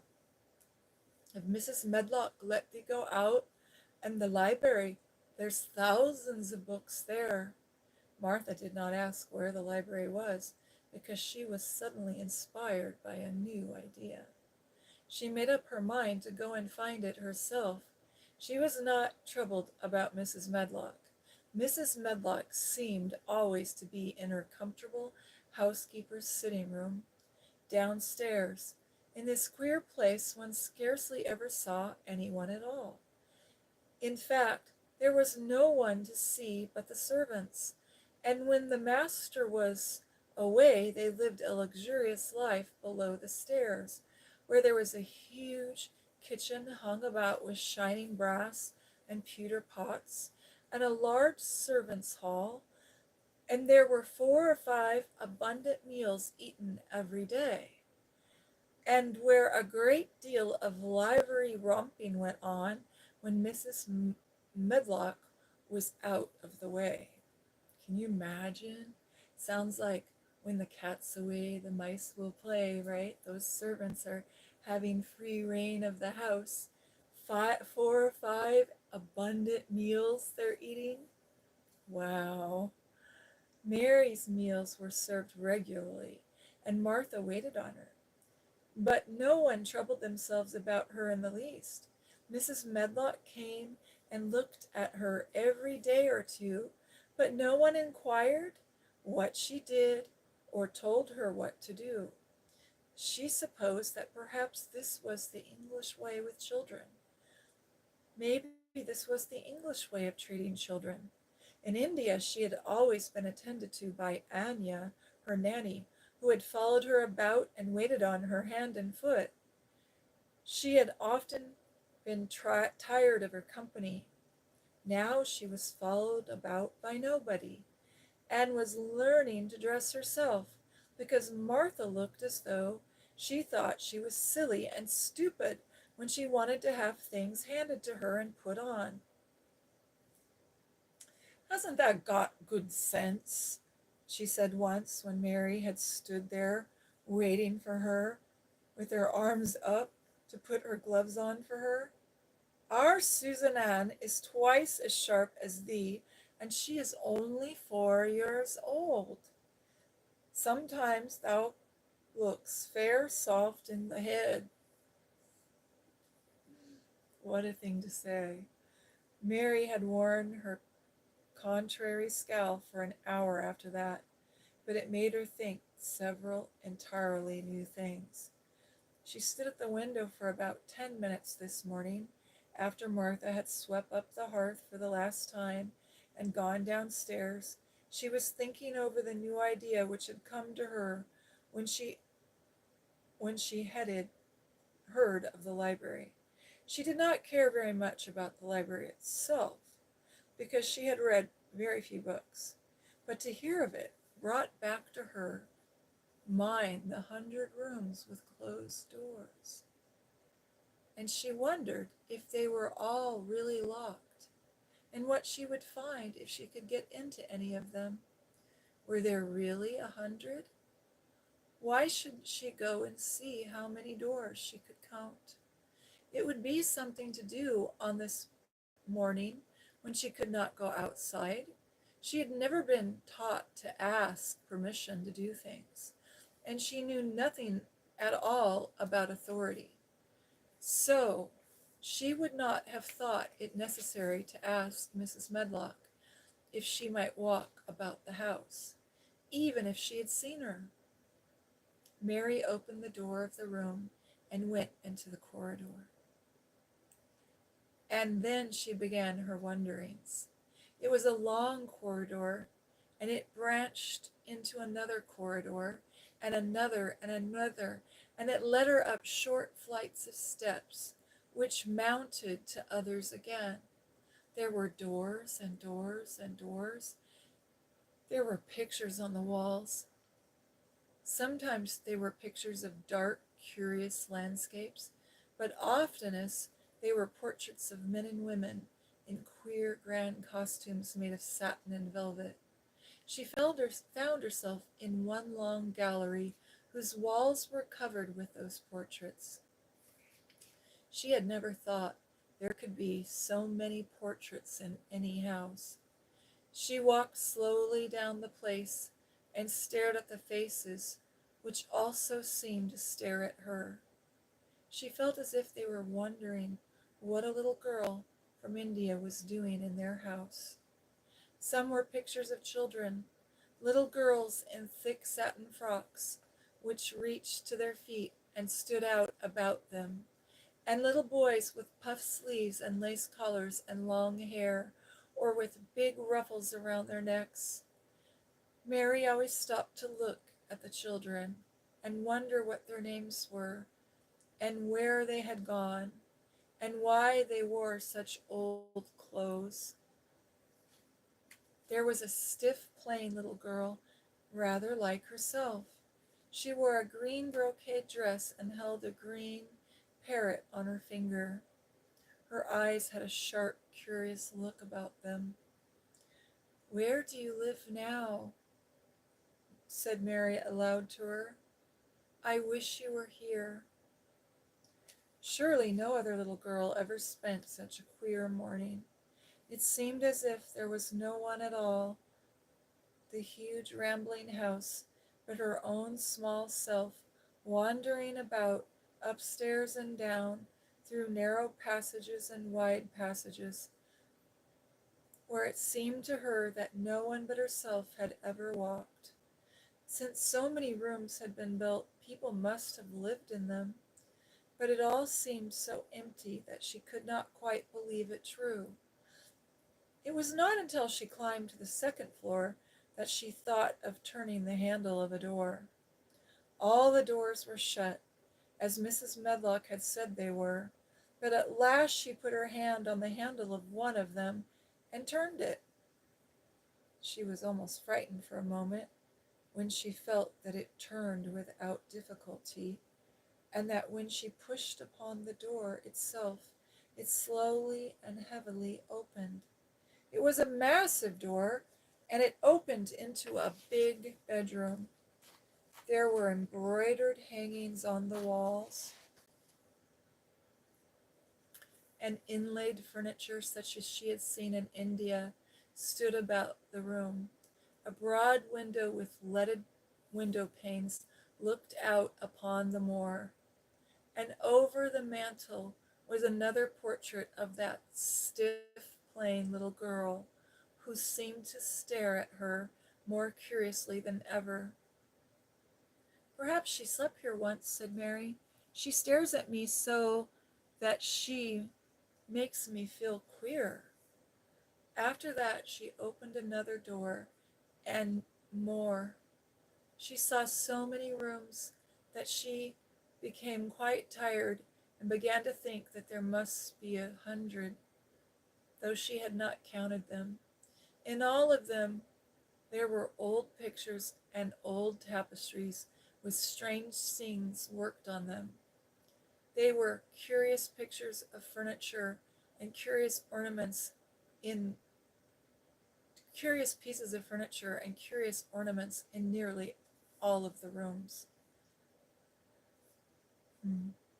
In one room which looked like a lady's sitting room, the hangings were all embroidered velvet, and in a cabinet there were about 100 little tiny elephants made of ivory. They were of different sizes, and some had their manhouts or palanquins on their backs. Some were much bigger than the others, and some were so tiny that they seemed like only babies. Mary had seen carved ivory in India, and she knew all about the elephants. She opened the door of the cabinet and stood on a footstool and played with some of these for quite a long time. When she got tired, she set the elephants back in order and shut the door to the cabinet. Here's a picture of Mary reaching up into the cabinet, looking at the elephants. Can you see them? She's on a footstool. And she's looking at those carved ivory elephants. I bet that made her feel a little bit closer to her home in India to see little carved elephants like she was used to seeing carved animals. In India, they do a lot of inlay work with ivory, where they take furniture and they take round tables and they carve the sides, and they carve little holes, and then they take little pieces of ivory and they make a pattern in the table. If you ever go to a museum, or if you ever go to this place called Cost Plus or Pier 1 Imports in America, they have stores where they sell that type of furniture. It's very famous, very popular. A lot of people have one or two of those tables in their homes. They have little low tables that they use to put their tea on, or people put books on them, put them beside a chair. In the old English style furniture, people would get a table like that someone had brought back from India. Yeah.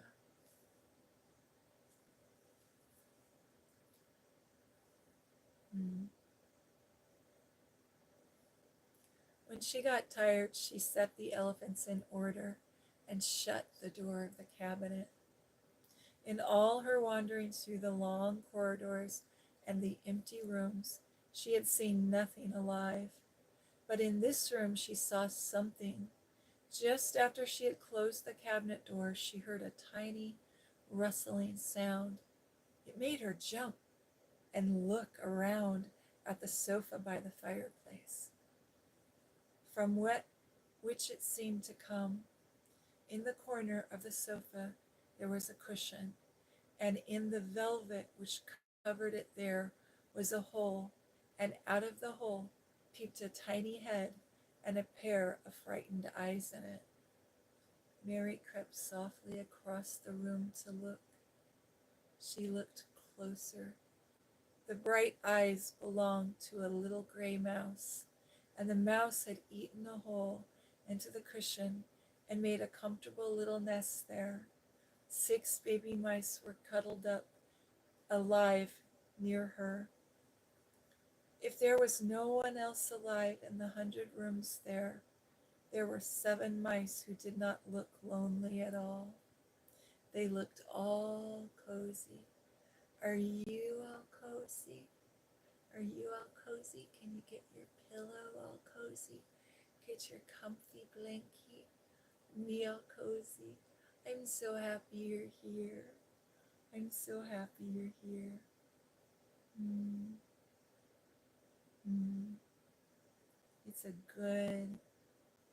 It's a good story.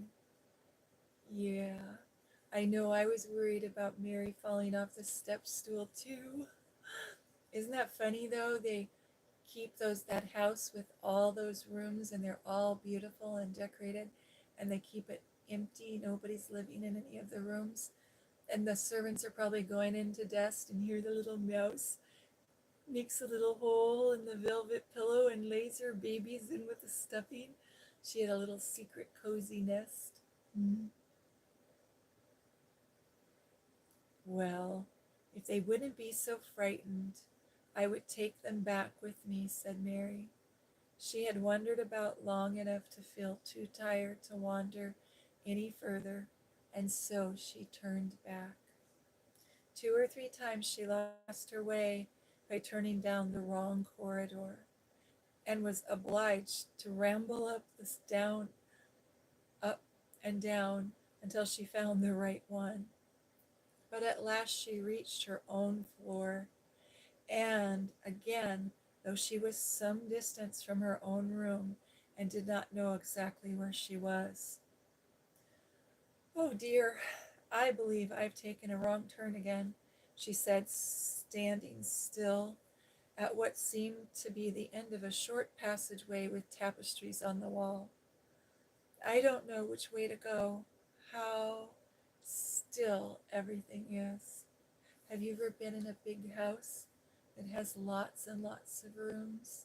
It's very quiet and still." Mm, yeah. It was while she was standing there, and just after she had said that, that the stillness was broken by a sound. It was another cry, but not quite like the one that she had heard last night. It was only a short one, a fretful, childish whine, muffled by passing through walls. "It's nearer than it was," said Mary. Her heart began beating faster and faster. "And it is crying." Mary put her hand accidentally upon the tapestry near her, and then sprang back, feeling quite startled. The tapestry was the covering of a door which fell open and showed her that there was another part of the corridor behind it, and Mrs. Medlock was coming up it with her bunch of keys in her hand and a very, very cross look on her face. "Oh no." "What are you doing here?" she said, and she took Mary by the arm and pulled her away. "What did I tell you?" "I turned around the wrong corner," explained Mary. "I didn't know which way to go, and I heard someone crying." She quite hated Mrs. Medlock at that moment, but she hated her more the next. "You didn't hear anything of the sort," said the housekeeper. "You came along back to your own nursery, or I'll box your ears. You'll come back to your own nursery, or I'll box your ears." And she took her by the arm and half pushed her, half pulled her up one of the passageways and down another until she pushed her in at the door of her own room. "Now," she said, "you stay where you're told to stay, or you'll find yourself locked up. The master had better get you a governess, same as he said he would. You're the one that needs someone to look sharp after you. I've got enough to do." She went out of the room, and she slammed the door shut after her, and Mary went and sat on the hearthrug, pale with rage. She did not cry, but ground her teeth. There was someone crying. There was, she said to herself. She had heard it twice now, and sometime she would find out. She had found out a great deal this morning. She felt as if she had been on a long journey, and at any rate she had had something to amuse herself all the day long, all the time, and she had played with the ivory elephants, and she had seen the gray mouse and its babies in their nest in its velvet cushion. I'm going to see what you say in the comments. Hi. Oh, he says, "Hero Zach, hi." He says, "Hello, Jeannie. I'm so happy. I can't describe my happiness. A stupid doctor checked me last week, told me I had lung infection and I need a CAT scan. Today turned out that all the medical filled with the x-rays and blood test wasn't even mine." Hi, Rochi. Hi. Oh, what a relief. That's such a relief. Praise God. Thank you, God. That's wonderful. You know what? I had a similar experience when I went to the hospital. they kept testing me and they couldn't find what was wrong. And then they came up with this weird answer of what was wrong. And I knew it wasn't that. And I went to sleep and I had a dream. Well, first I prayed and asked God to tell me what it was. And I prayed with a doctor. And I went to sleep and I had a dream. They had to put me asleep for a test. And in my dream, the Lord told me that there was a blood clot in my leg. And I was having a hard time moving my left shoulder and my left arm and my left leg. And I woke up from that dream and I told the doctor, the new doctor, and she didn't believe me. And she said I was a hypochondriac. And she said that God wasn't real. God was dead. God died in the Middle Ages. She went on and on. And I was not going to cry. I was like, I'm not going to give up. So when she left, I finally asked her to leave. And I asked the nurse to help me. And we prayed. And the nurse decided to change me into my own room so that I could have a different doctor. So the nurse got a new doctor, and the doctor came, and she said, "What's going on?"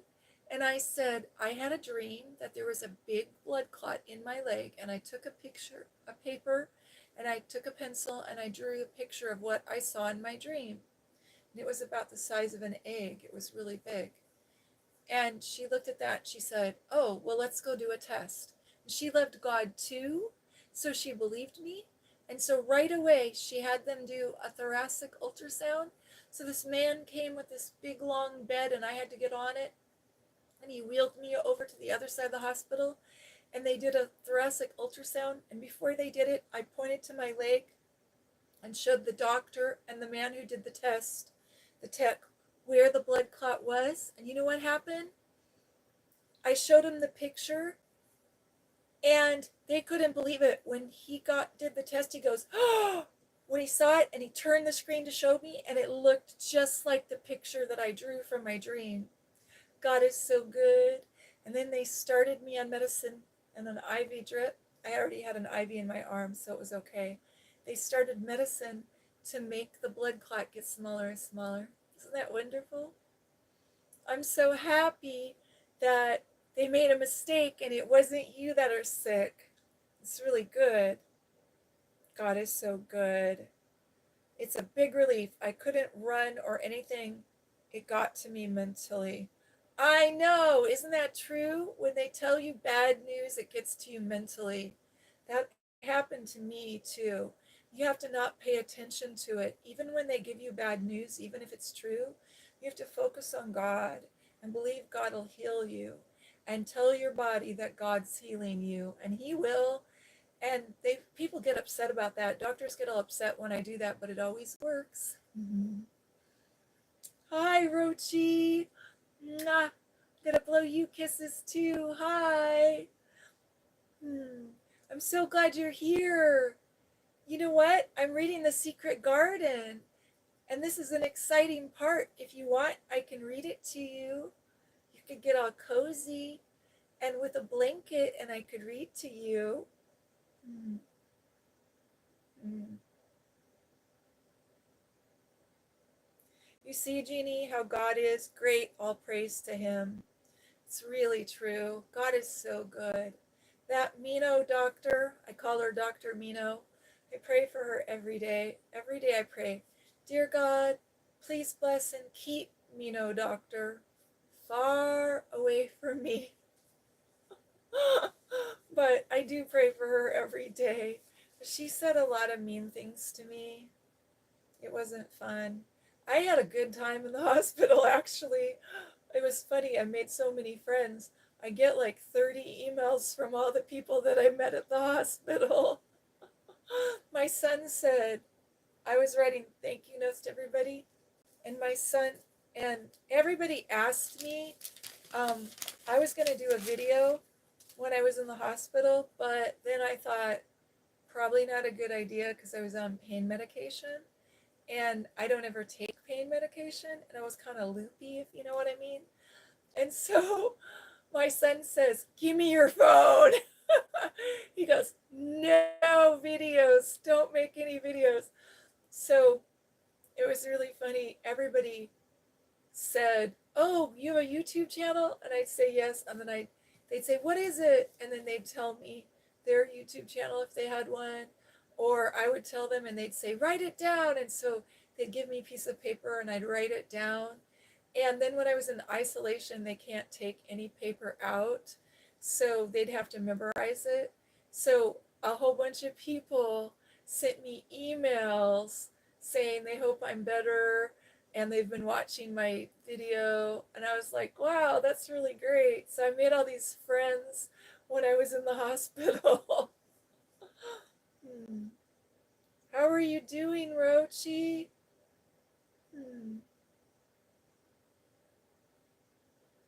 You're doing social studies? What are you studying in social studies? Tell me. She says, I got 100 assignments left. Are you studying something particular in social studies? Like usually people study something. Tell me what you're studying. I'm so glad you're here. Would you like to have me read you another chapter of the Secret Garden? Or do you have a question? What does everybody think? Are you enjoying reading The Secret Garden? I'm so glad you're here. Peeps is happy too, and Peeps has to say hi again. Peeps says hi to Rochi. Peeps says hi to Joe. Peeps says hi to Winsome Cat. Peeps says hi to Zach. Hey, Hero Zach, are you still here? I have a quote for you. If you're still here, say hi. I'm not sure what I'm studying, probably the American-Mexican War. Of course, we enjoy listening to your voice. Okay. Hero Zach, I have a quote for you. If you're still here, listen. Are you ready? Everybody listen. Winsome Cat, listen to this. Rochi, listen to this. This is a really good quote, okay? Are you ready? I'm here, he says. Okay. A disagreement with a toxic person will turn into an argument that becomes a bigger problem. A disagreement with a toxic person will turn into an argument that becomes a bigger problem. But a disagreement with a good person will turn into a conversation that leads to a solution. It's important to know the difference. Isn't that wonderful? I'm going to type it into the comments, okay? Because it's so good. Let's see if I can get it to chat. I know it's the best quote ever. I'm going to ask my friend to show me how to post memos, and I'll post it as soon as I figure out how. So let me write it down. Write it down. A disagreement with a toxic person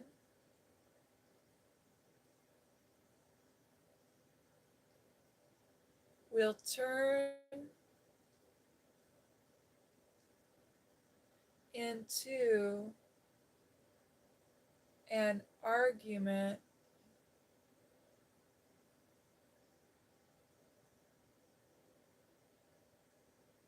that becomes a bigger problem.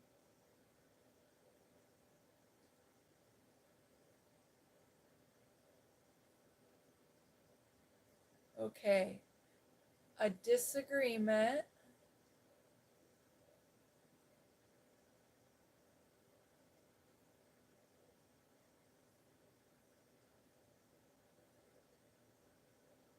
with a good person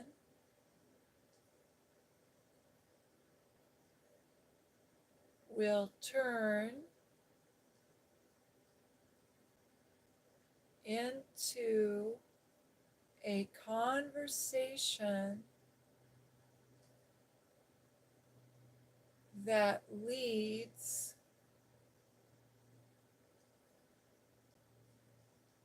to a solution.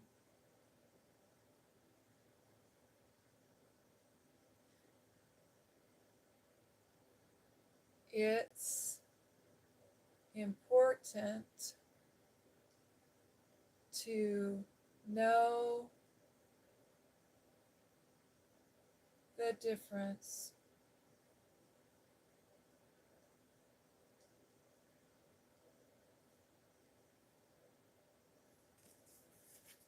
Isn't that wonderful? God is so good. God is so good. No, I didn't come up with it. What happened was I was praying for a quote that would be a healing quote for our situation we've been having. And our situation's over because we're not going to do that anymore. But I have hundreds and hundreds of books, and I was thinking, what would I do?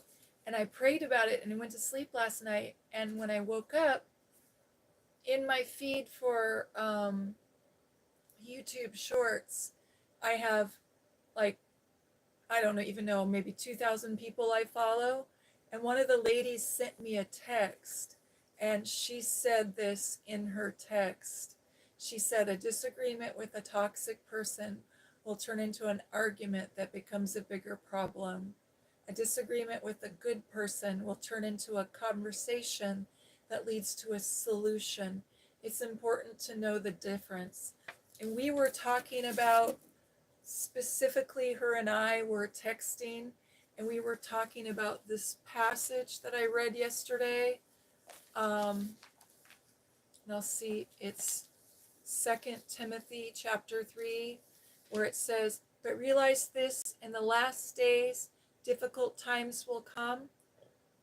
For men will be lovers of self, lovers of money, boastful, arrogant, revilers, disobedient to parents, ungrateful, unholy, unloving, irreconcilable, malicious gossips, without self-control, brutal, haters of good, treacherous, reckless, conceited, lovers of pleasure rather than lovers of God, holding on to a form of godliness, although they have denied its power.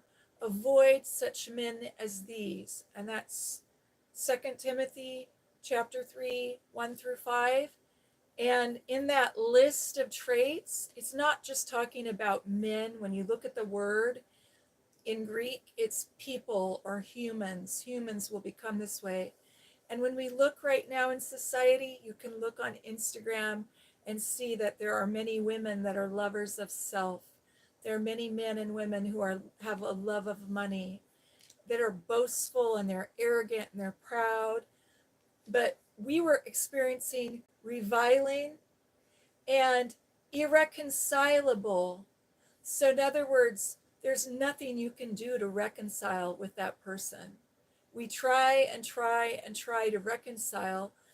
And this is what narcissists do. This is a really good description of narcissism in the Bible, because narcissists are like that. No matter what you do, I was married to a narcissist, and he would fight about something, get upset, and you could never reconcile with him.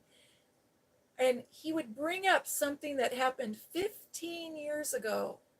And it was like, there's a principle called keeping short accounts, where if you don't let the sun go down upon your anger, if you have a disagreement with someone, then you talk about it and you work it out, and then you let it go, right? But my husband, he could never let anything go.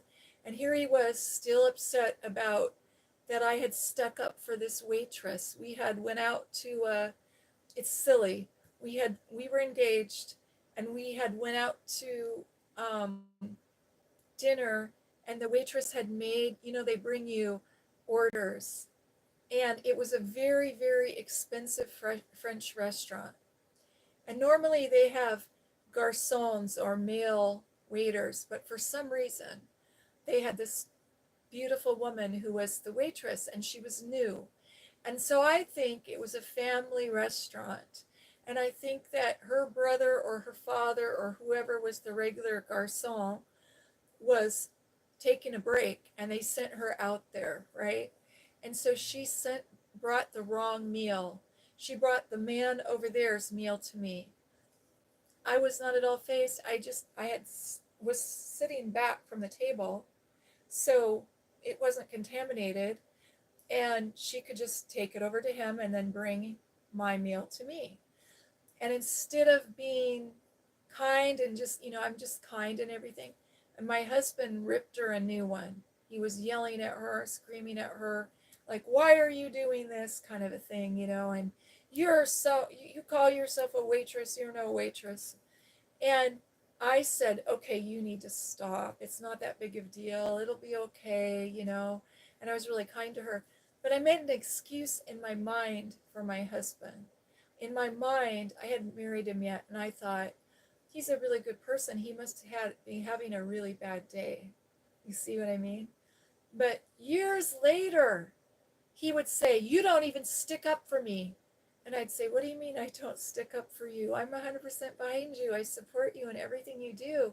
He said, no, there was that one time when we went to dinner and the waitress brought you the wrong meal, and she put butter on my steak, and I didn't want butter on my steak, and I asked them to take it back, and you said it was okay, and you took your napkin and you blotted my steak, and they should have taken it back. He was irreconcilable. And it's like, that's the only thing you can find to be upset about.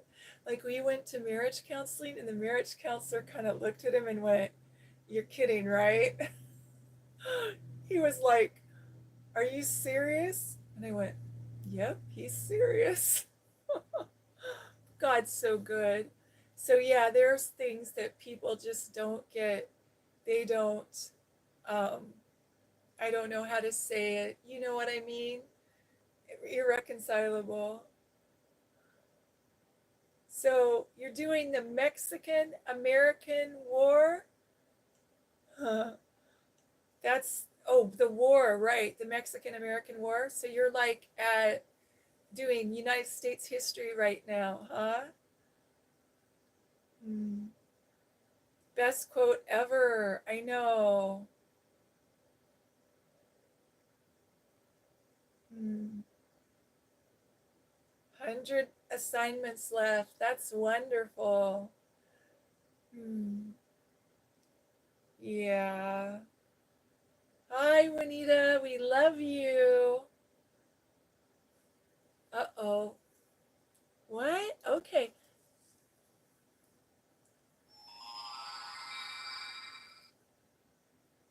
Peeps says hi, Juanita. Peeps has been happily reading with us, Juanita. In just a minute, I'm going to read the comments, and then I'll read some more of our book, okay? Oh, I hope the pain's not gotten worse. Oh my gosh, our stupid power went off for like an hour and a half, yet a freaking again. Oh no, I hate that. Thank you, Jeannie, for that. I already go by that quote in my life. I know you do. That's why I thought you would like it.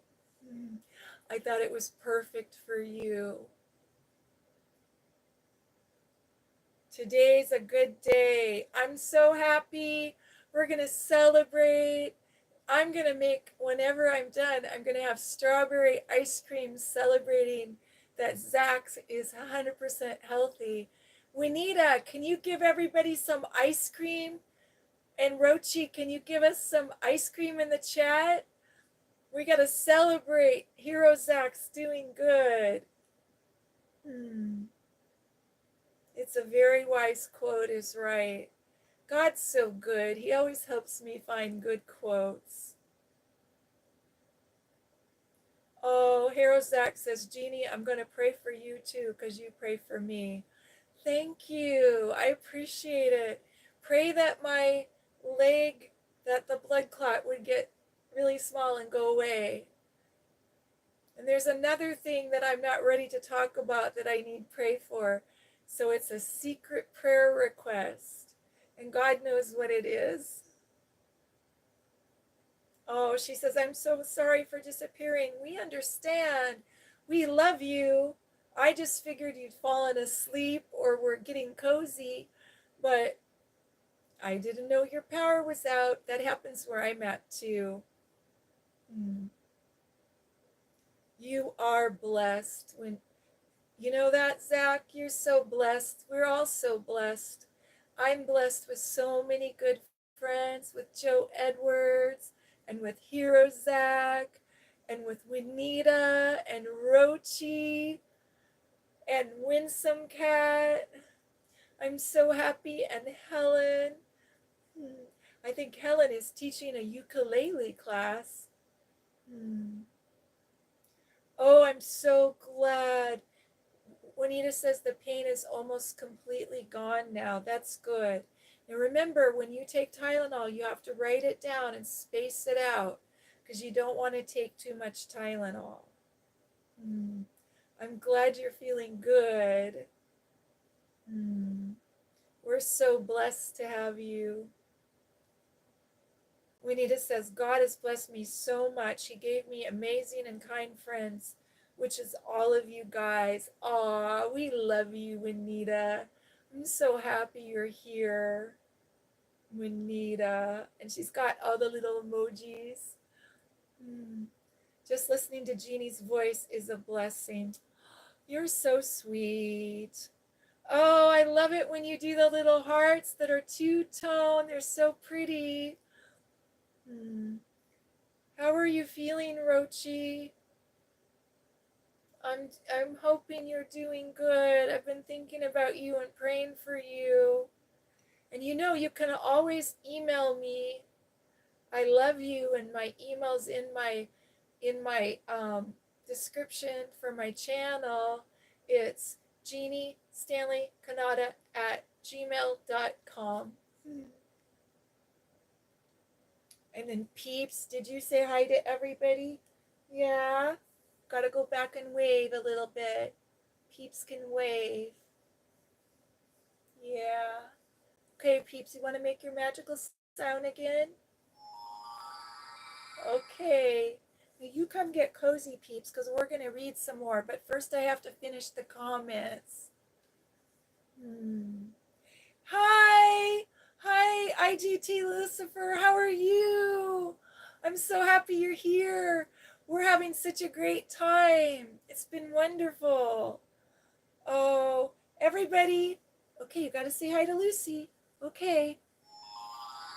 Peep says hi. I love you. How are you? We're having a fabulous day. We're having a party. You're invited. Guess what, Lucy? We had something really good happen. Hero Zach had to do medical tests, and they said there was a problem with his lungs. And today he found out that they made a mistake, and those films weren't even his films, and there's nothing wrong with his lungs. Isn't that wonderful?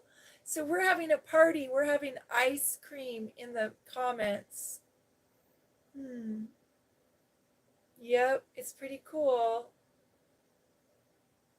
And then Weena says, yeah, I'm stuck right now. Simba is using my hand as a pillow. Oh, I give Simba a big hug from me, says Winsome Cat. My cat left me TT.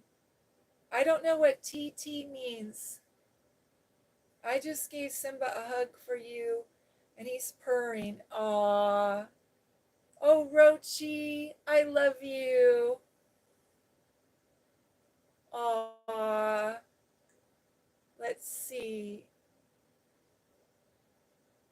Yeah, we're pretty excited. It is good news. Okay. Oh, there's all this ice cream. Yay! Rochi, thank you for the ice cream. Peeps, you know what? You want to see the screen? Look. Rochi gave you ice cream. Isn't that great? Yeah.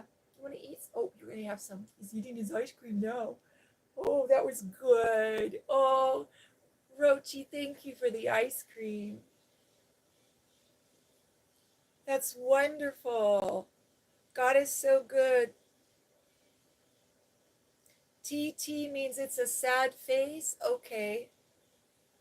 Hmm. Well, okay, everybody tell me, would you like me to read another chapter of The Secret Garden? I've got to have a little bit to drink first. Do you know that when my kids were little, I read them every night before they went to sleep? And I have a whole big bin of books I used to read them. And I'd stick them in like a little wash tub because you could bring it with you to the couch or to the bed. And it was so much fun. I love reading aloud. Everybody hit like and subscribe. I think everybody already has, but I'm supposed to get good at telling people that.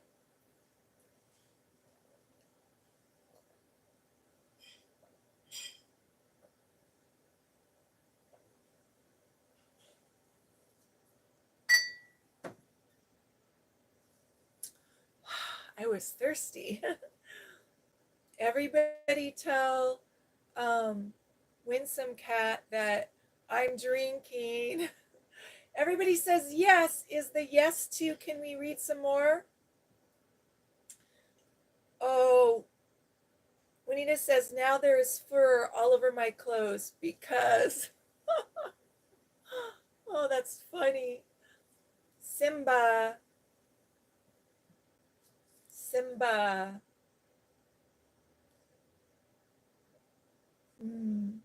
You know what? That's funny. My keyboard, I'll tell you what, autocorrect is the bane of my existence. I was talking to my friend, texting, and you know how it changes, like you start to write a word and it changes it to something else? Yeah, it was not good what it was changing it to, and I was like, what in the world? Oh. When my daughter was little,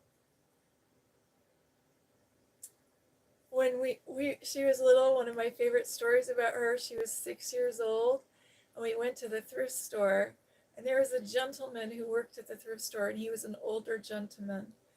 And I had my little girl, she was 6, and then I had her baby brother and her little sister with us, and her big brother was with us, and they were all over here together. And the gentleman said, she's such an optimist. You know, an optimist, if you don't know very much English, an optimist is somebody who always looks on the bright side. And she stamps her foot and puts her hands on her waist and says, I am not an octopus. So she thought he had said she was an octopus. Oh, it was so funny. For her whole life, that gentleman has worked at that thrift store, and now he never lets her forget it. I'll go in there and he'll say, how's my little optimist? It was kind of silly. I'm always in need of a lint roller. My cats are always over me. You know, at the dollar store, they have really nice lint rollers, the kind that you just peel the little sticky paper off and then it's sticky. And I just have one by the front door and one in the bathroom drawer, and I just do myself because I wear black a lot. Sometimes I used to work for a lady who had 3 big dogs. She had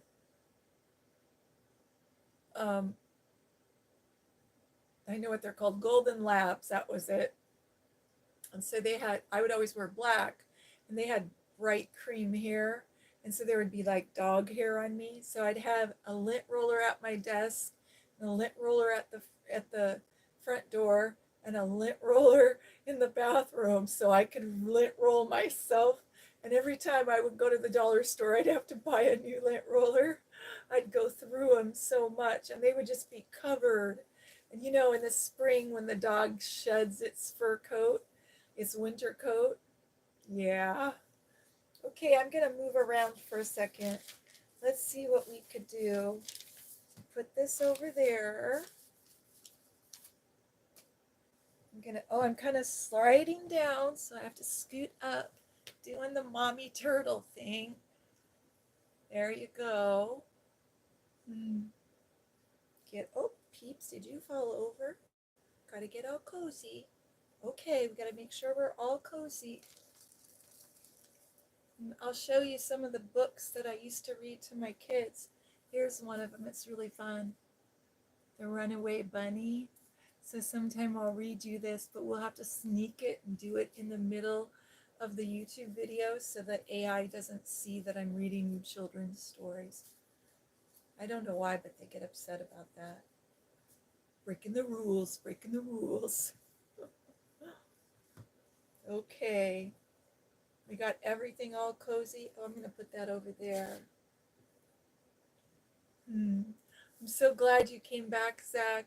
I'm so glad you got good news. It's really wonderful. Oh, and guess what? After our chat, I'll write in here the praise report for today that you got good news. Makes me feel so happy in my heart. It's really, really good news. Boy, I know how hard it is when you get bad medical reports. It can be scary. And also, it kind of messes with you mentally. Like, you think, wait a minute, I feel fine. Like, right, your lungs, you're running and you're working out. You feel fine. And then they come up with some bad thing. And it's like, what? I knew that wasn't me. Yeah. And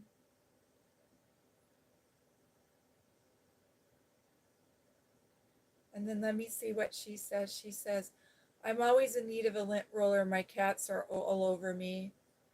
And then Winita says, oh, that sounds adorable, Rochi. Do they ever actually sleep on top of you? And then she says, yeah. Oh my gosh, that's the cutest thing I've ever heard, Rochi. She says, when some cat says, I had one on top of me earlier. Yeah, look at me. Peeps is always on top of me. He always wants to be right by me. Nice, I don't have to deal with fur. And then you've seen my dog, Buttercream. I don't have to deal with bad fur either, with any kind of lint or any. My friend's cat does that all the time, she says. One of my cats lets me basically cuddle them. She hopped in my arms. I've got a picture I'll post later. Oh, how sweet is that? Cats are so adorable. Yeah, my friend's cat is a hairless cat, and she is like 24/7 purring machine. Literally 24/7, she says. Isn't that funny? There's this house.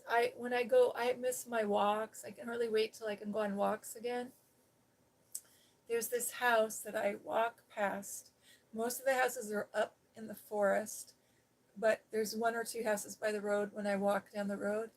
And the dog always comes to the fence and wags its tail and looks at me, and it says, it's really funny. One of these days I'm going to take a picture because there's this huge sign. The people have a fence, and the fence is like,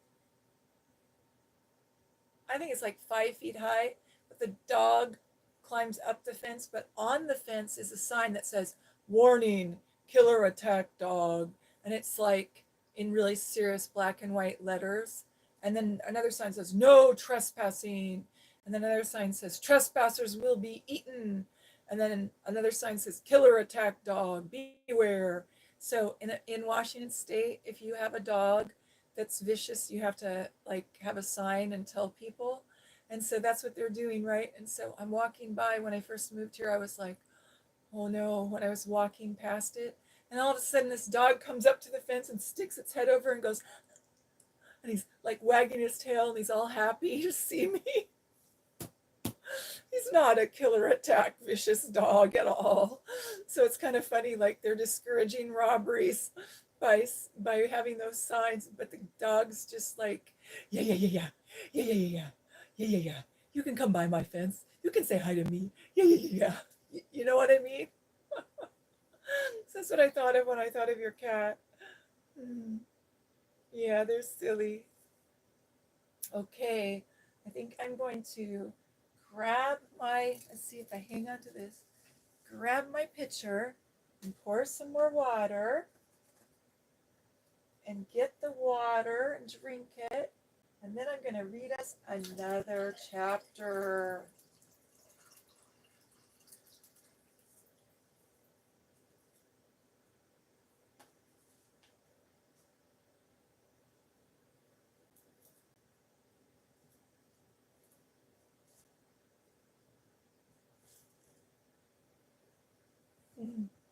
That was a little bit of a production, sorry.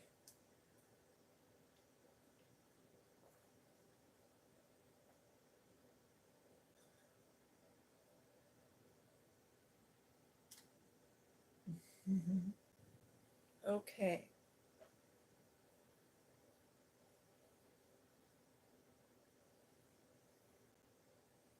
Okay, peeps, are you ready to have some more red? Yeah, it was adorable. That dog is the sweetest, kindest dog. And if you just walked by there at night and saw the signs, you'd think, oh my goodness, like it's funny. Sometimes when I'm walking, I'll walk with my friend who has a dog, and he's an older gentleman, and we'll be walking, and then we'll see people coming and they cross the street to get away from that house because of the signs, and we laugh because the dog always runs out. And he brings treats for his dog. So when his dog does something good, you know, he gives him a treat, and he always reaches into his pocket and feeds the treat, and the dog is like opens its mouth and waits for him to pop the treat in. I'm like, okay, that dog is spoiled. He's definitely not a killer attack dog. Then she says, aw, Simba is sleeping peacefully right beside me. Well, let's read The Key of the Garden, Chapter 7. Something exciting is going to happen. Are you ready, peeps? Yeah. Okay. Okay, we're going to listen. Here we go. I think our dear friend Joe Edwards is asleep. I think he fell asleep. That's okay. I'm gonna listen, read to us some more. We gotta make sure we're all okay. So we're reading The Secret Garden. Here's a pretty picture. And here's a picture of the bird. Let's see if I can.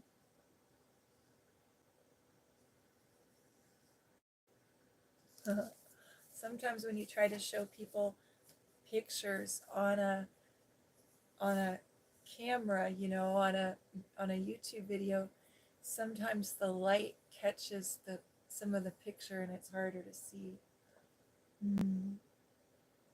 Okay, let's see if we can start over. This is fun. I'm having fun. Are you having fun? Are you all cozy? Peeps is all cozy. He's all cozy and snuggy, and I'm all snuggy. So here we go. This is Chapter 7, The Key in the Garden. 2 days after this, when Mary opened her eyes, she sat upright in the bed immediately and called to Martha. Look at the moor! Look at the moor! The rainstorm had ended, and the gray mist and clouds had been swept away in the night by the wind. The wind itself had ceased, and a brilliant deep blue sky arched high over the moorland. Never, never, never had Mary dreamed of a sky so blue. In India, skies were hot and blazing. This was of a deep, cool blue, which almost seemed to sparkle like the waters of some lovely bottomless lake. And here and there, high and high in the arched blueness, floated small white clouds of snow-white fleece. The far-reaching world of the moor itself looked softly blue instead of gloomy purple-black or awful dreary gray. You know what happened? I think the heather might have bloomed. "Aye," said Martha with a cheerful grin. "The storm's over for a bit. It does like this at the time of the year. It goes off in the night like it was, pretending it never had been here and never meant to come again. That's because the springtime, it's on its way. It's a long way off yet, but it's coming." "I thought perhaps it always rained or looked dark in England," Mary said. No," said Martha, sitting up on her heels among her black brushes. No's the worst." Let's see if I can find a picture of, there's a picture here I can show you. Martha's she's cleaning out the fireplace over here, and Mary just woke up in her bed really fast. She probably has long curtains hanging down in her bed. A lot of times in England, in English furniture, they have 4-poster beds with long curtains, and they would draw them. And they'd have tapestries on the wall because in the castles it's cold, because it rains and it's moist outside. And so the tapestries would insulate the room, and they would have a fireplace in a lot of the rooms to heat the room. So that's why every morning Martha comes early and cleans out the old ashes and starts a new fire to keep the room warm.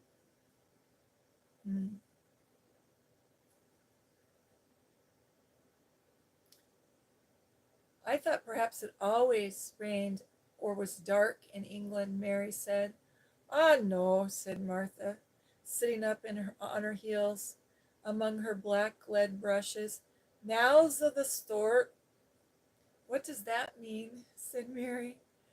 Seriously, in India the natives spoke different dialects, which only a few people understood. So she was not surprised when Martha used words that she did not know. Martha laughed as if she had done the first morning. "Oh, there now," she said. "I've talked broad Yorkshire again like Mrs. Medlock said I mustn't. I'm sorry. Nor not the sort means nothing of the sort. Slowly and carefully. But it takes so long to say it. Yorkshire's the sunniest place on earth when it's sunny. I told thee that thou would like the moor after a bit. Just you wait until you see the gold-colored grouse blossoming, and the blossoms of the broom, and the heather flowering, all so beautiful. Purple bells, hundreds of butterflies fluttering, and bees humming, and skylarks soaring up and singing. You'll want to get out on it at sunrise and live on it all day long like Dickon does." "Could I ever get there?" asked Mary, wistfully, looking through her window at the far-off blue. It was so new and big and wonderful, and such a heavenly color. Have you ever seen a sky like that? blue sky, so blue. When I was a little girl, there was a TV show, and it was called Seven Brides for Seven Brothers. And it was a movie, and then they made it into a TV show. And its opening song said, "The bluest skies you've ever seen are in Seattle." And it's true because it's so gray here all the time. Whenever it doesn't rain and it's sunny, everybody gets so excited and it's so blue. And we have these big fluffy white clouds. And that's the way it is in England too. Could I ever get there? Asked Mary wistfully, looking through her window, the far-off blue. It was so new and big and wonderful, and such a lovely heavenly color. I don't know, answered Martha. That's never used the legs since thou was born. It seems to me thou could walk 5 mile. It's 5 miles to our cottage. I should like to see your cottage, said Mary. Martha stared at her a moment curiously before she took up her polishing brush and began to rub the grate again. She was thinking that the small, plain face did not look quite as sour as at that moment, as it had done the first morning when she saw it. Mary's face looked just a trifle like little Susan's, Anne's, when she wanted something very much. She looked at her and she realized she really wants to go meet her mother, and she really wants to go see her cottage. And Mary never really had a mother because her mother wasn't ever loving her or holding her or taking care of her, because only the nanny would take care of her. So Mary wants to know what it's like to see little children playing and having a happy life. And she's got hope now. A little bit of hope is growing. I'll ask my mother about it, she said. She's one of them that nearly always says a yes and sees a way to do things. It's my day out today, and I'm a-going home. I'm glad Mrs. Medlock thinks a lot of mother. Perhaps she could talk to her. I like your mother, said Mary. I should think that thou did, agreed Martha, polishing away. I've never seen her, said Mary. No, thou hasn't, replied Martha. She sat up on her heels again and rubbed the end of her nose. Can you see her rubbing the end of her nose? With the back of her hand, as if puzzled for a moment, but she ended quite positively. Well, she's a sensible one, and a hard-working one, and a good-natured, and clean, and no one could help but liking her, whenever they see her or not. When I'm going home to her on my day out, I just jump for joy when I'm crossing the moor. I like Dickon, said Mary, and I never seen him. Well, said Martha stoutly, I've told thee that thou are very birds like him, and the rabbits, and the wild sheep, and the ponies, and the foxes themselves. I wonder, staring at her reflectively, what Dickon would do and think of thee. He would like me, said Mary, in her stiff, cold little way. He wouldn't like me, said Mary, in her stiff, cold little way. No one ever does. Martha looked reflective again. How does that like thyself? How does thy like thyself? She inquired, really quiet, as if she were curious to know. Mary hesitated a moment and thought it over. Not at all, really, she answered, but I never thought of that before. Martha grinned a little grin, as if some homey recollection. Mother said that to me once. She was at her wash tub, and I was in a bad temper and talking all folk, and she turns around at me and says, "'Twat young vixen da, there's the stands a saying, that doesn't like thee, do thee? You don't like this one, and you don't like that. Doesn't thy like that one? How does thy like thyself?" It made me laugh, and it brought me out of my senses in a minute. She went away in high spirits as soon as she had given Mary her breakfast. She was going to walk 5 miles across the moor to the cottage, and she was going to help her mother with the washing and do the week's baking and enjoy herself thoroughly. Mary felt lonelier than she had ever felt when she knew she was no longer in the house. She went out into the gardens as quickly as possible, and the first thing she did was to run around and around the fountain flower garden 10 times. She counted the times carefully, and when she had finished, she felt it better spirits. She felt in better spirits. The sunshine made the whole place look different. The high, deep blue sky arched over Micheltaith Manor as well as over the moor, and she kept lifting her face and looking up into it, trying to imagine what it would be like to be down on one of the little snow-white clouds and floating about. Mary went into the first kitchen garden and found Ben Weatherstaff, the gardener, working there with 2 other gardeners.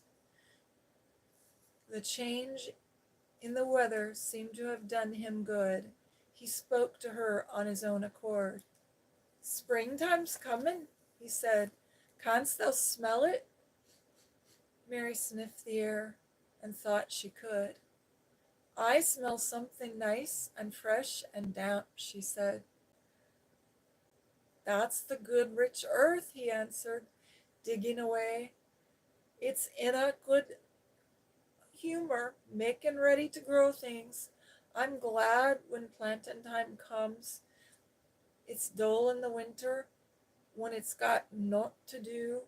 In the flower gardens out there things will be stirring down below in the dark. The sun's warming 'em. You'll see bits of green, spikes sticking out of the black earth after a bit." "What will they be?" asked Mary. "Ah, crocuses." "Crocuses," he said. "Crocuses?" "Snowdrops, crocuses, dandotufts, dandolilies. Hasn't thou never seen them?" "No," said Mary.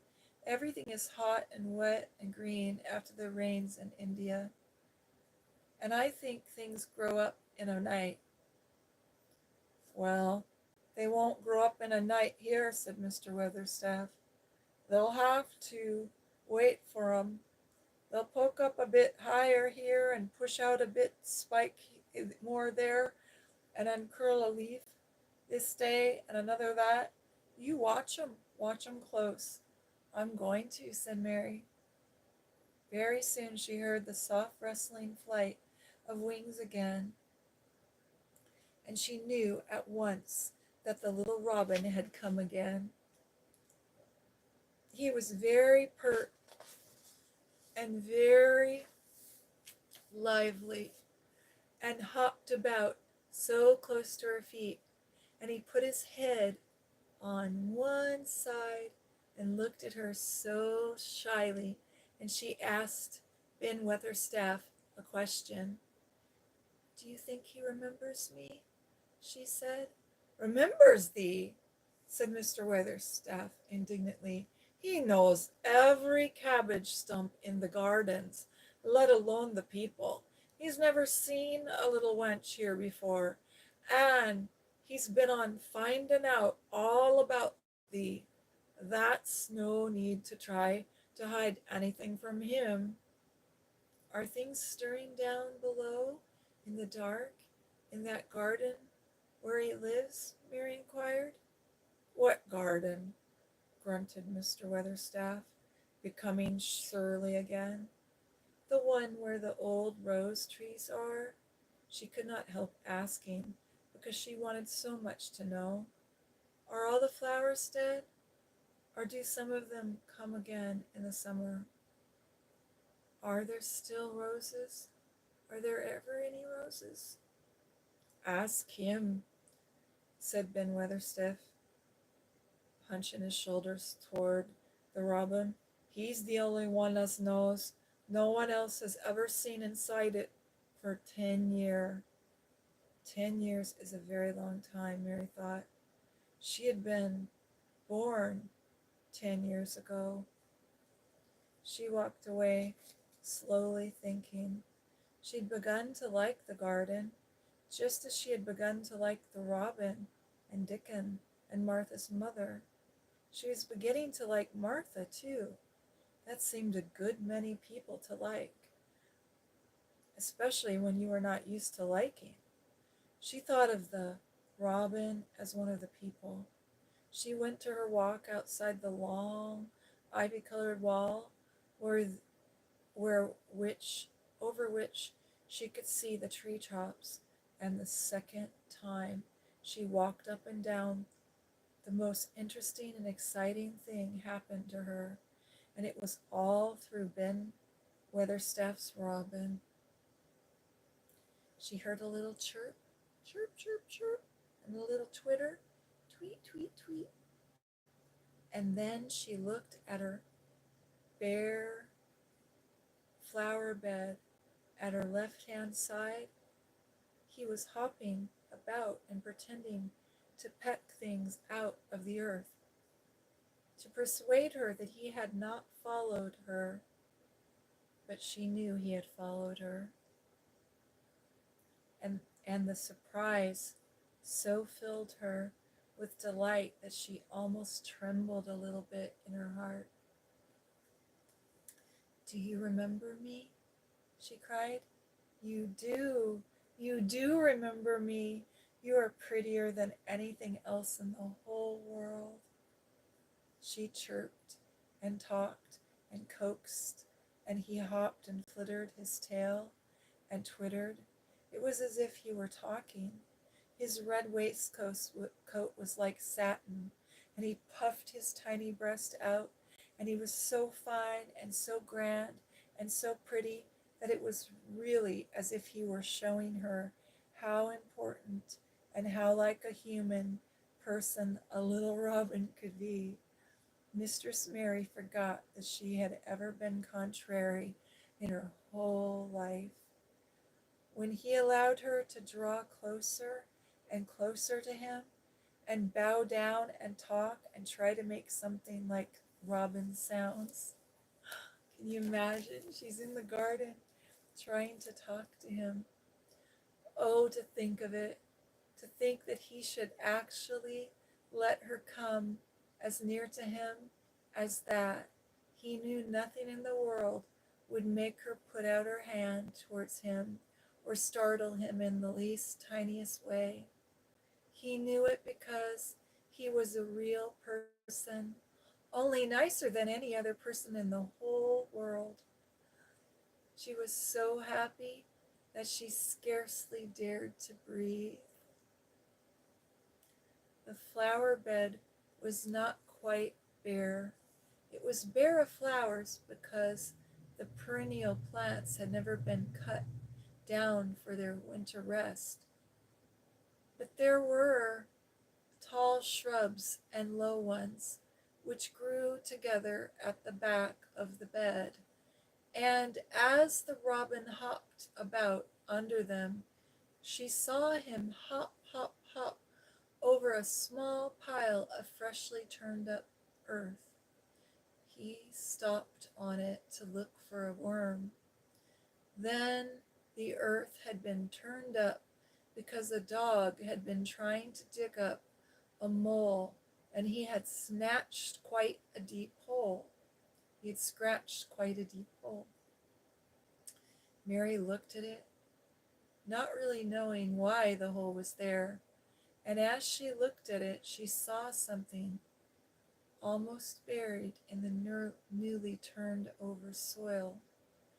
It was something like a ring of rusty iron or brass, and when the robin flew up into a tree nearby, she put out her hand and picked the ring up.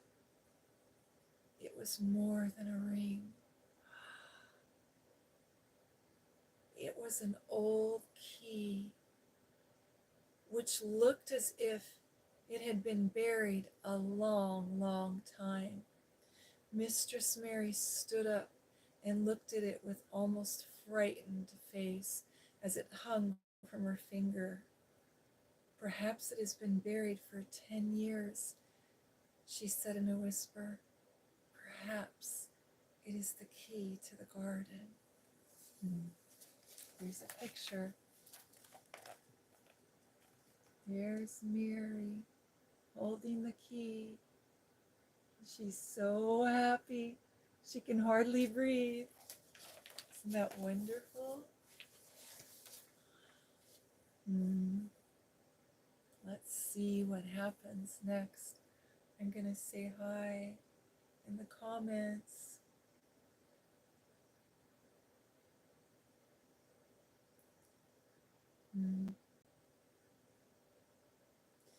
Rochi says, one of my cats lets me basically cuddle them.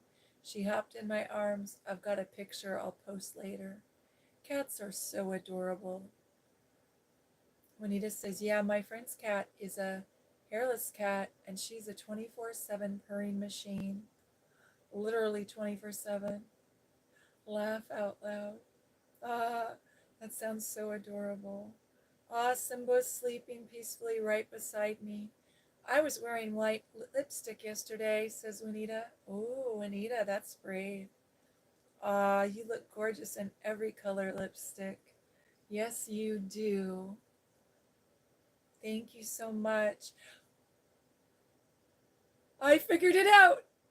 TYSM. Thank you so much. Ah, we get to do the dance. We just learned a letter. We just learned a letter. Jeannie learned a letter. I'm so very proud. Peeps, isn't that great? Yes, Peeps is jumping up and down. Jeannie learned an acronym. Cool. That's so cool. See, I'm learning the secret language. Yep. It was for my character, and her name is Amira. That's a great name. Simba just put squishy toe beans on me. If I disappear, it's because our power is out. Stay safe. We love you. I will. Thank you. I have to go. Bye. Bye, dear one. We love you. Take care, guys. Take care. Stay safe. I was going to go and work on a character design. That's awesome. How many characters do you have already? Do you have already? I think she has like 80 yesterday. She said she had 80. I'm pretty excited. Jeannie figured out an acronym. Jeannie figured out an acronym. Jeannie figured out an acronym. Good job, Jeannie. Isn't that embarrassing? I told you. Oh, okay. I have to write that one down. So remember it. Let's see what it was.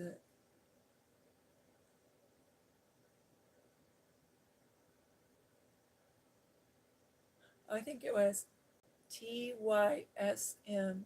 So, and then she said W. So it was thank you so much. I've always felt like acronyms are this secret language. Like, you know, people learn languages like French or German or Japanese or Norwegian or something. And I've always felt like they're this secret language. I'm cracking the code. Oh, yeah. It's funny, huh? I'm a silly Willy. Hey, hi. Go to God Daily. Hi, sister. How are you doing? You know what we're doing? We finally got to reading our book. Our book. Okay, wait a minute. All right. This is Peeps. And Peeps is a magical blue penguin. Wait. And Peeps says hi in a special way. Hi. Okay, we're going to read some more. But you know what? We should read our quote to sister. She will like it. She has 81 characters. That's good. That's good. Okay, we're going to read our quote. And then we'll do another chapter. So, you know about how we were being peacekeepers. We were making peace. Well, I read this earlier, and so I want you to hear it. It's a disagreement with a toxic person will turn into an argument that becomes a bigger problem. A disagreement with a good person will turn into a conversation that leads to a solution. It's important to know the difference. Isn't that amazing? A disagreement with a toxic person will turn into an argument that becomes a bigger problem. But a disagreement with a good person will turn into a conversation that leads to a solution. And it's important to know the difference. And we talked about that earlier, and we read 2 Timothy chapter 3, because in 2 Timothy chapter 3, it lists out all the traits of a narcissist. And Paul says to avoid such men as these. And one of the traits is irreconcilable. So no matter what you do, you can't make it better with them. So isn't that cool that God gave me a quote? I prayed for a quote, and I was texting a friend, and she said that. And I was just like, yeah, that's really the perfect quote for our situation. So we're really happy. We got the Lord blessed us with a quote. And then, sister, we have something else. We have something else that's really cool that happened. Hero Zach last week went to the doctor, and Hero Zach is a police detective in Morocco, okay? And he's 30 and he works out every day. He runs and he does push-ups. He's in really, really good shape. Well, last week he went to the doctor and they told him that there was something wrong with his lungs. They did a x-ray and they said there was something wrong with his lungs.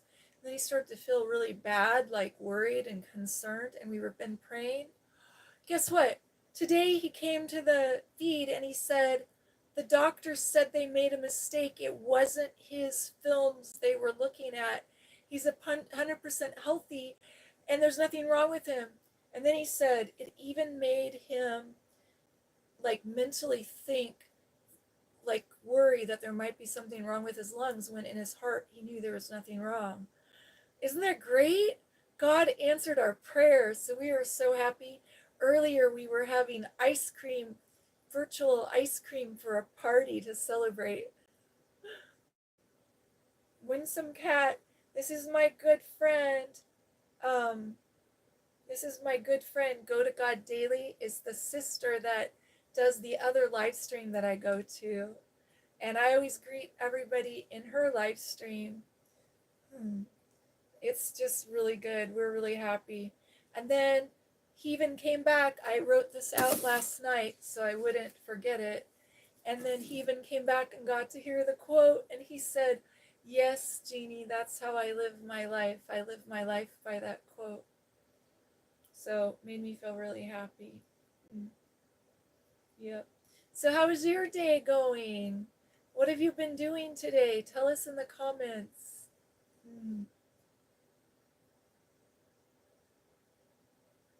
Exactly. She says it's so good to speak life no matter what. God has the final say. Yes, and that's what I told him. Like I told him about whenever I went to the hospital and they were giving me bad reports and I was going like this. No, no, no, no, no, no, no. I was not doing that. I was being kind, but I wasn't listening. And I'm like, my God heals. My God is going to take care of this. Oh, I did that thing where I get all of the, let's see, I'm going to go forward for just a second. Put the phone there. To grab my little spray bottle of spray. I have alcohol to clean my glasses. Clean my glasses. It's funny because I put this little bit of makeup on. It's just a tiny bit. And it gets all over my glasses about halfway through the stream. And then I can't see. So I take this little rag. I wipe them. And hopefully that'll help. I think I'm going to probably need to get a new pair. But I like these so, so much. God's so good to me. And yeah, that didn't do very much. Let's see. To rub more. So tell me, how are you? What have you been doing today? We've been reading. We were discussing. There, that's much better. We've been reading. We've been discussing. She says, I woke up early and I went to Mass this morning and then adoration, and I had listening prayer time with my group afterwards. And now I'm here. I'm going to go do a walk soon, but I'm resting a bit now. I'm so thankful for him. God is so good. Isn't it wonderful to be able to spend time with the Lord? And it's so wonderful to be able to spend time with people you love, people who love the Lord. I'm really happy. I'm reading this book, and this is a really special book to me because when I was a little girl, I read it in the 5th grade all by myself, and I was so proud of myself because it was like one of the first big chapter books that I read by myself. I read all the Little House on the Prairie books from the time I was like in the 3rd grade, but this book is kind of thick. And when I was a kid, they used to have it in an anthology of other books. It was like really big. So I thought that it was the first story, and I thought it was going to be really thick. So I started reading it, and then I figured out that it wasn't, as there were many stories. You know what I mean? But I was so proud. I was in the 5th grade and I read it. And then when I grew up and became, got married and had babies, I read it to my children. And so all 6 of my children, I've read this book to. So it's really cool. And I even read it to my granddaughter. So it's really fun. Let's see what she says in the comments.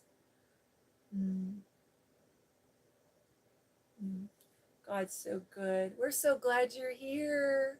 We're so glad you're here. So we do this silly thing whenever I figure out an acronym. I'm not good with acronyms, but when I figure one out, we dance around like Blue's Clues. So I just figured out an acronym, but I kind of I was dancing around, so I'm going to pick myself up and scoot over because I'm kind of like a little mama turtle. I get on my back, I slide down to my back, and then I can't move. So, peeps, are you happy that Go to God Daily is here? Yeah? Do you want to go say hi again? Yeah? Peeps is happy, huh? Yeah, okay, you get all cozy, peeps. Everybody get all cozy. If you have some tea, you can get your tea all cozy. Let's see, Auntie Jeannie has lippy marks on the cup.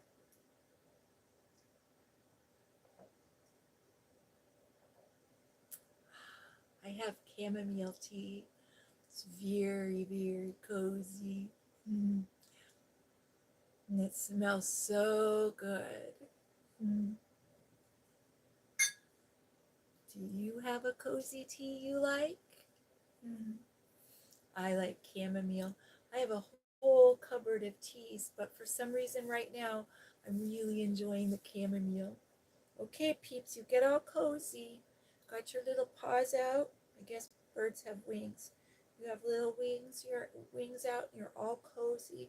Get your pillow all just right. Your little cozy blanket. Let's see what they say in the comments. Let's see what my dear ones say. Peep is so sparkly. He is.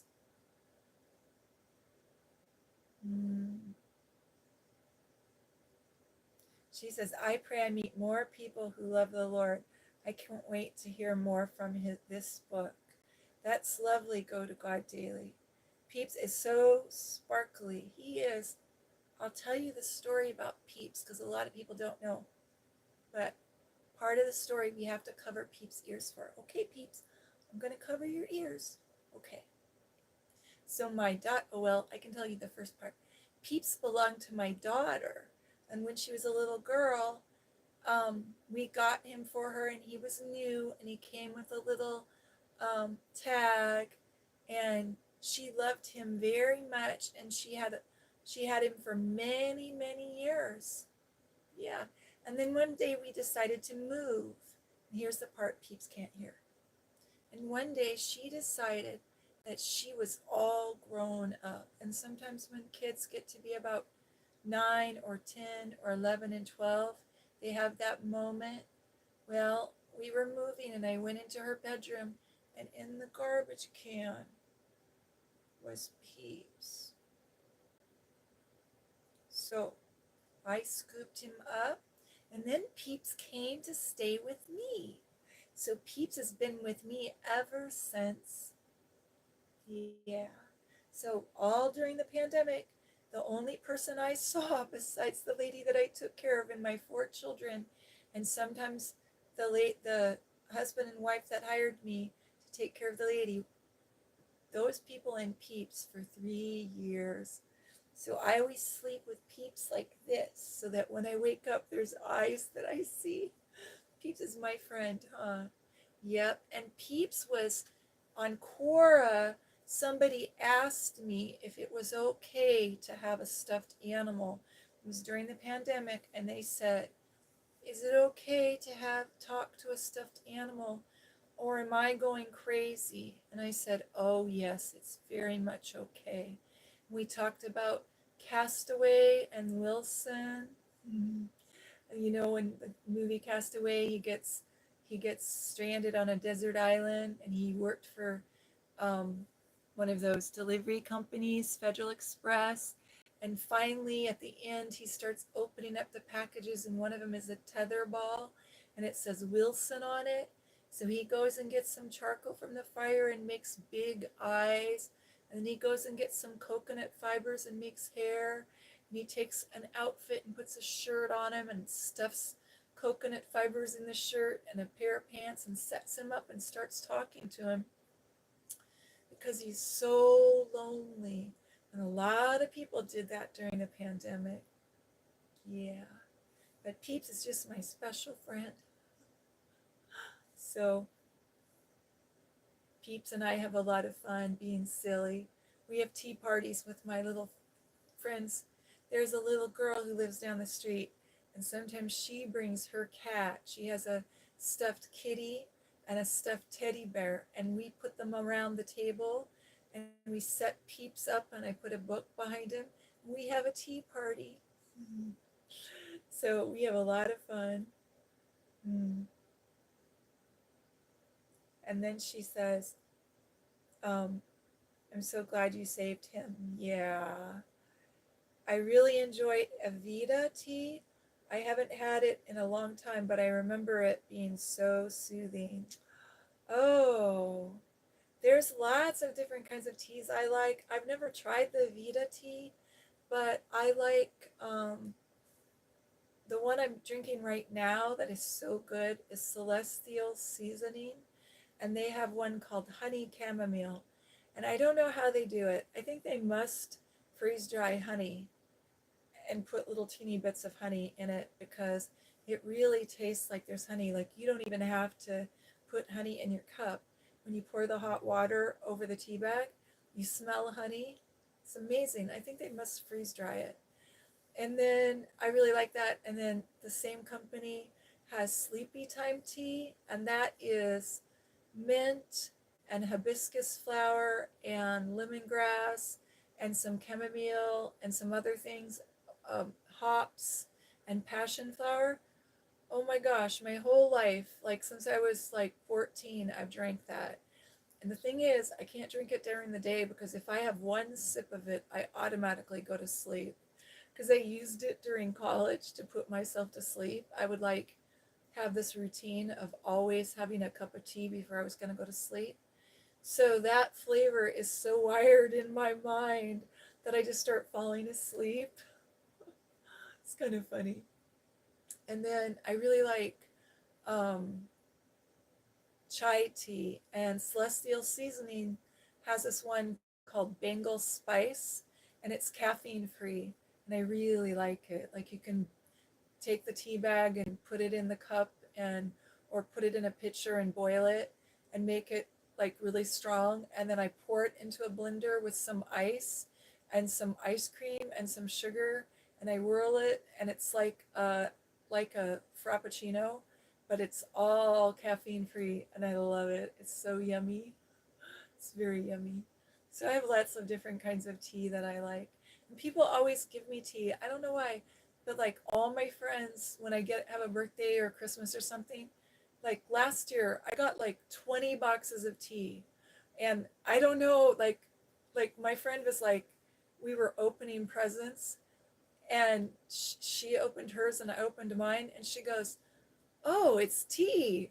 And I go, "Yeah, it's." So now I have this cupboard with all these teas that I can choose from.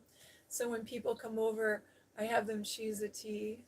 And when I had my office, I always had a little round table. It's now on my deck, but it's wrought iron white, and it's kind of like one of those ice cream shop tables, but it's very elaborate.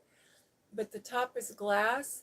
And I always had a hot water pot, and then these beautiful tins with all different types of tea in it, and sugar and honey. And so people could choose to have coffee, little packages of coffee or tea or cocoa.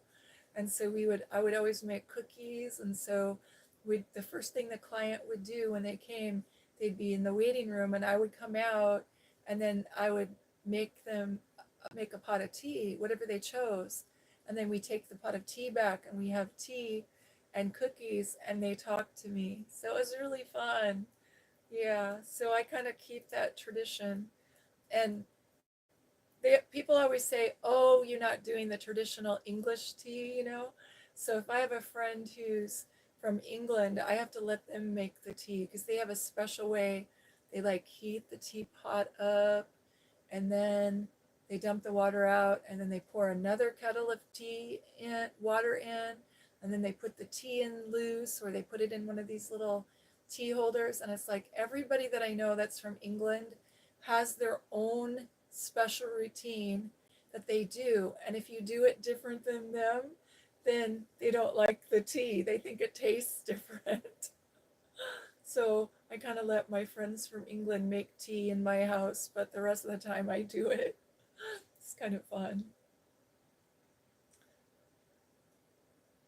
What do I like to put in my tea? Oh, I like honey.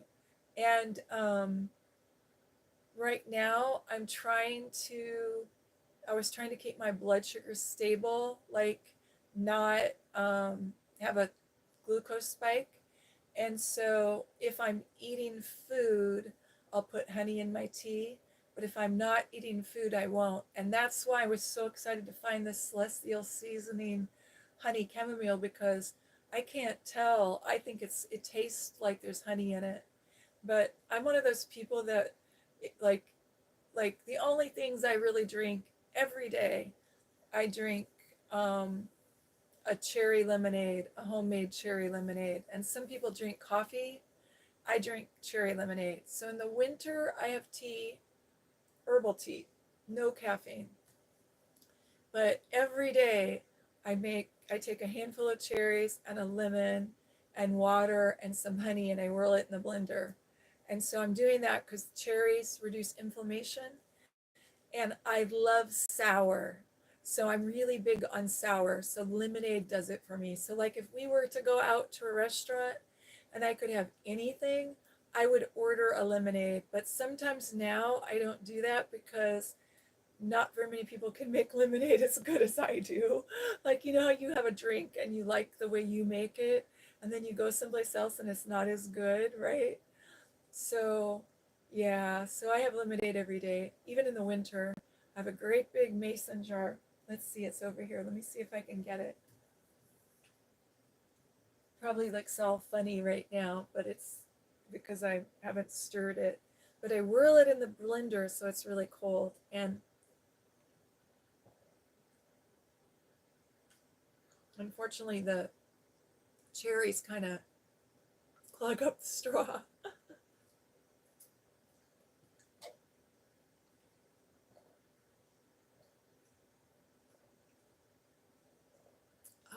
I love it. So some people like coffee, but I'm naturally hyper, so I can't do coffee or tea, real coffee or real tea.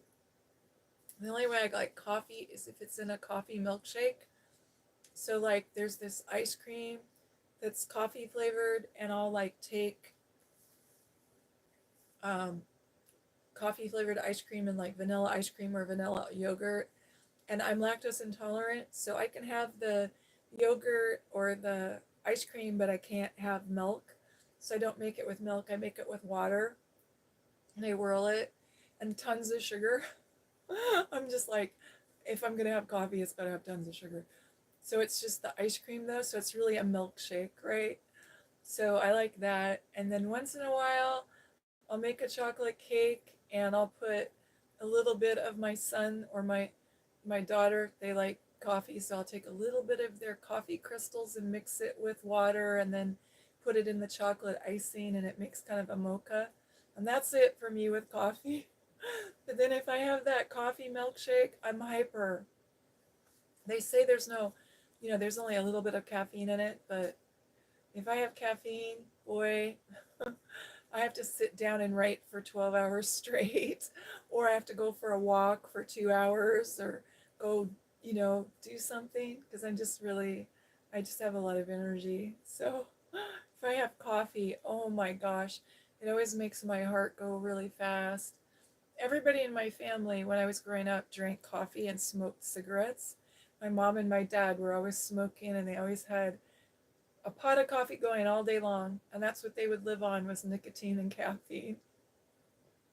So when I was really young, I took one sip of coffee and I was like, this stuff is terrible.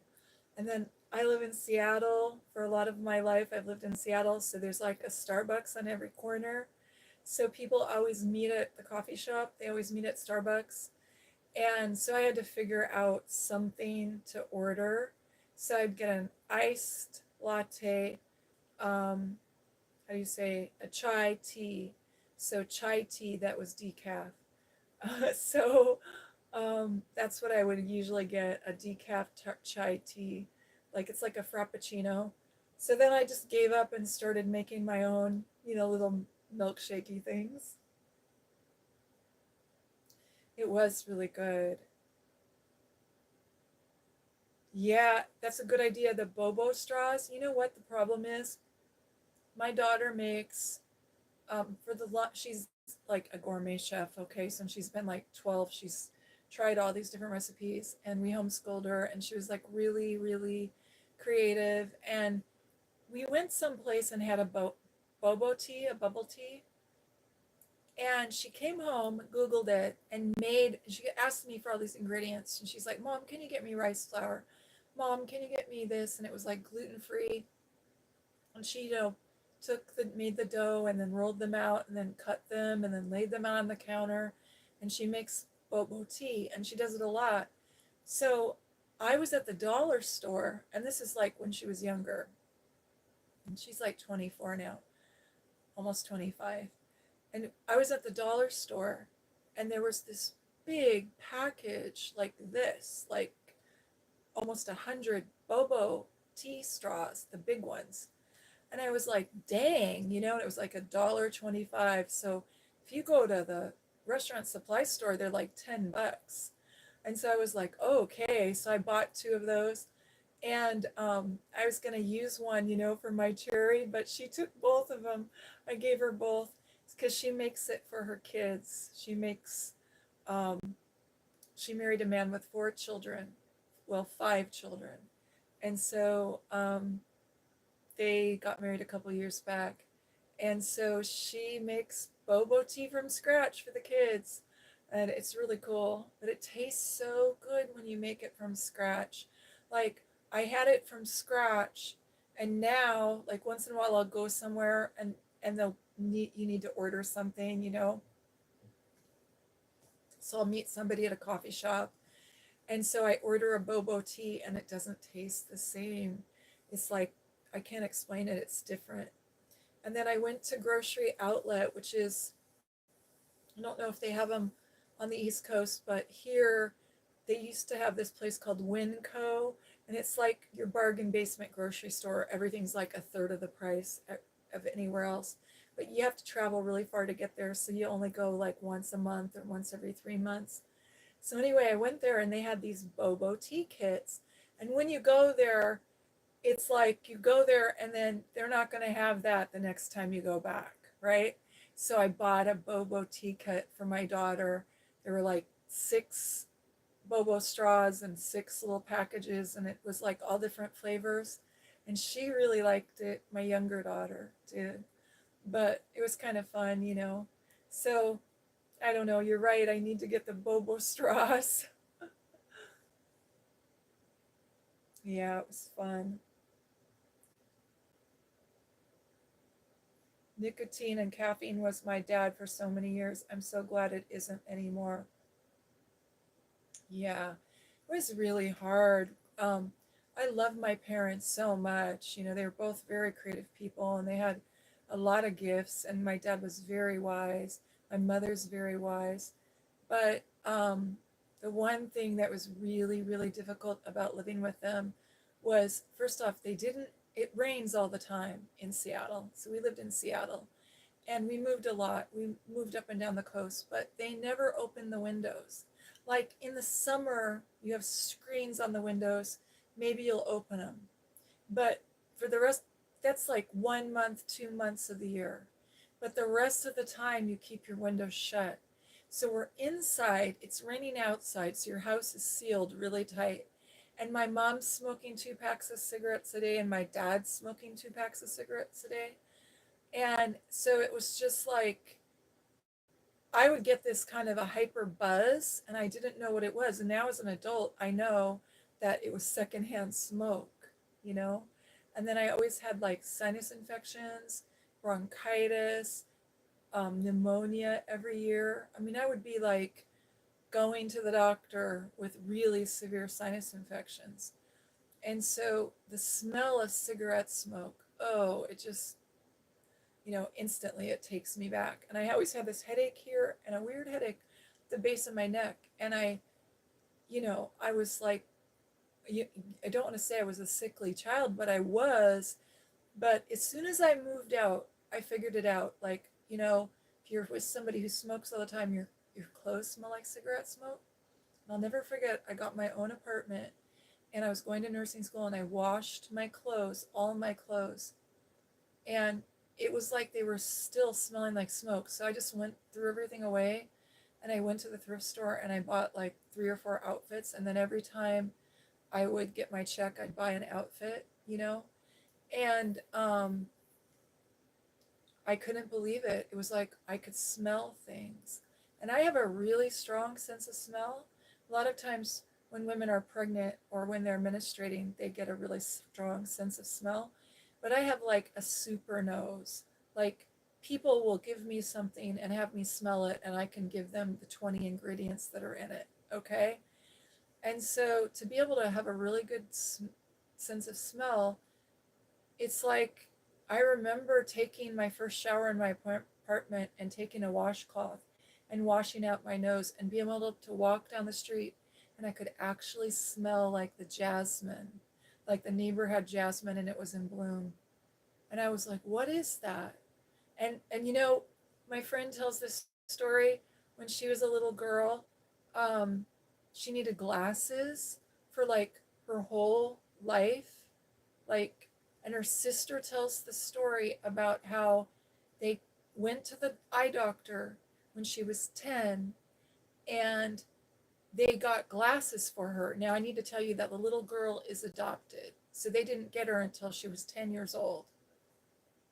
So when she came to America, she came from an Asian country, and they adopted her and they took her to the doctor and took her to the eye doctor and saw that she needed glasses. So they finally got the glasses and they fitted them. And they were walking up their driveway out of their car, and they have this paved concrete path and then stairs up to their house. And there were some little ants going across the path. And the little girl looks down with the glasses on and she goes, "What is that?" Like, she didn't know very much English. She was just learning. She says, "What is that?" And they say, "That's ants." And her mother started crying. And my friend just went, oh, like she couldn't see her whole life, you know? And that's how I feel, but it was with smell. Like, I couldn't smell until I left my family, you know? And so then I could smell, and it was so wonderful. It's kind of funny things that you think of, you know? And so I'm kind of dealing with thinking about, like, trying to process that I'm not going to be able to take care of my mother at the end of her life. And because I have this thing going on with my body, and because my mother smokes. And so I really believe that God gave me this thing with my body. I've been really healthy my whole life. I haven't been sick. I've had a couple of things, but you know, the Lord healed me. But I really think the Lord gave me this to just say to me, yeah, no, you're not taking care of your mom, because my siblings are so toxic, and my mom won't set boundaries with them, and she won't, she keeps claiming that you have to forgive 70 times 7. And I go, yeah, but you know, these kids have done things like embezzled $30,000 from her. My brother sold, she had a stroke, and my brother sold all of her furniture while she was in the hospital. And my mom had all these beautiful antiques that she had, like, went to a garage sale and bought this table for $10 and brought it home and scraped all the paint off of it and refinished it. And it's beautiful, like cherry wood, you know, and it's all carved. And now that antique is worth like $500 because she restored it, you know? And my brother took all my mother's furniture except for this big broken lift chair that he couldn't lift. It was a really heavy recliner, and sold it for drugs. And it's like there's a story like that about every one of my 5 siblings. And I don't mean like way back when, 20 years ago. I mean within the last year, like 2 years, right? And so I just realized that, you know, at end of life, my mom's not going to be able to say, "I don't want you there." And so she was thinking of the state sent an adult protective worker to see her. In a lot of states, we have adult protective services. And so here's the ironic thing is, ask me who I worked for. So I used to work for adult protective services and do home visits for elders. And so you go in and you look around their house and you figure out all the things that are making them not be safe. Like, maybe they have 25 throw rugs and they have to get rid of all those throw rugs because the thing that puts a lot of people in the nursing home or in the hospital is a broken hip. And so people slip or fall, all ages, but it's really common with elders. And so, you know, you say, okay, well, these are the things in your home that don't seem really safe. And so I would really recommend, and then I have to write a recommendation report, right? So anyway, my mom had, my sister was abusing my mom, and my mom had to, her nurse came out and saw that my sister was abusing her. And then a caseworker had to come out, and then the insurance company sent a nurse and a caseworker. And then all these people called me, and it's like I got out of the hospital. I was only out of the hospital 3 days, and I got all these calls. It wasn't even 3 days. It was like, I think it was when I was in intensive care, they called, and my phone just took all the messages, right? And so I really wasn't able to like look at my phone. Like, I saw your prayer, but I wasn't physically able to touch and type. So I could watch, go to God daily, but I couldn't type, right? So anyway, I just gotten out of the hospital, and I could barely walk. I'm walking with a walker.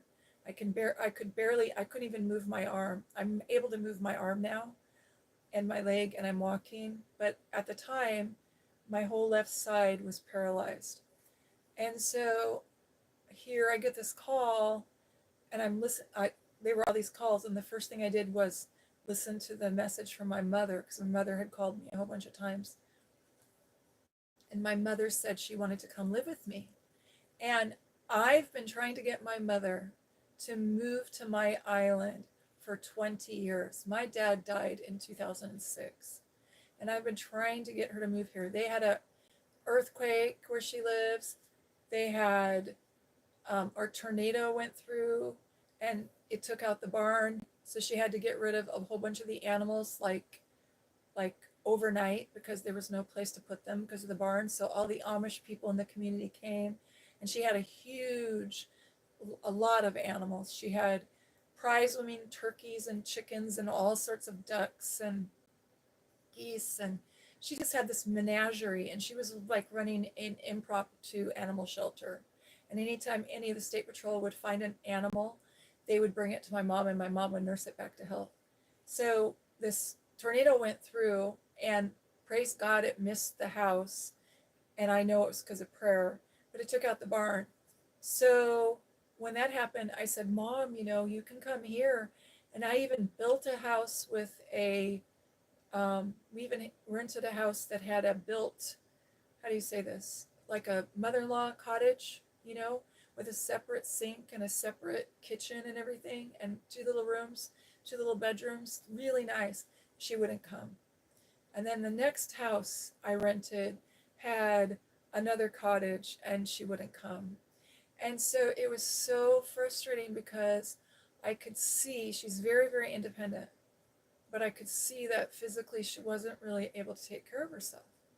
And so what's happened is each of my sisters have moved in with her on her property in her house, because they're want her property in her house. They want to take it. And they always put it up for sale, and they try to sell it, and they think nobody notices that it's like, in the middle of nowhere in Oklahoma, and all of a sudden it comes in your feed that there's this house, and it's the same. I don't know how my phone does it, but it's like the same address as what I have typed into on my phone. I have like her address typed in, and so Google automatically brings up, and it's like, this is listed on Zillow. Maybe you'd be interested in this house, And so anyway, it's kind of been difficult. And the worst part is that my whole entire life, I've taken care of elders. So I did elder care when I was 14, put myself through nursing school by working in a nursing home, taking care of 10 heavy care men with Alzheimer's. And so during like my whole life, during my whole career, for some reason, God brings me clients that are elders. And so towards the end, during the pandemic, I shut down my counseling practice, and I stopped seeing clients, and I stopped seeing doing my groups that I was doing. And I took a job as a nurse, as a private nurse on a farm, taking care of an elder who had end-stage Alzheimer's disease. And so it's kind of like I went back to what I did in the beginning, nursing. But I did that because I could be safe during the pandemic, and I was only being in contact with her and her two family members, and then it was keeping me and my kids safe, right? So anyway, it's just really hard that I've taken care of all these elders, but I can't take care of my own mother. So it's really hard. So I support her. I send her money. She has a little, how do you say this, Social Security check. And I found out from Social Security that my sister's been stealing it. And like when I got out of the intensive care,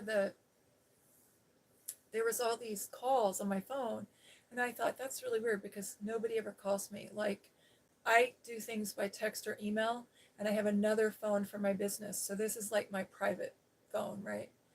And so to get 25 calls, I mean, I had 3 phone calls between now and Christmas, from Christmas to now. So this is like my phone that I use to write my books with. And so that's not a number I give out. And so there were all these calls, and I thought, what is going on, you know? But my mother has that phone, and I got a number that's in Oklahoma, so she doesn't feel bad calling me because she doesn't like to call long distance.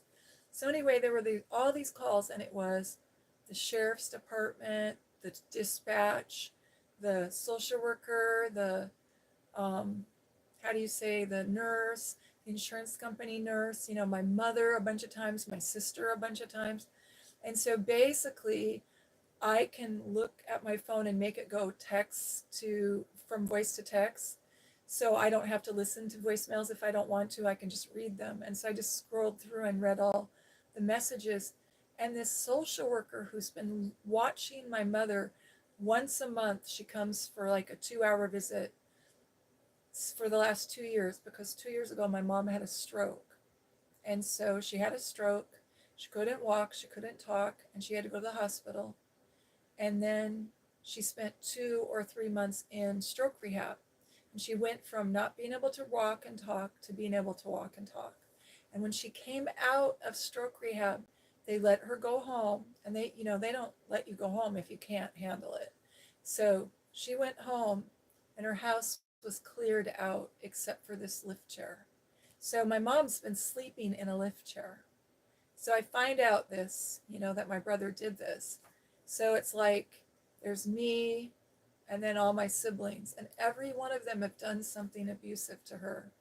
Every one of them. I mean, I'm talking level that you would cut them out of your life forever. Not like you go, oh, honey, I still love you. It's like total strangers. They're con artists, okay?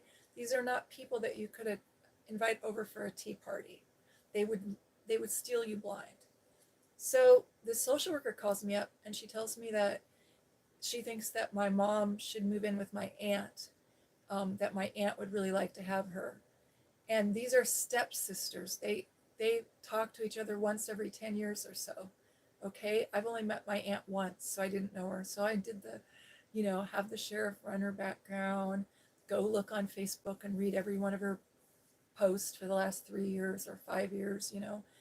And then I had like a 6-hour conversation with her on the phone. She's a really nice lady. But the problem is she's really frail, and she's old. She's older than my mother. My mother's 80, going to be 82. So this lady's older than my mother. She's really frail, and she has a heart condition. And here this social worker who's like 23 years old, no experience, thinks it's a good idea to send my mom. And she's like, yeah, just rent a U-Haul. I'll pack her up, and we just need somebody to drive her to California. And I'm like, yeah, this is not going to work. It's like they want to check her off their list, you know? And so right when I got home from the hospital, I was dealing with this for 6 days.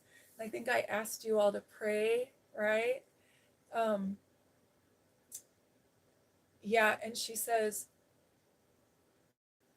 um, hold on, and she says, Jeannie, one of my dreams is to cook for the underprivileged, and I really want to make food and hand it out on the streets. Do you think the Dollar Tree has the best deals on containers? Absolutely. Go to and then the ingredients list of cigarettes is so disturbing. It even has high fructose corn syrup in it. Okay, I just got the goosebumps of the Holy Spirit. I have a whole bunch of ideas for you. The thing about cigarettes, I have family members who worked in the cigarette industry because my family's from the South.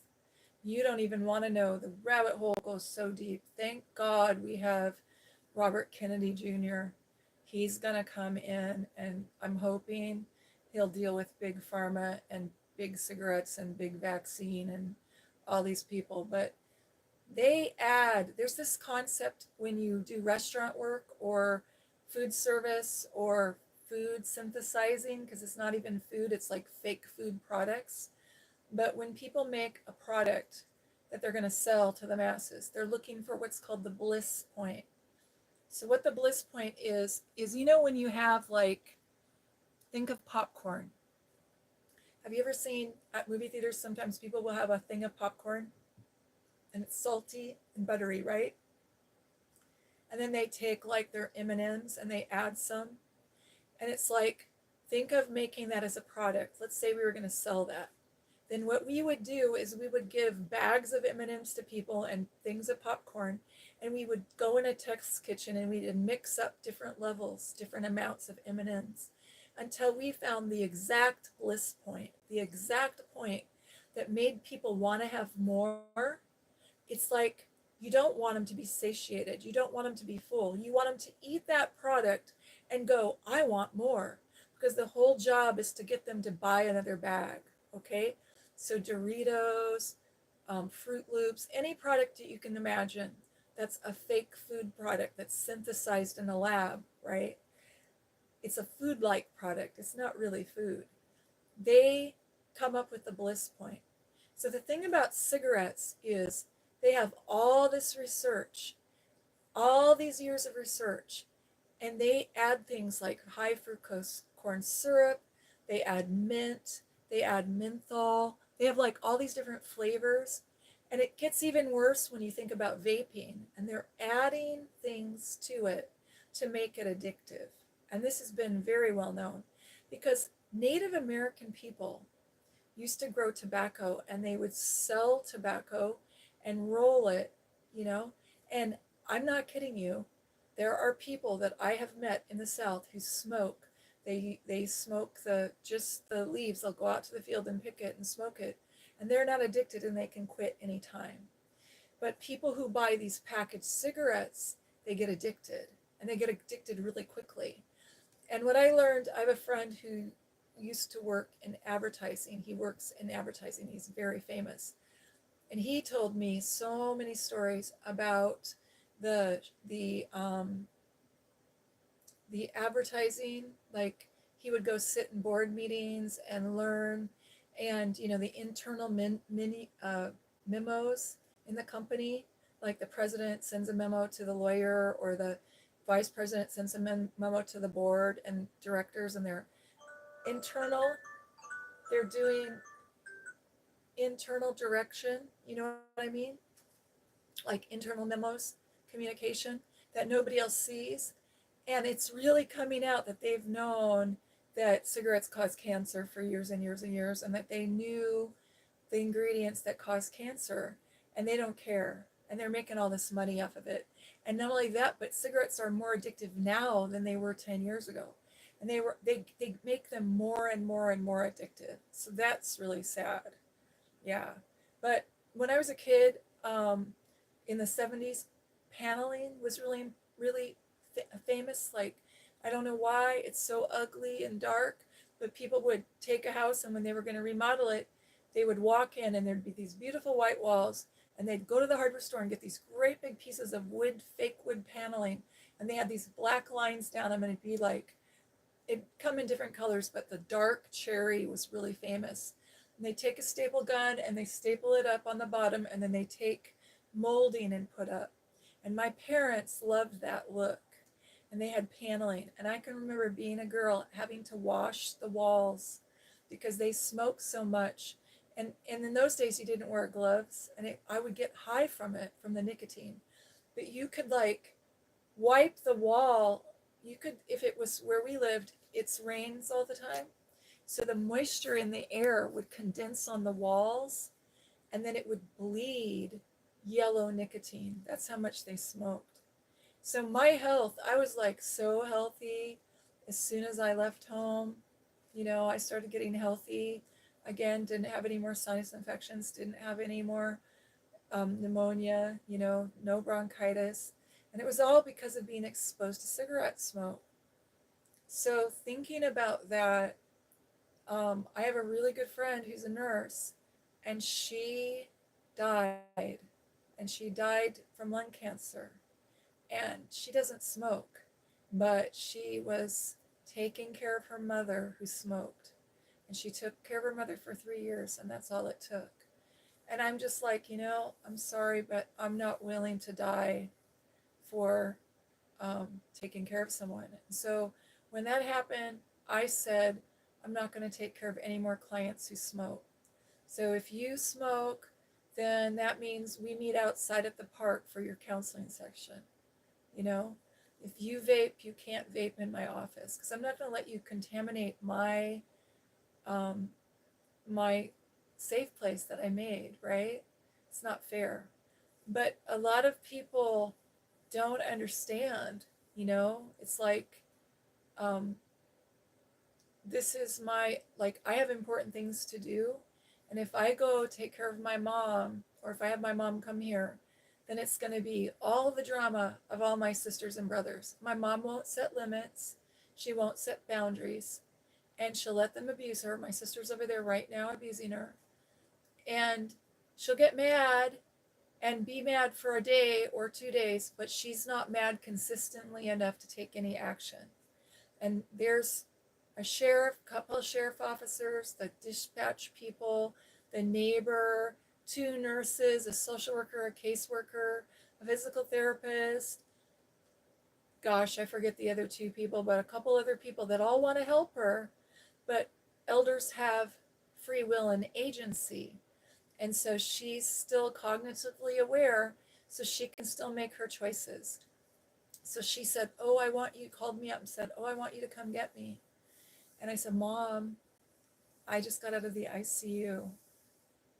And, I had called to tell my mom I was in the hospital, and my sister wouldn't let me talk to my mom. And so my mom didn't know. And usually we have a 6-hour conversation every Sunday. And that's been going on like my whole life since I was 18, right? And so I had to say to my mom, I'm really sorry, but I can't come get you. Like, with every fiber of my being, I wanted to get in my car, get in my Volvo, and drive to Oklahoma. And it would take me 4 days. And I know how to do it, okay? And if it was 3 weeks ago, like from the day I got out of the hospital, 3 weeks before, I would have done it. I would have gotten in my car and drove in there, because all these years I've wanted her to come here. But I know the Lord allowed that. And I said to my friend, my very best friend, I told her the whole thing. And she goes, there's no way you're not going there. She goes, your health is too important. See, because I have a blood clot. And if the blood clot breaks off, it could go to my brain or my heart, and I could die instantly. Okay? So there's like a 50% chance of that happening.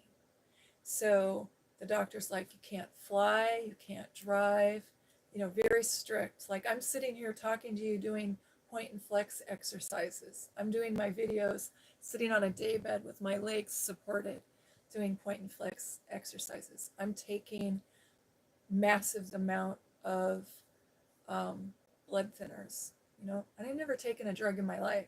I've taken more drugs in that ICU in those 5 days than I ever have in my entire life. I couldn't believe it. I was just like, you're kidding me.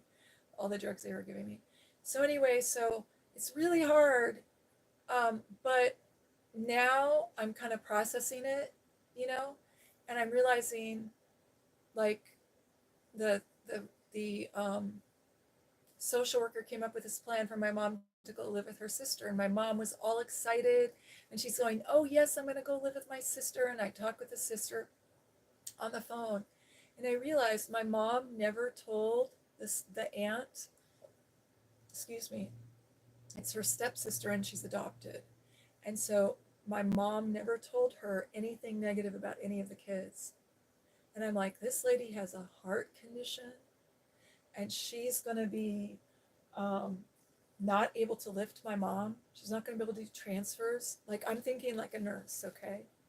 And I'm like, she's not going to be able to do transfers, and she's not going to be able to take the cigarette smoke. My mom smokes 2 packs of cigarettes a day. Now, she says she's cut down, but she's buying cigarettes in such bulk that she's got to be smoking a lot, right? And so this poor lady had no idea what she was getting into. And here in the last 2 years, all of my sisters and my brother have built my mom out of all this money. And I'm getting like all these reports about all the things that they've done. And they all have criminal histories a mile long. And so I had to write a report to Adult Family Services about all of my sisters and brothers' criminal history. And the easiest person to deal with was the sheriff, because all I did is call up the dispatch and ask them to do a wellness check. And they let me talk to the sheriff. And I said, write this down. This is how you spell my sister's name, and this is her birthday. And oh, by the way, here are her 7 aliases. And oh, by the way, she has in Oklahoma, Oregon, Washington, California, and Texas criminal record.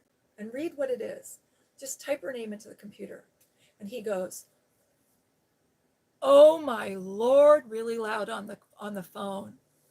And I go, "Yeah, and she's the best sibling. She's the one that's the least dangerous. And she's the one my mom's got living with her." And my sister went out and spent my mom's Social Security check and you bought all these dogs. She bought designer dogs. Like, people go to the pound and get a dog. No, she bought these from breeders with my mom's Social Security check. She bought a dog. She bought 5 dogs, one every month. And I'm like, and then the nurse calls me and she goes, your sister's the size of a house and your mother can barely walk and she's got muscle wasting. And what that means is she's not eating enough and her body's adjusting her muscle. So she can't even stand up. And then my sister's not giving her a walker. All these things are happening. And I'm just like, Lord, you have to intervene. And so I called the police officer and he went out there to do a welfare check. And he said, I don't believe anything your sister says because of that report, right? But I told my mom and I had a conversation. She called me and she said she wanted to leave. And I said, look, we talked on the phone for 3 hours. I said, look, here's the deal. You have to talk to the social worker and tell her what's happening. You have to tell her the truth. You have to talk to the nurse and tell her the truth. You have to tell your doctor and tell them the truth. When the police come out, you have to tell him the truth. When the social worker from Adult Family Services, Adult Protective Services comes out, you have to tell her the truth. You can't cover up and lie, because her whole life she's been covering up and lying, covering up abusive behavior. And I said, I know it's really hard, but you have to do this. And if you can't do that, I can't get you safe. There's nothing I can do because you have free will, you have agency, and they're not going to remove you from the home. They're not going to remove the sister from the home. It's your house. If all you have to do is say, I don't want her here, and they will remove her from the home. And with her record, they could transport her to another state and she could be in jail doing jail time for those things. So it's been really hard. And the thing is that I just had to get to the point where I realized there's nothing I can do to help her. There's nothing I can do. So I wrote the report. It's part of the record now for Oklahoma State Adult Protective Services. Anytime any doctor, lawyer, social worker, if she goes to the hospital, there'll be a warning saying these are the siblings and these are their criminal records and these are their names and these are their pictures and these are their aliases. And that took 2 days to write. And it's all in the computer, right? And so if they show up and say, oh yeah, I'm going to take my mom, it'll at least come up that they've stolen money from elders in other states and done abusive things. So there's that. And then there's the social worker wants my mom to go live with the aunt. And I just spent 6 hours on the phone with the aunt. The aunt was telling me all this stuff and we were talking and, mostly I helped the aunt deal with her problems. And I said, yeah, she can't take her. She really wants to. And I had to call the aunt and give her permission and say, I know you really want to take care of mama, but you're having difficulty time right now taking care of yourself, And I said, I can't right now take care of mama. It's really hard for me, especially because I've done all this elder care my whole life. But I'm having to walk with a walker. So I can't take care of her. I can't transfer her, right? And here's this frail little old lady goes, yeah, I don't think I would be able to transfer her either. And I go, and the other thing is, she's got all this stuff that she doesn't want to get rid of. Mama does have lots of treasures. She doesn't know the difference between a real treasure and some trash. And so when she goes to the nursing home, they're going to say, you've got a small child-sized bedroom and you can furnish it. So let's walk around your house. And I already know what the list is. She's going to need her photographs and that painting my dad made and that mirror my dad made and, one or two other things, all of her books. But that's all she's going to be able to bring with her. But she has like a whole giant extra large U-Haul truck that she wants to fill up with all of her stuff to bring to her sister's house. And her sister's house is a 2-bedroom cottage, right? So it's not going to work. So she doesn't have, like, she's cognitively aware and she's really smart, but there's some things aren't, like, she's not getting it. You can't bring all that stuff with you. It's time to let it go. So I had to like do all this with all these people. Like it was every day there were like 5 social workers calling me. And I'm having to, send them texts and write reports, and it's been really hard.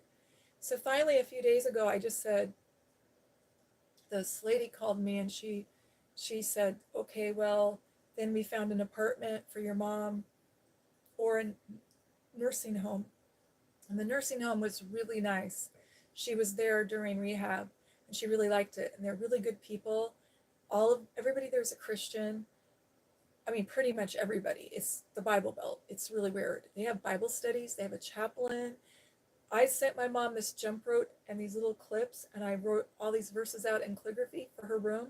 She put it on the outside of her room, and people would roll by in their wheelchairs and take a verse, and my mom was like preaching the gospel there. And I'm like, Mom, you could go back there. They love you. Their food is fabulous. They cook with butter. They let her smoke. She has to go down the hallway and smoke outside at a picnic table, but she can smoke there. And I'm like, Mom, you would be so happy there. And she's like, yeah, I want to go. And then at the last moment, she changed her mind. So I'm just like, well, you know what? I can't put any more energy into this. Do you know what I mean? Like, she is an adult and she has full ability to make choices.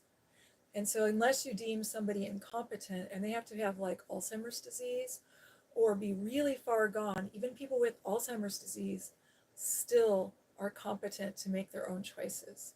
So I can't rescue my mom.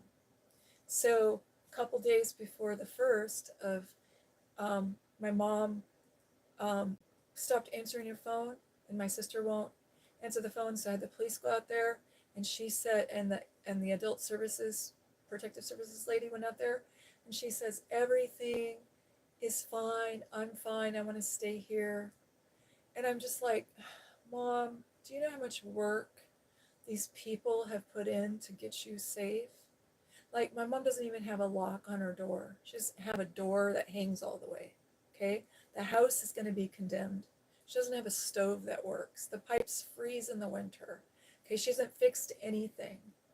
Nothing. Like normal people, when you have a farmhouse, every year you have to insulate the pipes before winter or they freeze. My mom hasn't done that, so the pipes burst, so it flooded part of the house, so there's mold growing. So it's like all these problems, if you have a problem and you don't solve it, it becomes a crisis.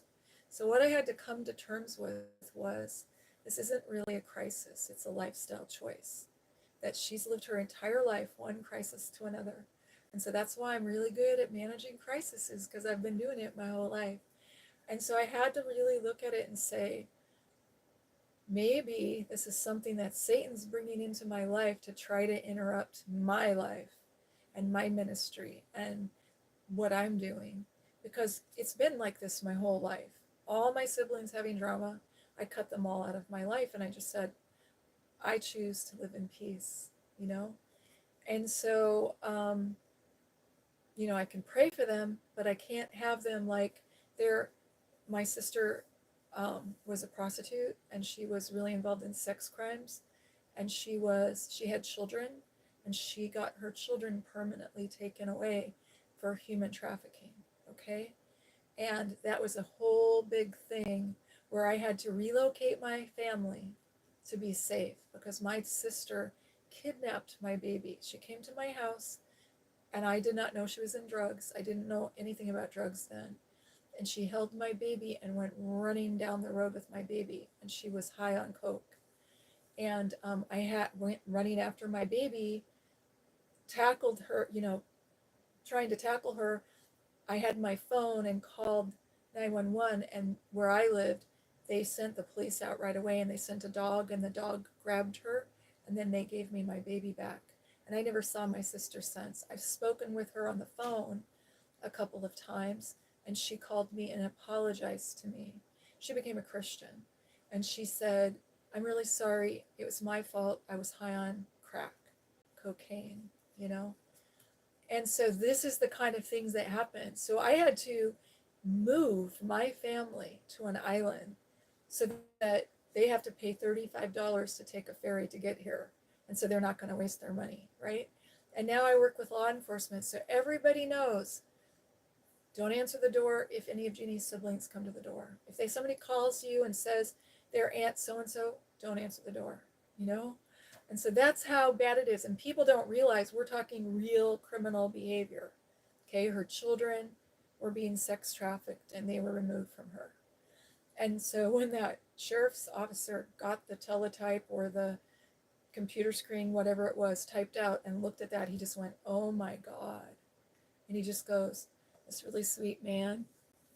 He's on the phone. They call me back and he said, "I just looked at he talks like this. He says, 'Hello there, is this Jeannie?' And I said, 'Yes.' He says, 'Well, I just got to say to you that the prettiest flower always grows on the manure pile.'"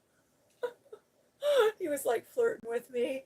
He was just really sweet. And so he was trying to tell me that he understood my family were criminals. How do you say, "I come from a family of criminals"? Why did I become a forensic psychologist? Because I come from a family of criminals, and the sheriff's always like, "I don't know how you see that." And it's like, well, when you grow up with it, you just have a sixth sense. It's like how drug addicts go to they get clean and sober, and then they go become drug counselors, and you can't get anything over on a drug counselor because they've been there. They know.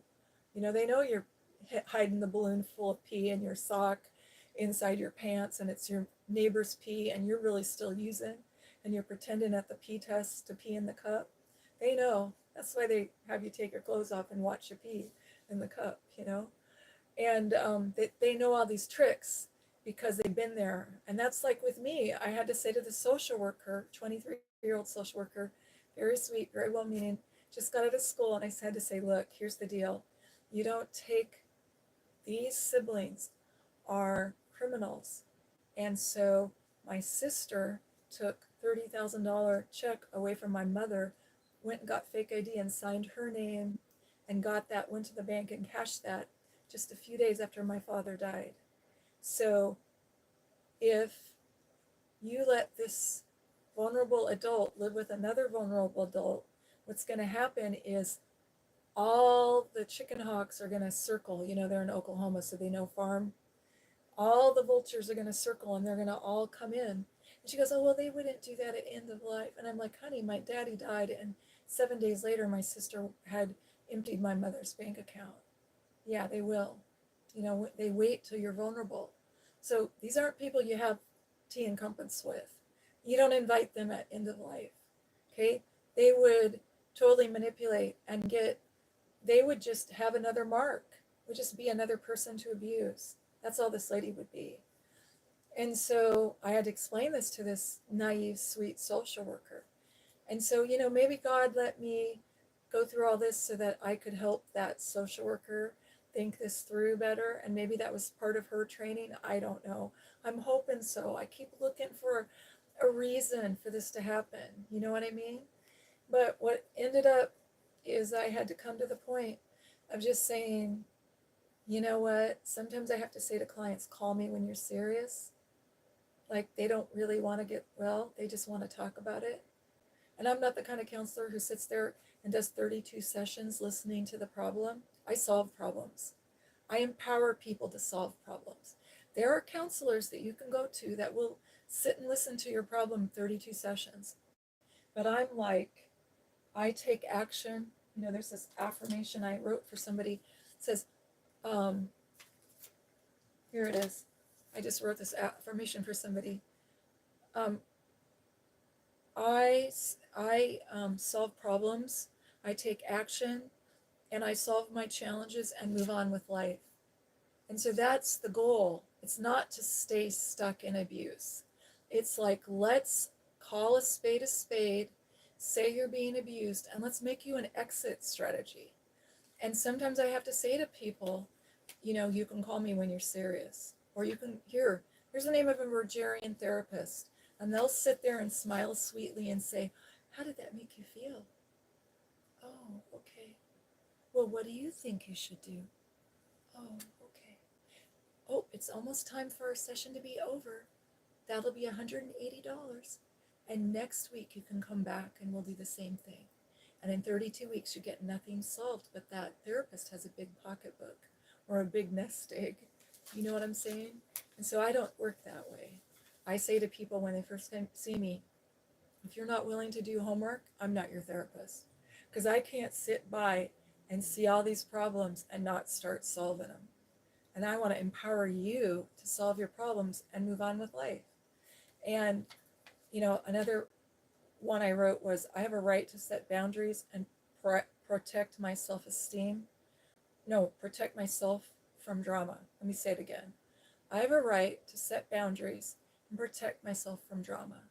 And what I realized was all of my siblings are addicted to alcohol, drugs, gambling, shopping. They have this all, it's different. Each one of them has a little bit different spin on that, but it's basically what they're addicted to.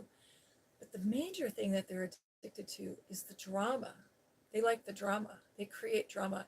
It's like they're little tornadoes, and they just go, and wherever they go, they wreck and destroy everything. But it's more than that. It's like there's a volcano with the lava going down, causing landslides, and there's a tornado going around in the center vortex, and then there's lightning, and that's when they, wherever they go, you can just see this swathe of destruction, you know. And I told that to the sheriff, and he ran my sister's background. He goes, oh my God, you're right.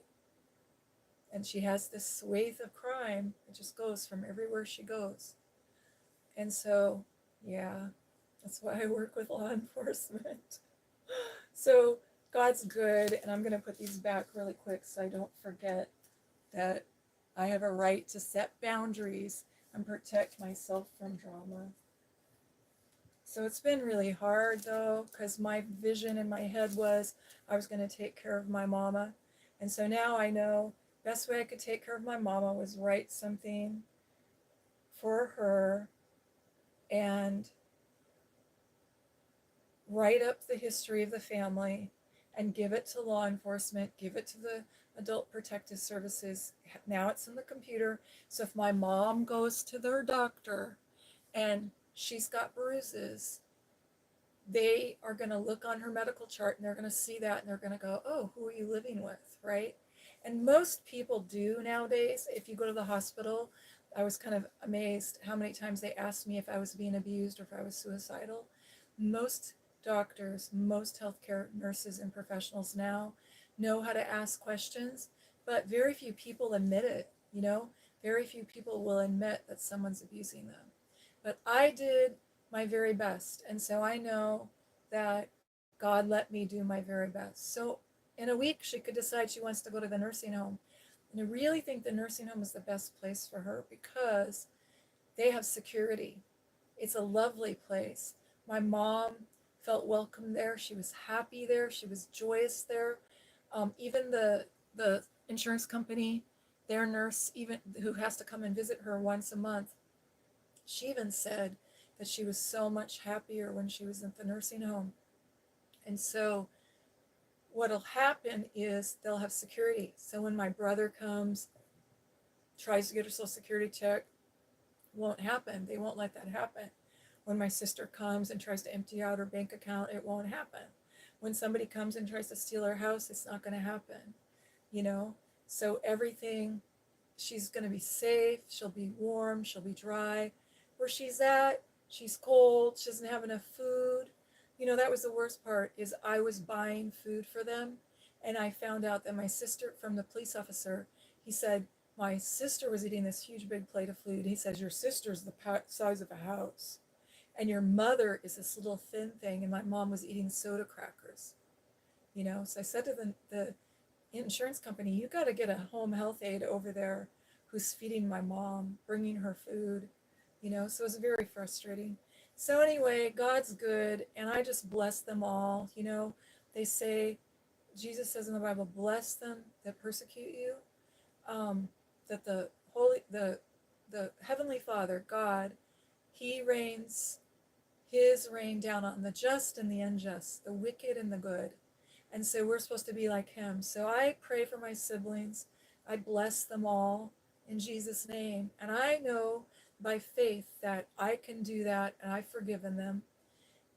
It's just frustrating that my mother will not stand up for herself.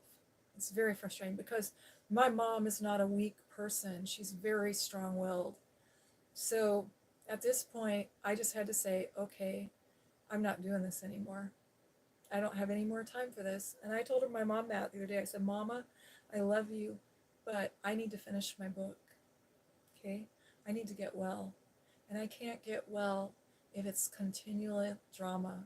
There are all these people here who love you, who want to take care of you. You know the sweetest thing? I cried when this lady told me this. The social worker, and I think she's 50 something, really sweet lady from the insurance company. She's a 100% MSW, Master's of Social Work, and a nurse, an RN. She goes to people's houses and she visits them once a month for a wellness check for the insurance company. And the insurance company pays for this. She's been visiting my mother for 2 years, so she knows my mother. She tried to get my mother to move into an apartment. She found her an apartment, she had it furnished, everything, okay? Why did she do that? Because it was 2 blocks away from her house and she could go see my mother every day. When she told me that, I started crying because I had been praying that there would be somebody who would take an interest in my mama. Because I'm over here taking care of all these elders. And I said one day, my friend said to me, she goes, Jeannie, you know, I said, I really feel guilty because I'm not taking care of my mother. And my friend said, Jeannie, you're taking care of all these elders in our community. Don't you have faith that there's somebody in Oklahoma who's taking care of your mom? And so I go, yeah, let's pray. So we prayed. You know, when you look at the day that my mom got out of the hospital, out of the stroke rehab, that was the day that the insurance company assigned her. That was the day that we prayed. I can look on my calendar because we were at a luncheon that very day, and I told my prayer request and we prayed. So I get the goosebumps of the Holy Spirit when I think about it because God immediately answered my prayer. And now I find out this lady, she sends me text, we text back and forth. So she called me, I called her, and then I called her back and we spoke for 2 hours. And then she told me all that was going on, kind of brought me up to date. And then I did all these reports. And then when I talked with my aunt and I knew my mom, she couldn't take care of my mom, I texted her a report and told her point, point, point, point, point. So she can use that text, take a screenshot and give it to the insurance company saying why it won't work. Because the insurance companies you have to call every one of the relatives to see. And so I had it all written out for her.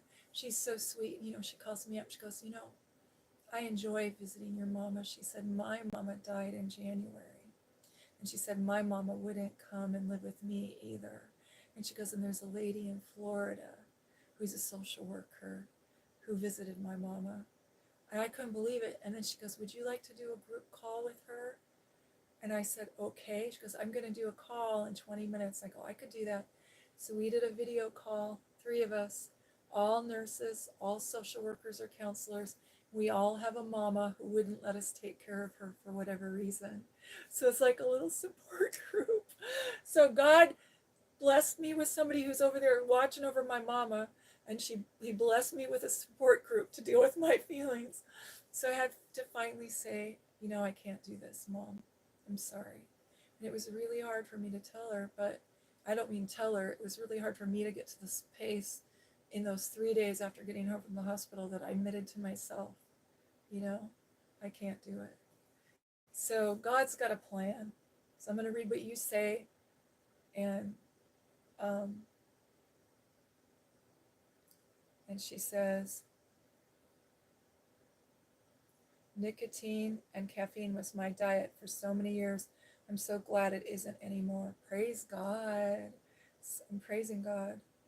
And then she retracted a message, and I'm sorry, I don't know what you. One of my dreams, okay, let's go back and deal with this one. One of my dreams is to cook for the underprivileged, and I really want to make food and hand it out on the street. Do you think that the Dollar Tree has the best deals for containers? Absolutely. And I have a whole bunch of ideas. Um, hold on a second. And then she says, and then they just blame the consumer for getting addicted when they are designed to make them addicted. Yeah, exactly. And I'm sorry to say this, but doctors are in on it. Okay, so many doctors smoke. So many of the doctors in the South smoke, and so many of the doctors who work for these tobacco companies that do the research, they're getting funded by big tobacco. They smoke. Yeah, it's just sad. I had to get my mom to stop using air freshener because every time I came over, I would be so sick because of the smells. It was like chemical warfare. It is totally chemical warfare. And now, one thing you don't want to think about when you're in a car with a wet dog, if you ever take your dog to the beach, you don't want to think about this. But the way we smell is we bring molecules in the air into our olfactory system, right? So we really inhale those molecules into our lungs. So the thing about that's so dangerous about smoking is those particles, all those chemicals actually become part of your bones and out of your cells and your hair.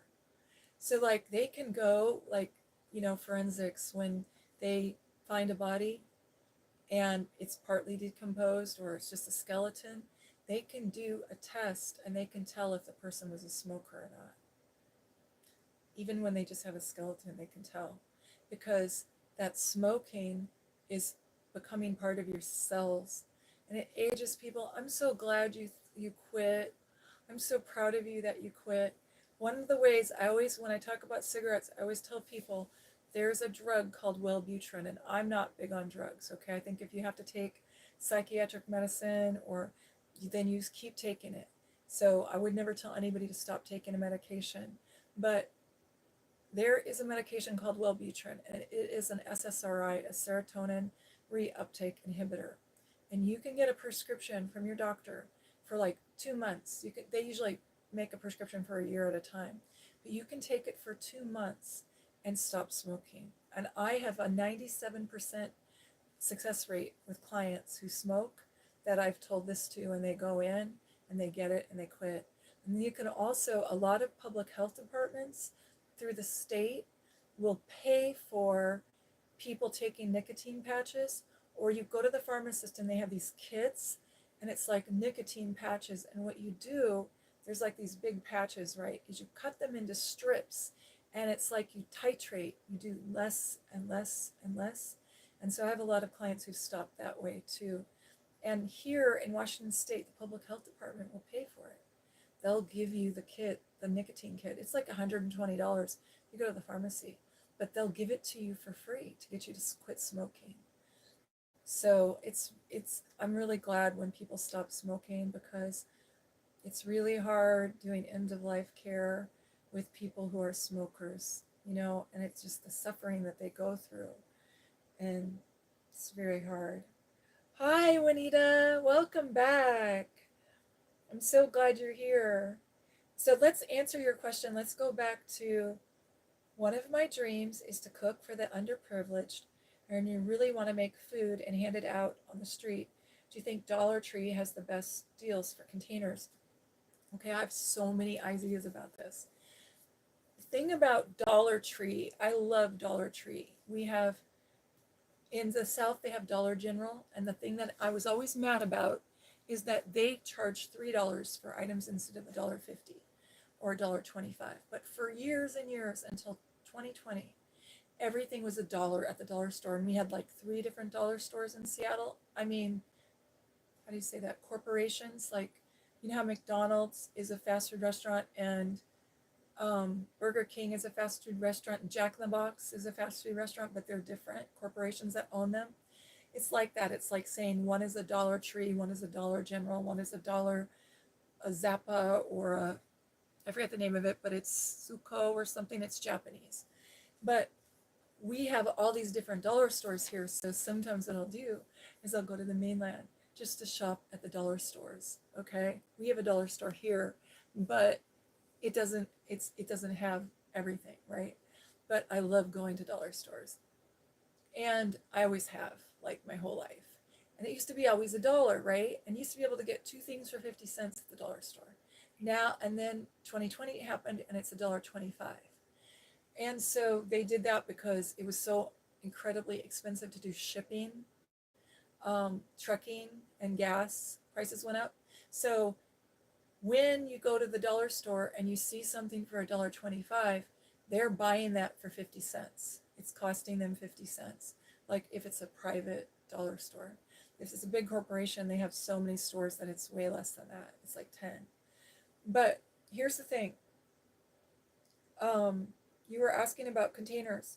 When you go to Dollar Tree, look on the aisle with the zippy bags. They have zippy bags, all different sizes. They have quart size, they have gallon size, and you always want to look in the number. Like if I had a box, I'd show it to you. I could show you 2 boxes, and like my son went in and bought zippy bags, and there's only 15. The zippy bags for sandwich size, right? But right there next to it, there's one that's 45 bags that are zippy bags. So you just have to kind of look, and then think about recycling, like, or garbage, right? Like, do you want to have a heavy plastic bag for what you're making? Do you want it to be heat proof? Do you want it to be cold proof? Because they at the dollar store have all different kinds, and sometimes for some products you might want to go to Walmart and get their brand of zippy bag because it's a little bit heavier, right? So buy one, put your finger through and see, is this something that I could put a sandwich in for a homeless person with this zippy bag? You know, before you go buy 20 boxes of zippy bags, buy one and open it up and check and see, is this going to work?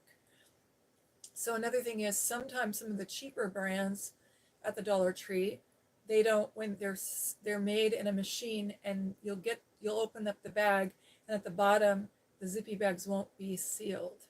So you want to get the better brand at the dollar store, and the only way you know that is by buying them.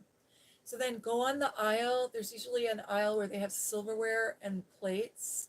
Go on that aisle, and like one aisle over or behind, they have aluminum pans. So they have round cake pans, 3 of them with little lids.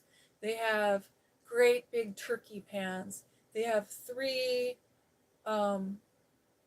it's like a turkey pan, but it's like a 9x13 pan. They have 8x10 pans. They have 8x8 pans. They have all different sizes. So like at Christmas time, what I do is I go there, and sometimes for church we have like a bazaar, and you have to have something to put food in.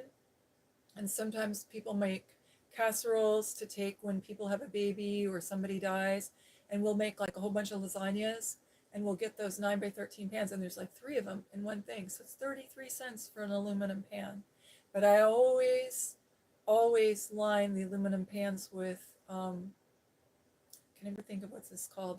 Parchment paper or wax paper. And I never make a casserole that's a tomato base in aluminum pan, because aluminum and acid is reactive, and then the person will eat it and they store aluminum in their body. Not good. It's toxic. So you got to think about all these things. Then they've got these plastic things. They've got boxes with lids. At Christmas, they have Christmas trees, Santas, snowman, Christmas tree boxes, square boxes, At Easter, they have pastel colored boxes with lids. Now, I never want to give somebody something that they're going to microwave in that's plastic.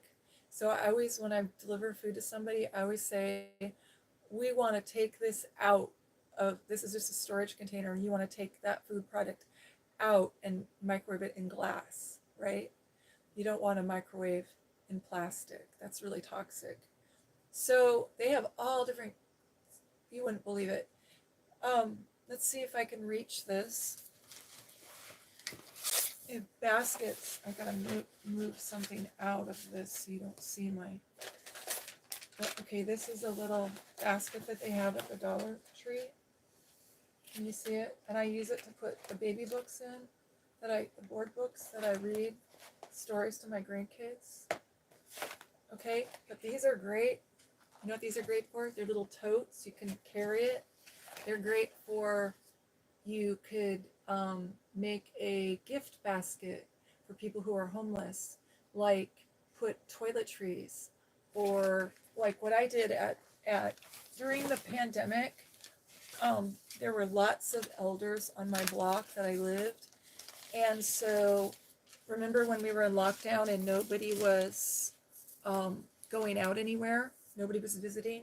So I had all these elders, or like 25 elders on my block. I used to live a block over. And now there's some families that have moved in, but at one point it was only elders. So I took one of those baskets, and they have them in all different colors and all different shapes. They have big ones and small ones. And I bought baskets that were red.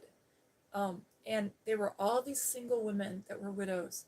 And I was going to work every day watching that nobody ever visited them. There were never any cars on the block. And here it was Christmas, and I was like, Lord, what can I do, you know? And so I had to go to Walmart. I had to go to the mainland, do something for my client, take her to the doctor. So where I live, you can call ahead to the Dollar Tree and check and see if they have stuff. So I did that. I called like the 3 Dollar Trees, and I went to the one, and my lady was going to have lunch with a friend and her daughter-in-law. So I had driven her there. So I've got 2 hours, 2 hours free. So I go to the Dollar Tree and I buy these, and I had money then, you know, because I was working. So I bought these $1.25. Actually, it was before they raised the price. So it was $1. These little baskets. So I got some of those baskets and I laid them out. And then I went up and down the aisle with the toiletries, and I got things that I know that homeless people need. You know, I would put in there if it was for a homeless person. But, and so I did those. But I also did them for my neighbors. So here I have these elderly women who can't go to the beauty salon anymore. Like a lot of women here go to the beauty salon to get their toenails clipped, right? Because elders have a hard time. So I don't know if you know what this is, but it's like a little wand thing that you use to get your calluses off. I got one of those. A little eye mask thing that you put in the freezer if you have a headache or you have puffy eyes. I got one of those. I got, and actually they came to do a pack, so that made it for 2 baskets. So, and I did all different colors. Like some people like pink, some people like lavender, some people like blue. So I made sure there was like a little manicure kit with the little thing that you put between your toes, you know, and it had like a cuticle stick that you wash, the plastic kind, and then it had clippers, and it had fingernail clippers and toenail clippers at $1.25, stainless steel. I couldn't believe it. If you go to the drugstore here, that's like $20 just for one clipper. I couldn't believe it. So I got these things and I put them in the basket, and I put like I bought fabric because I'm cheap, and I sewed it around the edges. But you at the Dollar Tree, they have little tea towels and pretty things. You know, you could maybe at the thrift store find tea towels or whatever, but I just lined the basket because there were holes in it. And then I just put all these different little things. And they have bath bombs, and you always want to read the ingredients. You never want to buy stuff from China because the Chinese do not have the same standards that we do. So when I was doing this, an American soap company called Sugar Soap Works, they make soap and they sell it to Dollar Tree. I love their soap. They have rose. It smells like heaven. It's made in America. They have these big bars of soap, and they're shaped like when you hold a bar of soap, it's huge. It's not like the little tiny ones. So it's $1.25. They have peppermint. They have green tea. They have sugar, brown sugar, and cinnamon. What did they have that I liked the best? I liked the lemongrass and the coconut. And so I bought these because it was Christmas. I bought peppermint soap, right? Because if you're going to give yourself a pedicure, peppermint on your feet would be lovely. So I got, like, everybody got a bar of soap, whatever kind that, I thought that person would like. I'm thinking in my head, Helen's going to like the rose because she loves roses. And oh, Jesse's going to like lavender, and Cecilia's going to like the green tea because she likes Asian things. You know what I mean? And so then I just went around Dollar Tree and had my little basket for each person in my mind. And I had a cart, and I filled it up, and I just went, okay, this would be a little basket for them. And they have these big poofs that are like, I don't know what they are. They're like nylon with a tie, but you use them to scrub yourself with. And those, you go to Walmart, they're $3. They're $1 at the Dollar Tree. And sometimes they have two in a package for $1. So $1.25. So anyway, I got those, and I made this really nice little basket. And remember, this is lockdown. Nobody's coming out of their house. So I had all this stuff, and then they have bags of Epsom salt that had like and it was plain. And so I had lavender oil. I added some lavender.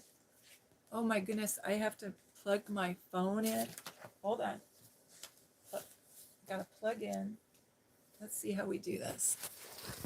Hold on. I think we're gonna set you here for a second. You can see the banister.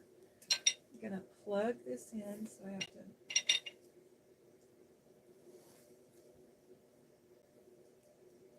I'm gonna have to get a better charger cord. I ordered one and it hasn't came yet. Thank you, Lord, for telling me. Thank you, Lord. You're so good to me. Thank you. Thank you, Lord. Okay, so let's see. I think we go like this, and then we have to see how we're going to hold that. There you go. I'm going to move this now. I have to put this over here, squish down, and get rid of this book, put it over here. So what I'm trying to say is, I just did that because that was the need. I saw a need. I pray for needs, and I say, Lord, I want to give the gospel to as many people as I can. So in my neighborhood, when I moved there were all these elderly women who were widows. And so I thought, that's a rich harvest. These women are getting ready. They're at their end of their life, and they need to know Jesus. So I was looking for ways I could bond with them. So I made one of these for every one of the ladies and brought it over. And one of the gentlemen who lived in a house, he goes, you didn't give me one. I gave him one for his wife, right? And he was so happy because his wife had Alzheimer's, and he could do her nails and toenails. And he said, I always take her to the salon, but I didn't have any of the tools. And then I think I added like some candy or something, or cookies, or a card. It was during the pandemic, so usually I would make cookies, but we couldn't make cookies then because of the virus. So that was such a rich harvest. 5 people, I did 20 baskets, and 5 people became Christians. Like they were like, oh my goodness, this is so amazing. And I started like visiting them once a month, and we'd sit on the porch and talk, and I'd always bring something, maybe some banana bread. Like at the dollar store, they have 8 tins, now it's 6, but they used to sell 8 of those little miniature little love pans, and they have a little piece of cardboard with them. And I just went there, and I would butter the pan and make banana bread and pour it in, and then it would make this nice loaf, and I'd put the lid on, and I'd go visit, wrap it with some I don't know what it's called, but it's like saran wrap, but it's for flowers. They sell it at the dollar store in a roll. And I use ribbon from the dollar store, and drop it off at their house, and I would like punch a little hole, make a little card, like take greeting cards and cut them into fourths. Plain, they have like lots at the dollar store, they have plain cards, and I would just cut them. And if you take one card, it would work for one person, but if you cut it the right way, you could do six. So that's what I did. Punched a hole and then put like a little ribbon, and I had the ingredients on it, and I'd say like happy Saturday or something silly, and I would just go to people's houses and greet them and give it to them. And my whole goal was to have an interaction with them. And this is what I call the coconut cake. The coconut cake. And the deal is that when you go visit an elder, you always want to bring something. And I was working really long hours, and I didn't have any money, but I was working really hard, but I was just making enough to pay my rent and barely enough to pay my light bill. That kind of lifestyle. And so I didn't have very much money, but I needed to go visit this elder. I got a call, and the sheriff's like, Jeannie, will you go visit this lady? Because I need to figure out if she can live alone or not. And her family wants me to put her in an institution. And I said, okay, yeah, I'll go visit her. And so it's like I've got 2-hour break that I can go visit her. And so I get this call, and I'm like, I don't have time to go home and make banana bread, because that's usually what I do. And so I said, a coconut cake. So I went to this store for $4. I bought a Petrid's Farm coconut cake, and I took it out of its box, and I put it in this one of these little dollar store trays, and I put wrapped a whatever it's, the clear, it's like what you wrap flowers in, but it's clear, and put a bow around it and a little thing. And that took me 10 minutes to do.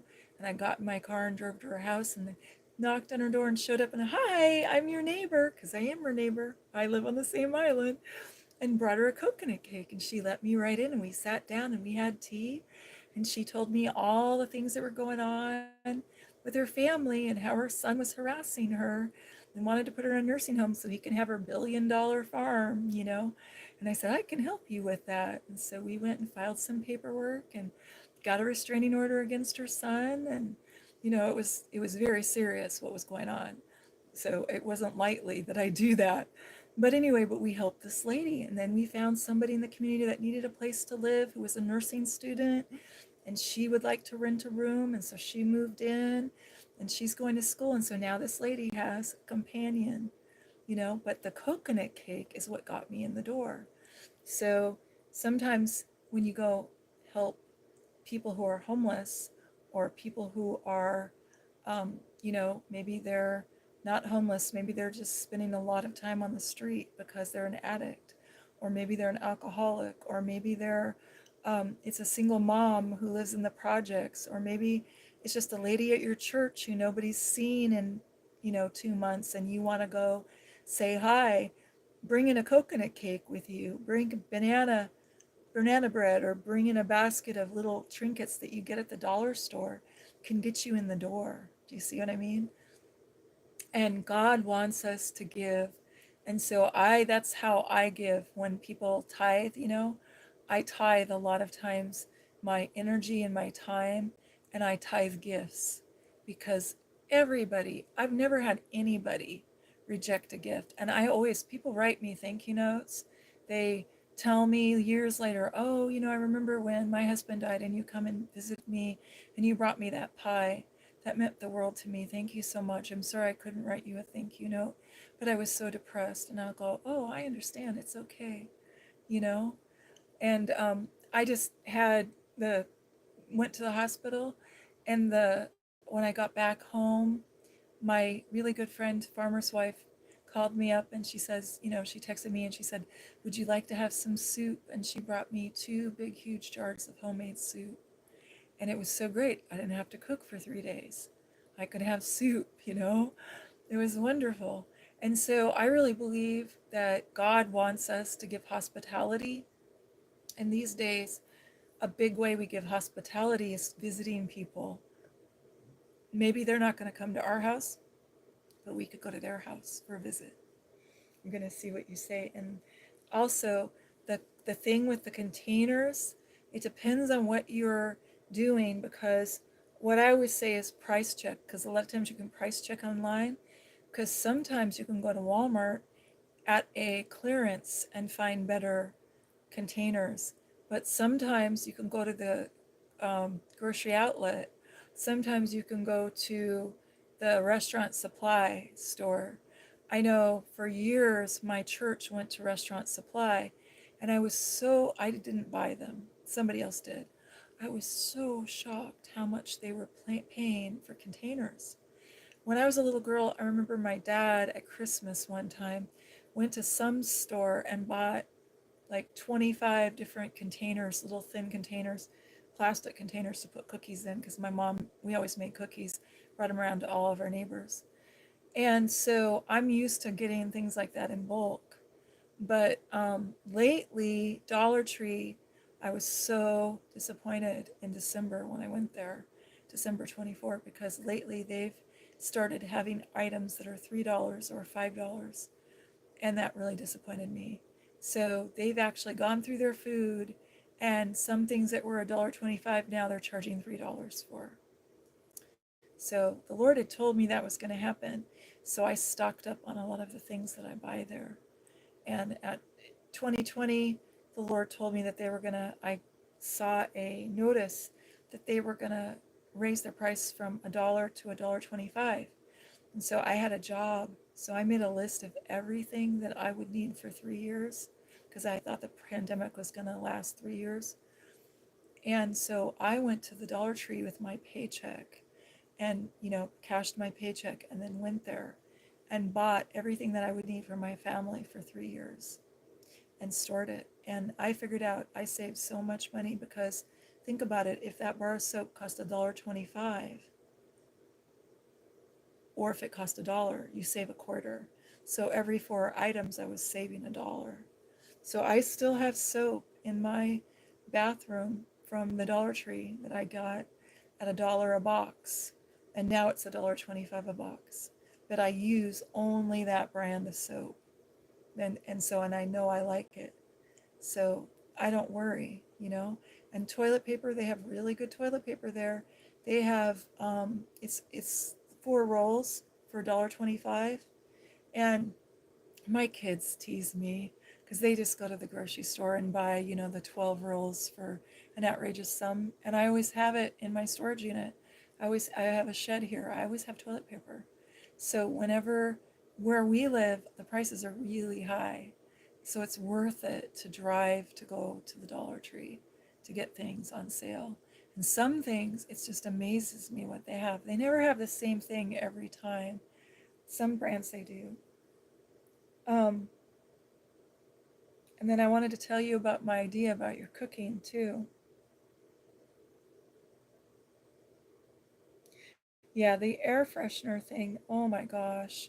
People use people use perfume, and we used to always think it would my husband used to say, "Oh, do 1,000 thumbs." It means I'm trying to think of how you say it in English. Smell of 1,000 women. And when you go to the department store, swanky department store like Bon Marché or Nordstrom's, they used to have a woman with a spray bottle, and she'd have a little basket of all the samples, and she's always dressed really beautifully. And would you like a spritz of Chanel No. 5, or would you like a spritz of Eau de Joy, or whatever it was that they were trying to, oh my gosh, I would like walk in, we would walk in together, and my husband would have a migraine in like 30 seconds. And I said, "You are scent sensitive." And so I'm really good at figuring out why people get migraines, because I spent all these years figuring out every single migraine he had, like forensically, like everything he ate, everything he smelled, everything he touched. And those spray odor things are so toxic. And, I can't even go down the aisle with those. At the grocery store, they have a whole aisle. At Walmart, they have a whole aisle. I go around it. I don't even go down that aisle. Usually, when I go someplace, I go down every aisle. But I don't go down that aisle because of those smells. It's so toxic. You get a headache. And they've shown that they're hormone interrupters, endocrine interrupters. So they're causing cancer, they're causing infertility. And your body takes the molecule and it thinks it's a hormone, thinks it's estrogen, and tries to build something in your body with it, like your cells, you know, sort of like with fluoride toothpaste. I can't say it. My son could tell you, but it's that he would get all chemistry on you and tell you, but it's basically that there's a molecule in the fluoride, it bonds with a molecule in your bones. So there are hundreds of thousands, millions of women in America who drink water without purifying it, and they have osteoporosis. I can never pronounce it, but osteoporosis. You know what I mean? They have weak bones that are crumbling because all their life they've been drinking water with fluoride.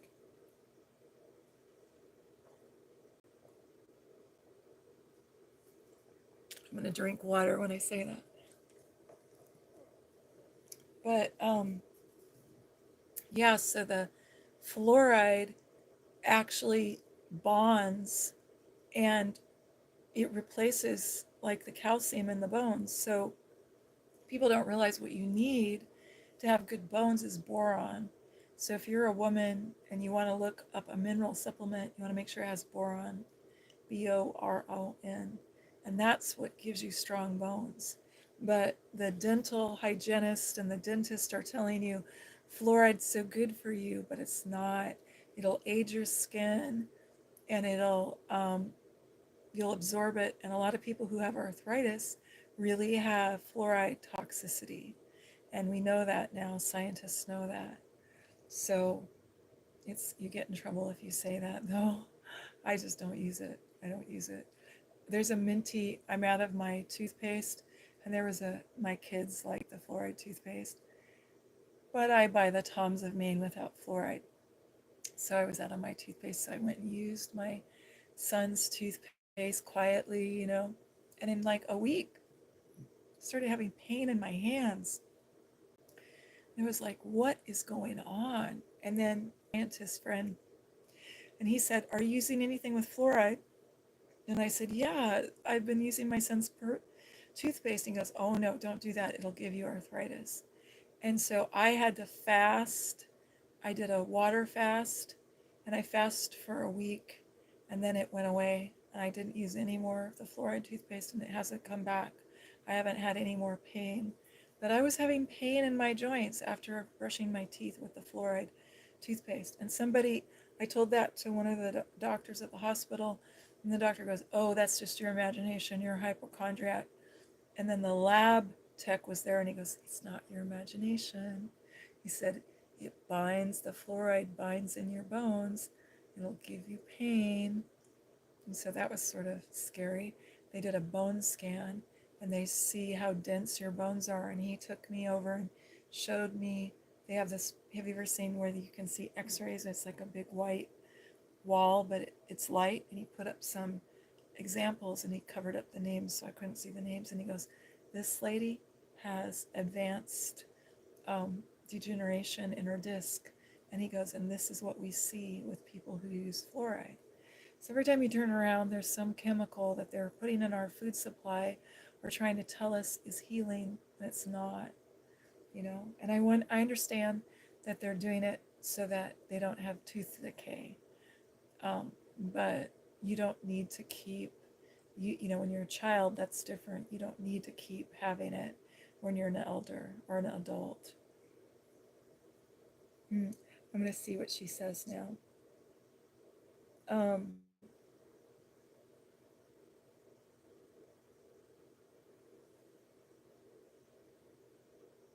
oh, thank you so much. It was so much fun being with you.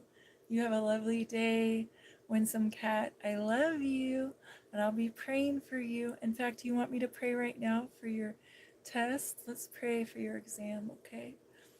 Dear Lord, please bless Wisdom Cat. Winsome Cat. She's also Wisdom Cat. Bless her and surround and protect her, and bring to mind everything she needs to know for her exam, and give her a peaceful time at the exam. Just ask this in Jesus' name. Amen. Blessings on you, dear one. You have fun. I'll be thinking of you. Mm. Mm. Yeah. Um, yeah. Mm. And then, Juanita, I'm trying not to laugh. I'm sorry, I'm laughing. Okay. I'm trying not to laugh. Okay. I'm going to be serious. Juanita, sorry. Juanita says, is it a sin to read the Bible on my phone? Only if you're in the brethren. I'm sorry. I couldn't resist it. Okay. No, dear one, it's never a sin to read the Bible. Do you know that people actually thought it was a sin to read the Bible in the 1600s when King James published it in a book format? Because for thousands of years, the only way they could read the Bible was in scrolls. I'm serious. And so if you ever see on TV, or if you were to get go on YouTube and look at Messianic Jews or Jewish people in the temple reading the scrolls, they wear their hamaka and they wear their talit, their prayer shawl, and the men do this, and they have these big cases that they keep the scroll in, and they dance around with it, and then they bring it out, and then they have a special stick that they unroll the scroll with, and then they have a stick that they don't want to touch it with their fingers because their oil from their fingers will run it. So sometimes they wear a glove, but usually they have a long stick, and there's a special name for it, and I forget what it is. And the cantor, who's the singer, who sings in Hebrew, and he sings the prayers and the blessing, he or the person who's reading, the man that's reading the Torah scroll, he will point with the pointer at each word. And in the old day, the scroll like Isaiah, right? The book of Isaiah is in a scroll, right? And so all over the world, in Judaism, in every synagogue in the world, they have a certain book of the Bible, of the Old Testament, that they read every day, every Saturday, right? There's a different book that they read on the Sabbath, right? And so they do that. But I have a friend who has a piece of the original King James Bible. She's very wealthy, and she has many, many art pieces and art treasures and scientific equipment from a very famous scientist. Her father was very famous. And so I had to pack all that up and archive it and send it to the Smithsonian Institute and to Temple University. But she has this piece of the Bible. And if you look online, you can see there's a Bible, how do I say this? A Bible museum in Texas. There's a man who owns Hobby Lobby, and he's a born again Christian.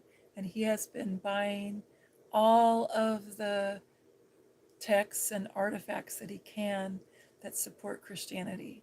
And so he has this beautiful museum, and my dream is to one day go there.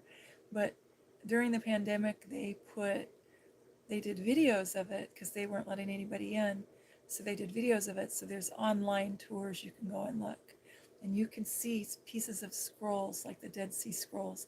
Because in the old days, they used to take the scrolls, the scribe, okay, so it's a learned man who's a priest. He would write in kind of a calligraphy. He'd write it in Hebrew or in Greek. And then they would look at the original, and then they would make a copy, right? And they were so careful that they couldn't even leave out one dot on an I. So they were looked over many times. Many people checked to make sure it was all right.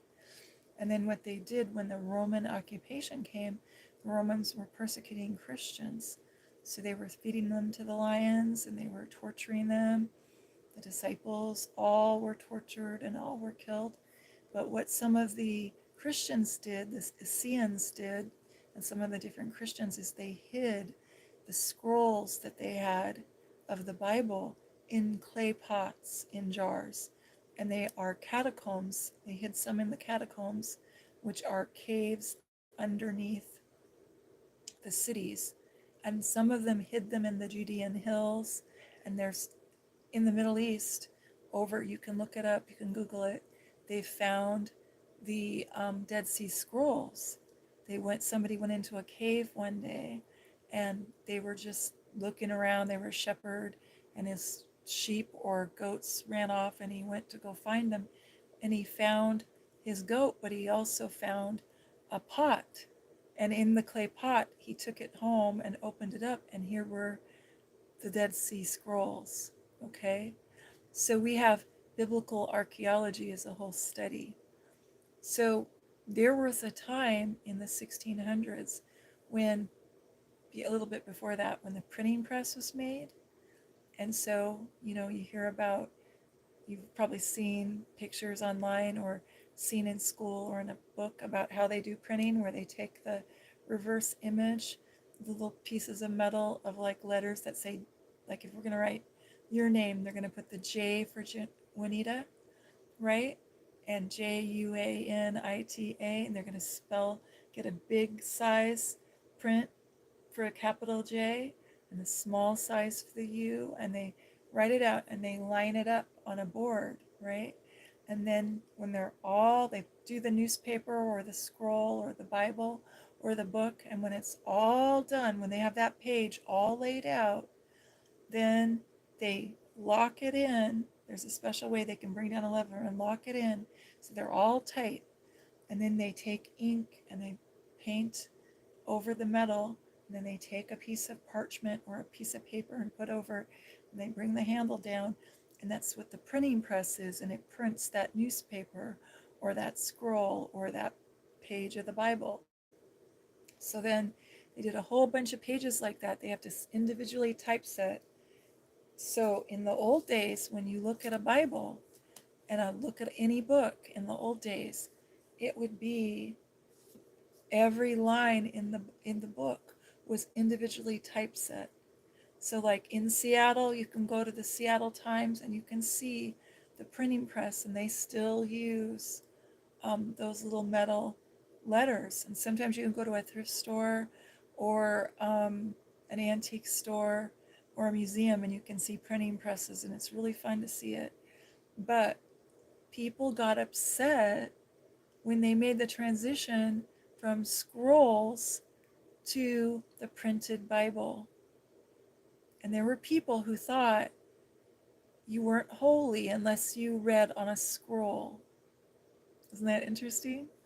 So now we have Bibles that are bound, right? I've got my Bible here and it's bound, pages that are bound. But for a long time, all they had was the scrolls. And the only people who could read them were the priest. Every village had a man who was a priest. It was usually most villages, but it would be the most learned man who could read and write. He would be ordained as a priest. And so from all the time, usually the Bible was written in the original languages. The Old Testament was written in Hebrew. The New Testament was written in Greek. And Jesus spoke Aramaic. And some of the disciples, wrote, Luke wrote in Greek. He was a physician. And so we can look at those scrolls, like the Dead Sea Scrolls, and we know what books of the Bible archaeologists did. Biblical archaeology is a whole study. It's fascinating. There's a wonderful book. There's a wonderful magazine called Biblical Archaeology Today. They might have taken the today off of it. It might just be biblical archaeology. But sometimes I'll go to the library and somebody will be giving them away, a whole collection, and I always buy them and read them. And you can look online on YouTube. A lot of times I'll have stories. But there was a time when people thought it was wrong to read the Bible because it wasn't a scroll. And they said, that was the modern thing, was a book. And they were like, oh no, you can only read it on a scroll. You have to enroll it. The only holy thing to do is read it on a scroll and enroll it. Well, that's kind of what we're doing now by saying you could read the Bible on your cell phone or on your laptop or on your tablet. Well, praise God that you can.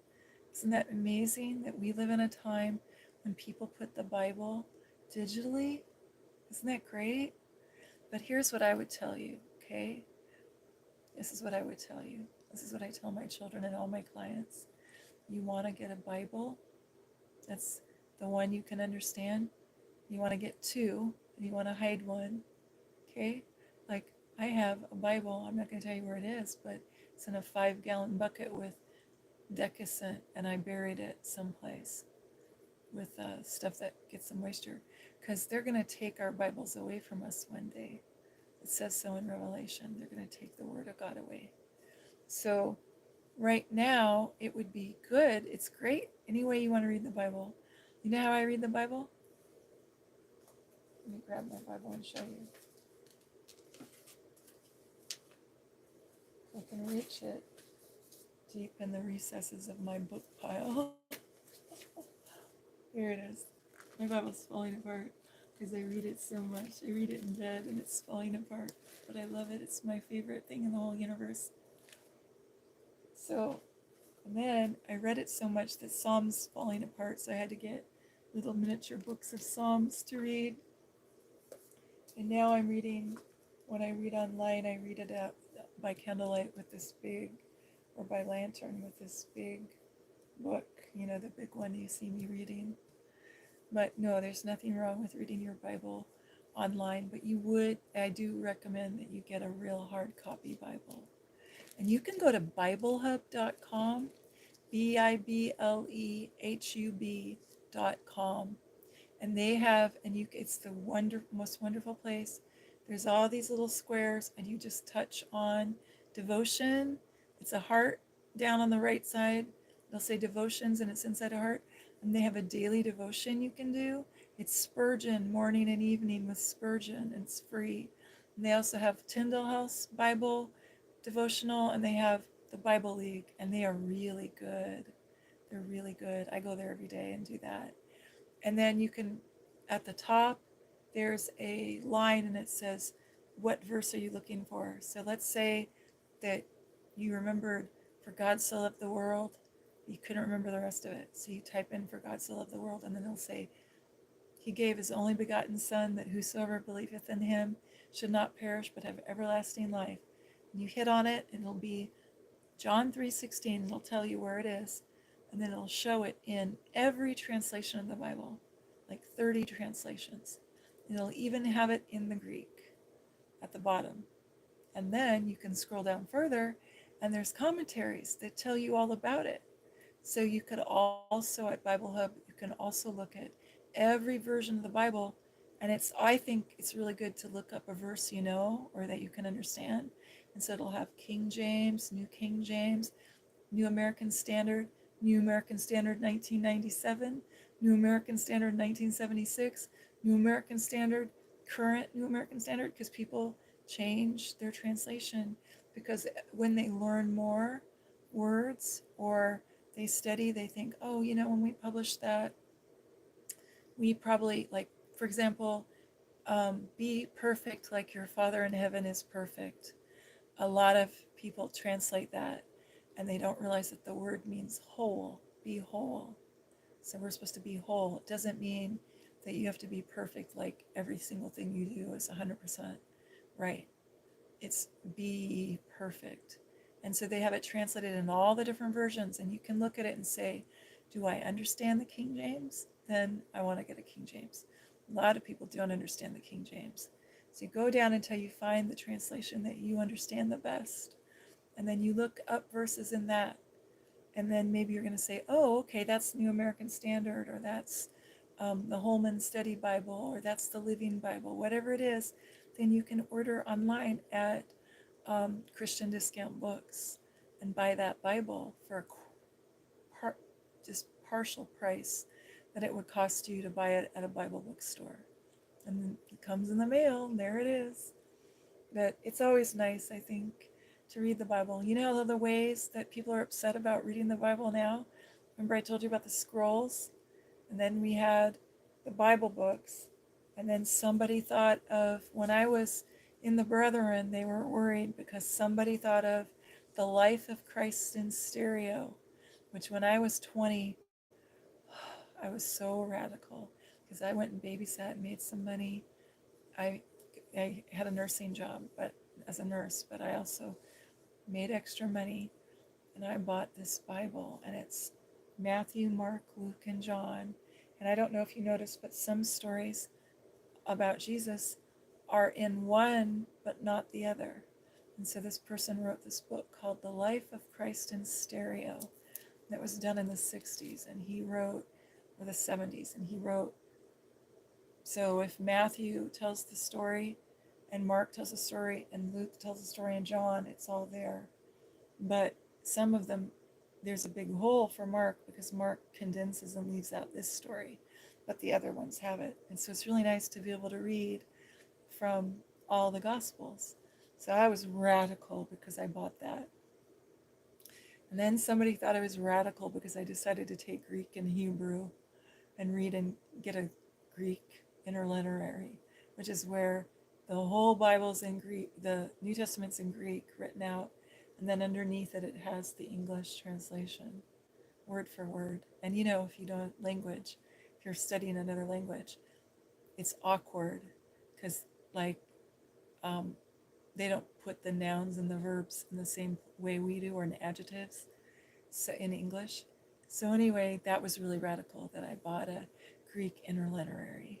And then somebody thought I was radical because I bought Strong's Concordance, which is, if you want to go to Bible school or seminary or you want to learn the Bible, you got to get Strong's Concordance. Because every word in the Bible has a letter and a number, and you look it up in Strong's Concordance and they have this whole definition of that one word. So it's really important when you study the Bible. But the cool thing is, if you go to Bible Hub, you don't even have to put that app on your phone. I don't have enough room on my phone. I just go to Google and then go to Bible Hub, touch it, and then I'm there because I don't have enough space right now on my phone to do it. But I just do that every day. You go to Bible Hub, they have Greek interlineary for free. So you don't have to go buy a $30 or $50 book that's really thick and really heavy that you don't have any place to store. It's on your phone. And oh, guess what? Bible Hub has Strong's Concordance on your phone for free. And they have another little box that you can click on, and it's all commentaries, all the famous commentaries about the Bible from like the 1800s to now. And then another thing that they have is all the classical works of the church. Every classical Christian author that's ever written a book that's not within copyright domain, you know, they're already outside. Like you can go on there and read all the works of Thomas Aquinas. You can see the Nicene Creed. You can see all, and they have history. They have all the different decrees that have come down against Christianity. They have everything they have the Magna Carta. They have everything you can think of on there. Bible Hub is really, really cool. And the best part is it's free. I love it. So sometimes I'm thinking I know the verse by heart, like I'm writing my book and I know the verse. I can't remember the address, you know, where it is, but I know the verse. And so I'll just go to Bible Hub and I'll type in the verse that I know, the part, and then it'll say right there at the top where it is. Like if I knew for God so loved the world, but I didn't know the rest of it, I could type in for God so loved the world, and then it would say John 3:16, and it has the whole verse, and you type on it. And you can even touch it, and it'll go to that book in the Bible and show you the context where it is. And you can even touch on one word, and it'll give you the definition of the word. So it's really, really cool for geeky nerds like me. So no, it's not a sin at all to read the Bible on the computer. God loves it when we read his word. You know, the other thing is, right now, the big controversy Just had somebody get mad at me and say I was radical because I was reading the Bible on YouTube. And then the other big the big thing that I got in trouble, and I don't care. The Lord bless them and keep them. It'll work out fine. Somebody's mad at me because I told a young man to go on YouTube and look up Marmalade Boy.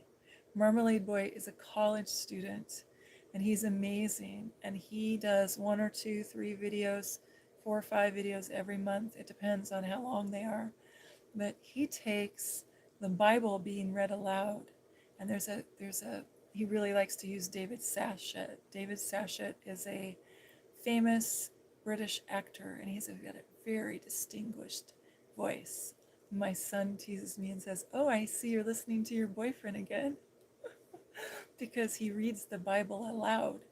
And then Marmalade Boy takes the sound of rain falling, you know, that beautiful sound, and then he takes like guitar music of playing Yes, Jesus Loves Me, and he layers it, and then he sticks it in a video. And then he does a really clever thing. He goes to Ghibli studio and takes cuts of Totoro, and he shows a picture of Totoro laying there, and the part of Totoro where the little girl and her sister May are waiting for the kitty cat bus, you know, where right before the cat bus comes up, and Totoro's standing there with a umbrella, and he holds the umbrella for them, and the little creature's got a little umbrella out of a leaf. Well, he took that little clip, and so when people go to YouTube, they want to look up Totoro, they go to that. So all the kids that are teenagers who like anime see that Totoro and click on it, and it's How to Sleep Sweetly at Night or something like that. That's not what it's called. And so they go and they click on it because they see Totoro, and it's a video of Totoro in the rain, but it's David Sachet reading a bunch of different Psalms. He reads like Psalm 4 and Psalm 23 and Psalm 91, and then he reads Genesis 1 and Genesis 2, and I think it's Genesis 27, but I'm not sure. And then he reads the book of John. And so people fall asleep to the word of God being read. And it's really lovely. Another thing Marmalade Boy does, so clever. He's a YouTuber, but he's a gamer. So I think he's on Discord and whatever the other gaming channels are. And so they play some game, and I don't know what it is, but he got the rights to play that music from a video game. And I don't know the name of the game, but I know it's very famous. And he got the rights, and so then he had David Sachet layered reading over that video game music. So a lot of teenagers fall asleep to that. Or if they're having nightmares, they wake up, they look online and play that. Then Marmalade Boy started doing videos on themes, and I was in the this is funny, but I was in the Go to God Daily stream, and there's lots of young men. There used to be lots of young men that came to that. And so people were always saying, "Can you please pray for me?" And I was praying for them. But for a little while, for like 2 months, everybody who would come there would say, "Can you please pray for me?" And I'd say, "Sure." And I'd say, "What is it?" And they'd say, "Lust. I'm having a problem with lust." And so Marmalade Boy called me up and he goes, "Jeannie, I'm trying to think of what to do in my next video." And I go, "Do you want on lust?" Because I just have my prayer journal, and there's so many people that need prayer for lust. And he goes, "Oh, that's a good idea." So he took some anime video, and I don't know all the animes. All I know about anime is Studio Ghibli. Okay, and I had watched a couple of animes with my daughter, but I don't remember their names. But anyway, you know that haircut that every cool looking anime guy has? Well, he took that character and he put it on the top for the thumbnail for the video. So, and it says lust. And so there's all these verses from the Bible, and David Sachet reading verses about how to overcome lust. And anything you can think of, he's making a video for. It's really great. And so I go to sleep for like 4 months to the Totoro reading Genesis. So I know like almost the whole thing for Genesis 1 and 2 by heart. And I know whole parts of John now by heart because I listen to David Sachet every night, read something. Right now I have a friend who started a channel a couple years ago, and he does soak stream. Can I say it right? Soak stream. And he is doing some videos that he wants me to listen to before, like to kind of edit them to see if the affirmations match with the scriptures. So I'm listening to his test videos right now. So I always listen to a video before, if I'm going to sleep to a video, I always listen to it during the day first to make sure that it's Christian, make sure it's the Bible, and make sure it's not weird, okay? Because I'll tell you why. I have a friend who told me about these videos of Jesus with little babies. There's nothing on earth I love more than babies, except for Jesus.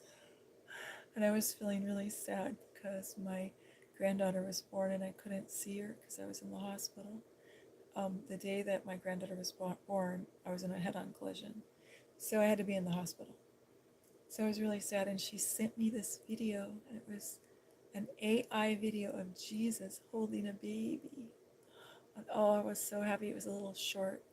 And so I went there, and they had videos to help you go to sleep. So it's like, the videos where they play the music, and then they have really soothing talking. It was like that, but it was playing the music, and then you watch the video of Jesus and holding the babies. And I was so happy, and I saved a bunch of those videos, and I watched those videos. And so one day I decided to go to sleep to it, or I don't know if I decided or if I fell asleep to it, but anyway. And I woke up having a nightmare, and I looked at my phone, and I had fallen asleep like quickly, and it was by somebody in an Asian country, so they weren't Christian, and they had a giant cobra by Jesus, and it was attacking the baby. And I was like, oh God, what a terrible thing. Like maybe somebody in, I don't know if it was India or Taiwan or if it was Thailand, I don't know where it was. And I'm gonna have to research it and find it out. But I saved a couple of it. I have a board on YouTube where if I don't know what something is and I want to research it, it's like, what's this? And it's private. You can't go to there. But I'll save it on that, and then I'll go back and do research. So I think it's saved on there. But I watched the whole video, and at the end, like right when you would be falling asleep, they had these, I don't know what they're called, but they're kind of like Buddhas.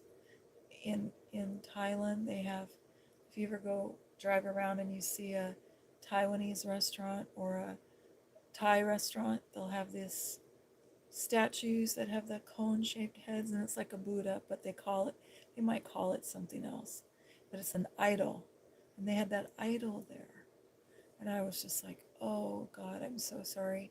I should have watched the video before I fell asleep to it. So now I'm really careful because somebody was trying to sneak in subliminal messages for that religion into a video that started out with Jesus with little babies. And they have these videos that are like, Jesus is in a rowboat with puppies. I mean, it's AI, but it's so pretty. Or Jesus is giving a bath to a baby, or there's a baby in the water. There's really beautiful videos. But then they have that one with the Buddha, and they had one with the Hindu god. I think it's called Ganesh, the one that looks like a elephant. So that really upset me. So I put that in my to-do thing, and then I haven't done it yet. But anyway, I like to listen to the Bible. So what I do, if I'm not live streaming, I've got the I Am Affirmations or the Bible playing. I have it on my phone. I just play it, and then I always go to sleep to it. And that's what I do. I always lay my phone by my bed, and there's ones that are 3 hours, there's ones that are 12 hours. And you got to be careful because in the first like 10 minutes, they usually do an ad, and I can't stand that. I don't, so you have to hit no ads so that you're not just about to sleep and then you get woken up with an ad. And the ads are always about creepy things. It's always meditation or horror. And I'm thinking, I'm going to sleep with the word of God. Why would the AI show me a horror movie ad while I'm sleeping? I don't know why. But somehow, some way they did that. So you have to be careful with it. But it's really fun to listen to somebody read the Bible. And you can go to God daily. She reads the Bible and she prays. That's really fun too, to listen to her read. Oh, I love to hear her read. I love to have people read to me. It's really wonderful. So now I'm going to look at the comments and see what you say, okay? She says, hello. Is it a sin to read the Bible on my phone? I, I, I got to go. Have a lovely, oh, she said, I love you too. I hope you have a lovely day. I think I went back too far. God bless you, Jeannie. Thank you. God bless you, Anita. I know it's not a sin to read the Bible, but I didn't know if reading it on a cell phone is different. No, honey, I understand. I understand. It's just that, like what I was saying, it's what I'm trying to tell you is it's new. She says, I gotta go. Bye. Gotta charge my phone. I'm sorry for cutting our time short. No worries. I love you. I hope you have a fabulous day. Um, but what I wanted to say for everybody is, no, it's just kind of what happens is new technology comes and people worry if it's a sin, right? So this is just new technology. Pretty soon you're going to be saying, Jeannie, is it a sin to put on your glasses and read your Bible? Because they right now have glasses that'll give you a computer screen. They're just not popular yet. Or, Jeannie, is it a sin to wear this piece of jewelry that has a voice in it that'll talk to me? A lot of people worry about their job being replaced by AI. And I had somebody offer, they wanted to use my voice to do AI. And I said, no, I don't want you to do that. And then somebody wanted me to educate AI, and they didn't want to pay me enough. I was like, yeah, no, I'm not going to work for $20 an hour that hard, because it was like a lot of work to be able to talk with this AI and keep asking it questions and waiting until it said the right thing. And I was like, I prayed about it, but I was like, no. And then they asked me if they could use my voice, and I'm like, no, sorry. But and I had to go see a lawyer and get a, a signed piece of paper saying that I said that no, and that they had to respect my no. Because now they can just take a little bit of your voice and keep it and replicate it. But anyway, what was interesting was there's all these different technologies, and one of them is a lot of people are doing counseling online with AI.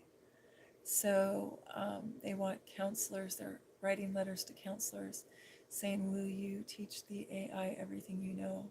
And I'm like, yeah, no, I won't. No, I won't. But anyway, it's kind of funny. But I think there's going to be lots of new, exciting things, and we're going to be worried, is this a sin? And it's good. You have a good heart. It's good that you want to know if it's a sin. And I think that God is really clear in his scripture, right? What the sins are, right? And I think that Satan kind of dreams up new ways to sin. Like a lot of people look at porn on their phone, or they look at porn on their computer. So I always recommend, if you have a family, if you have teenagers, that you let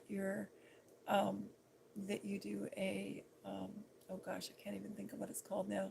There are these web browsers that will get rid of porn, right? So everybody in the family knows that nobody can go to porn.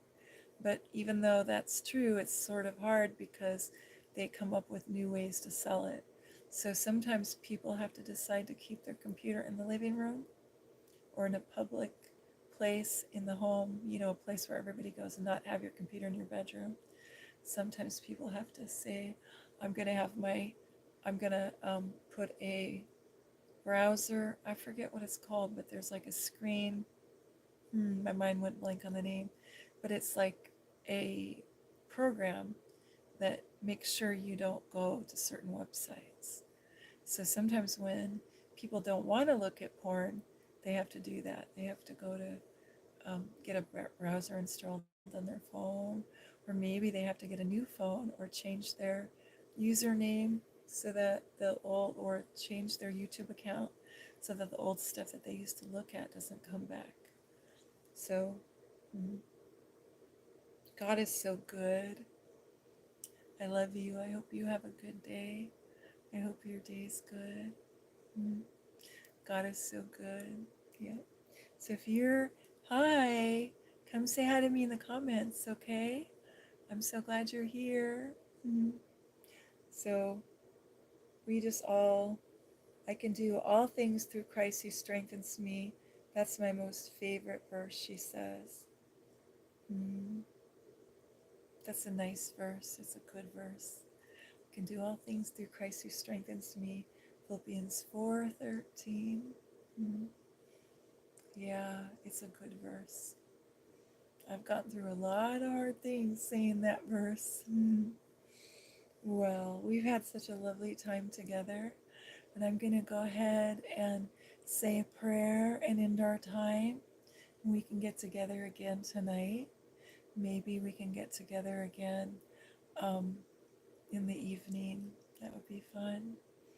Or in the early morning hours. I hope you have a lovely day. I so enjoyed our time together. It was really wonderful. Yeah.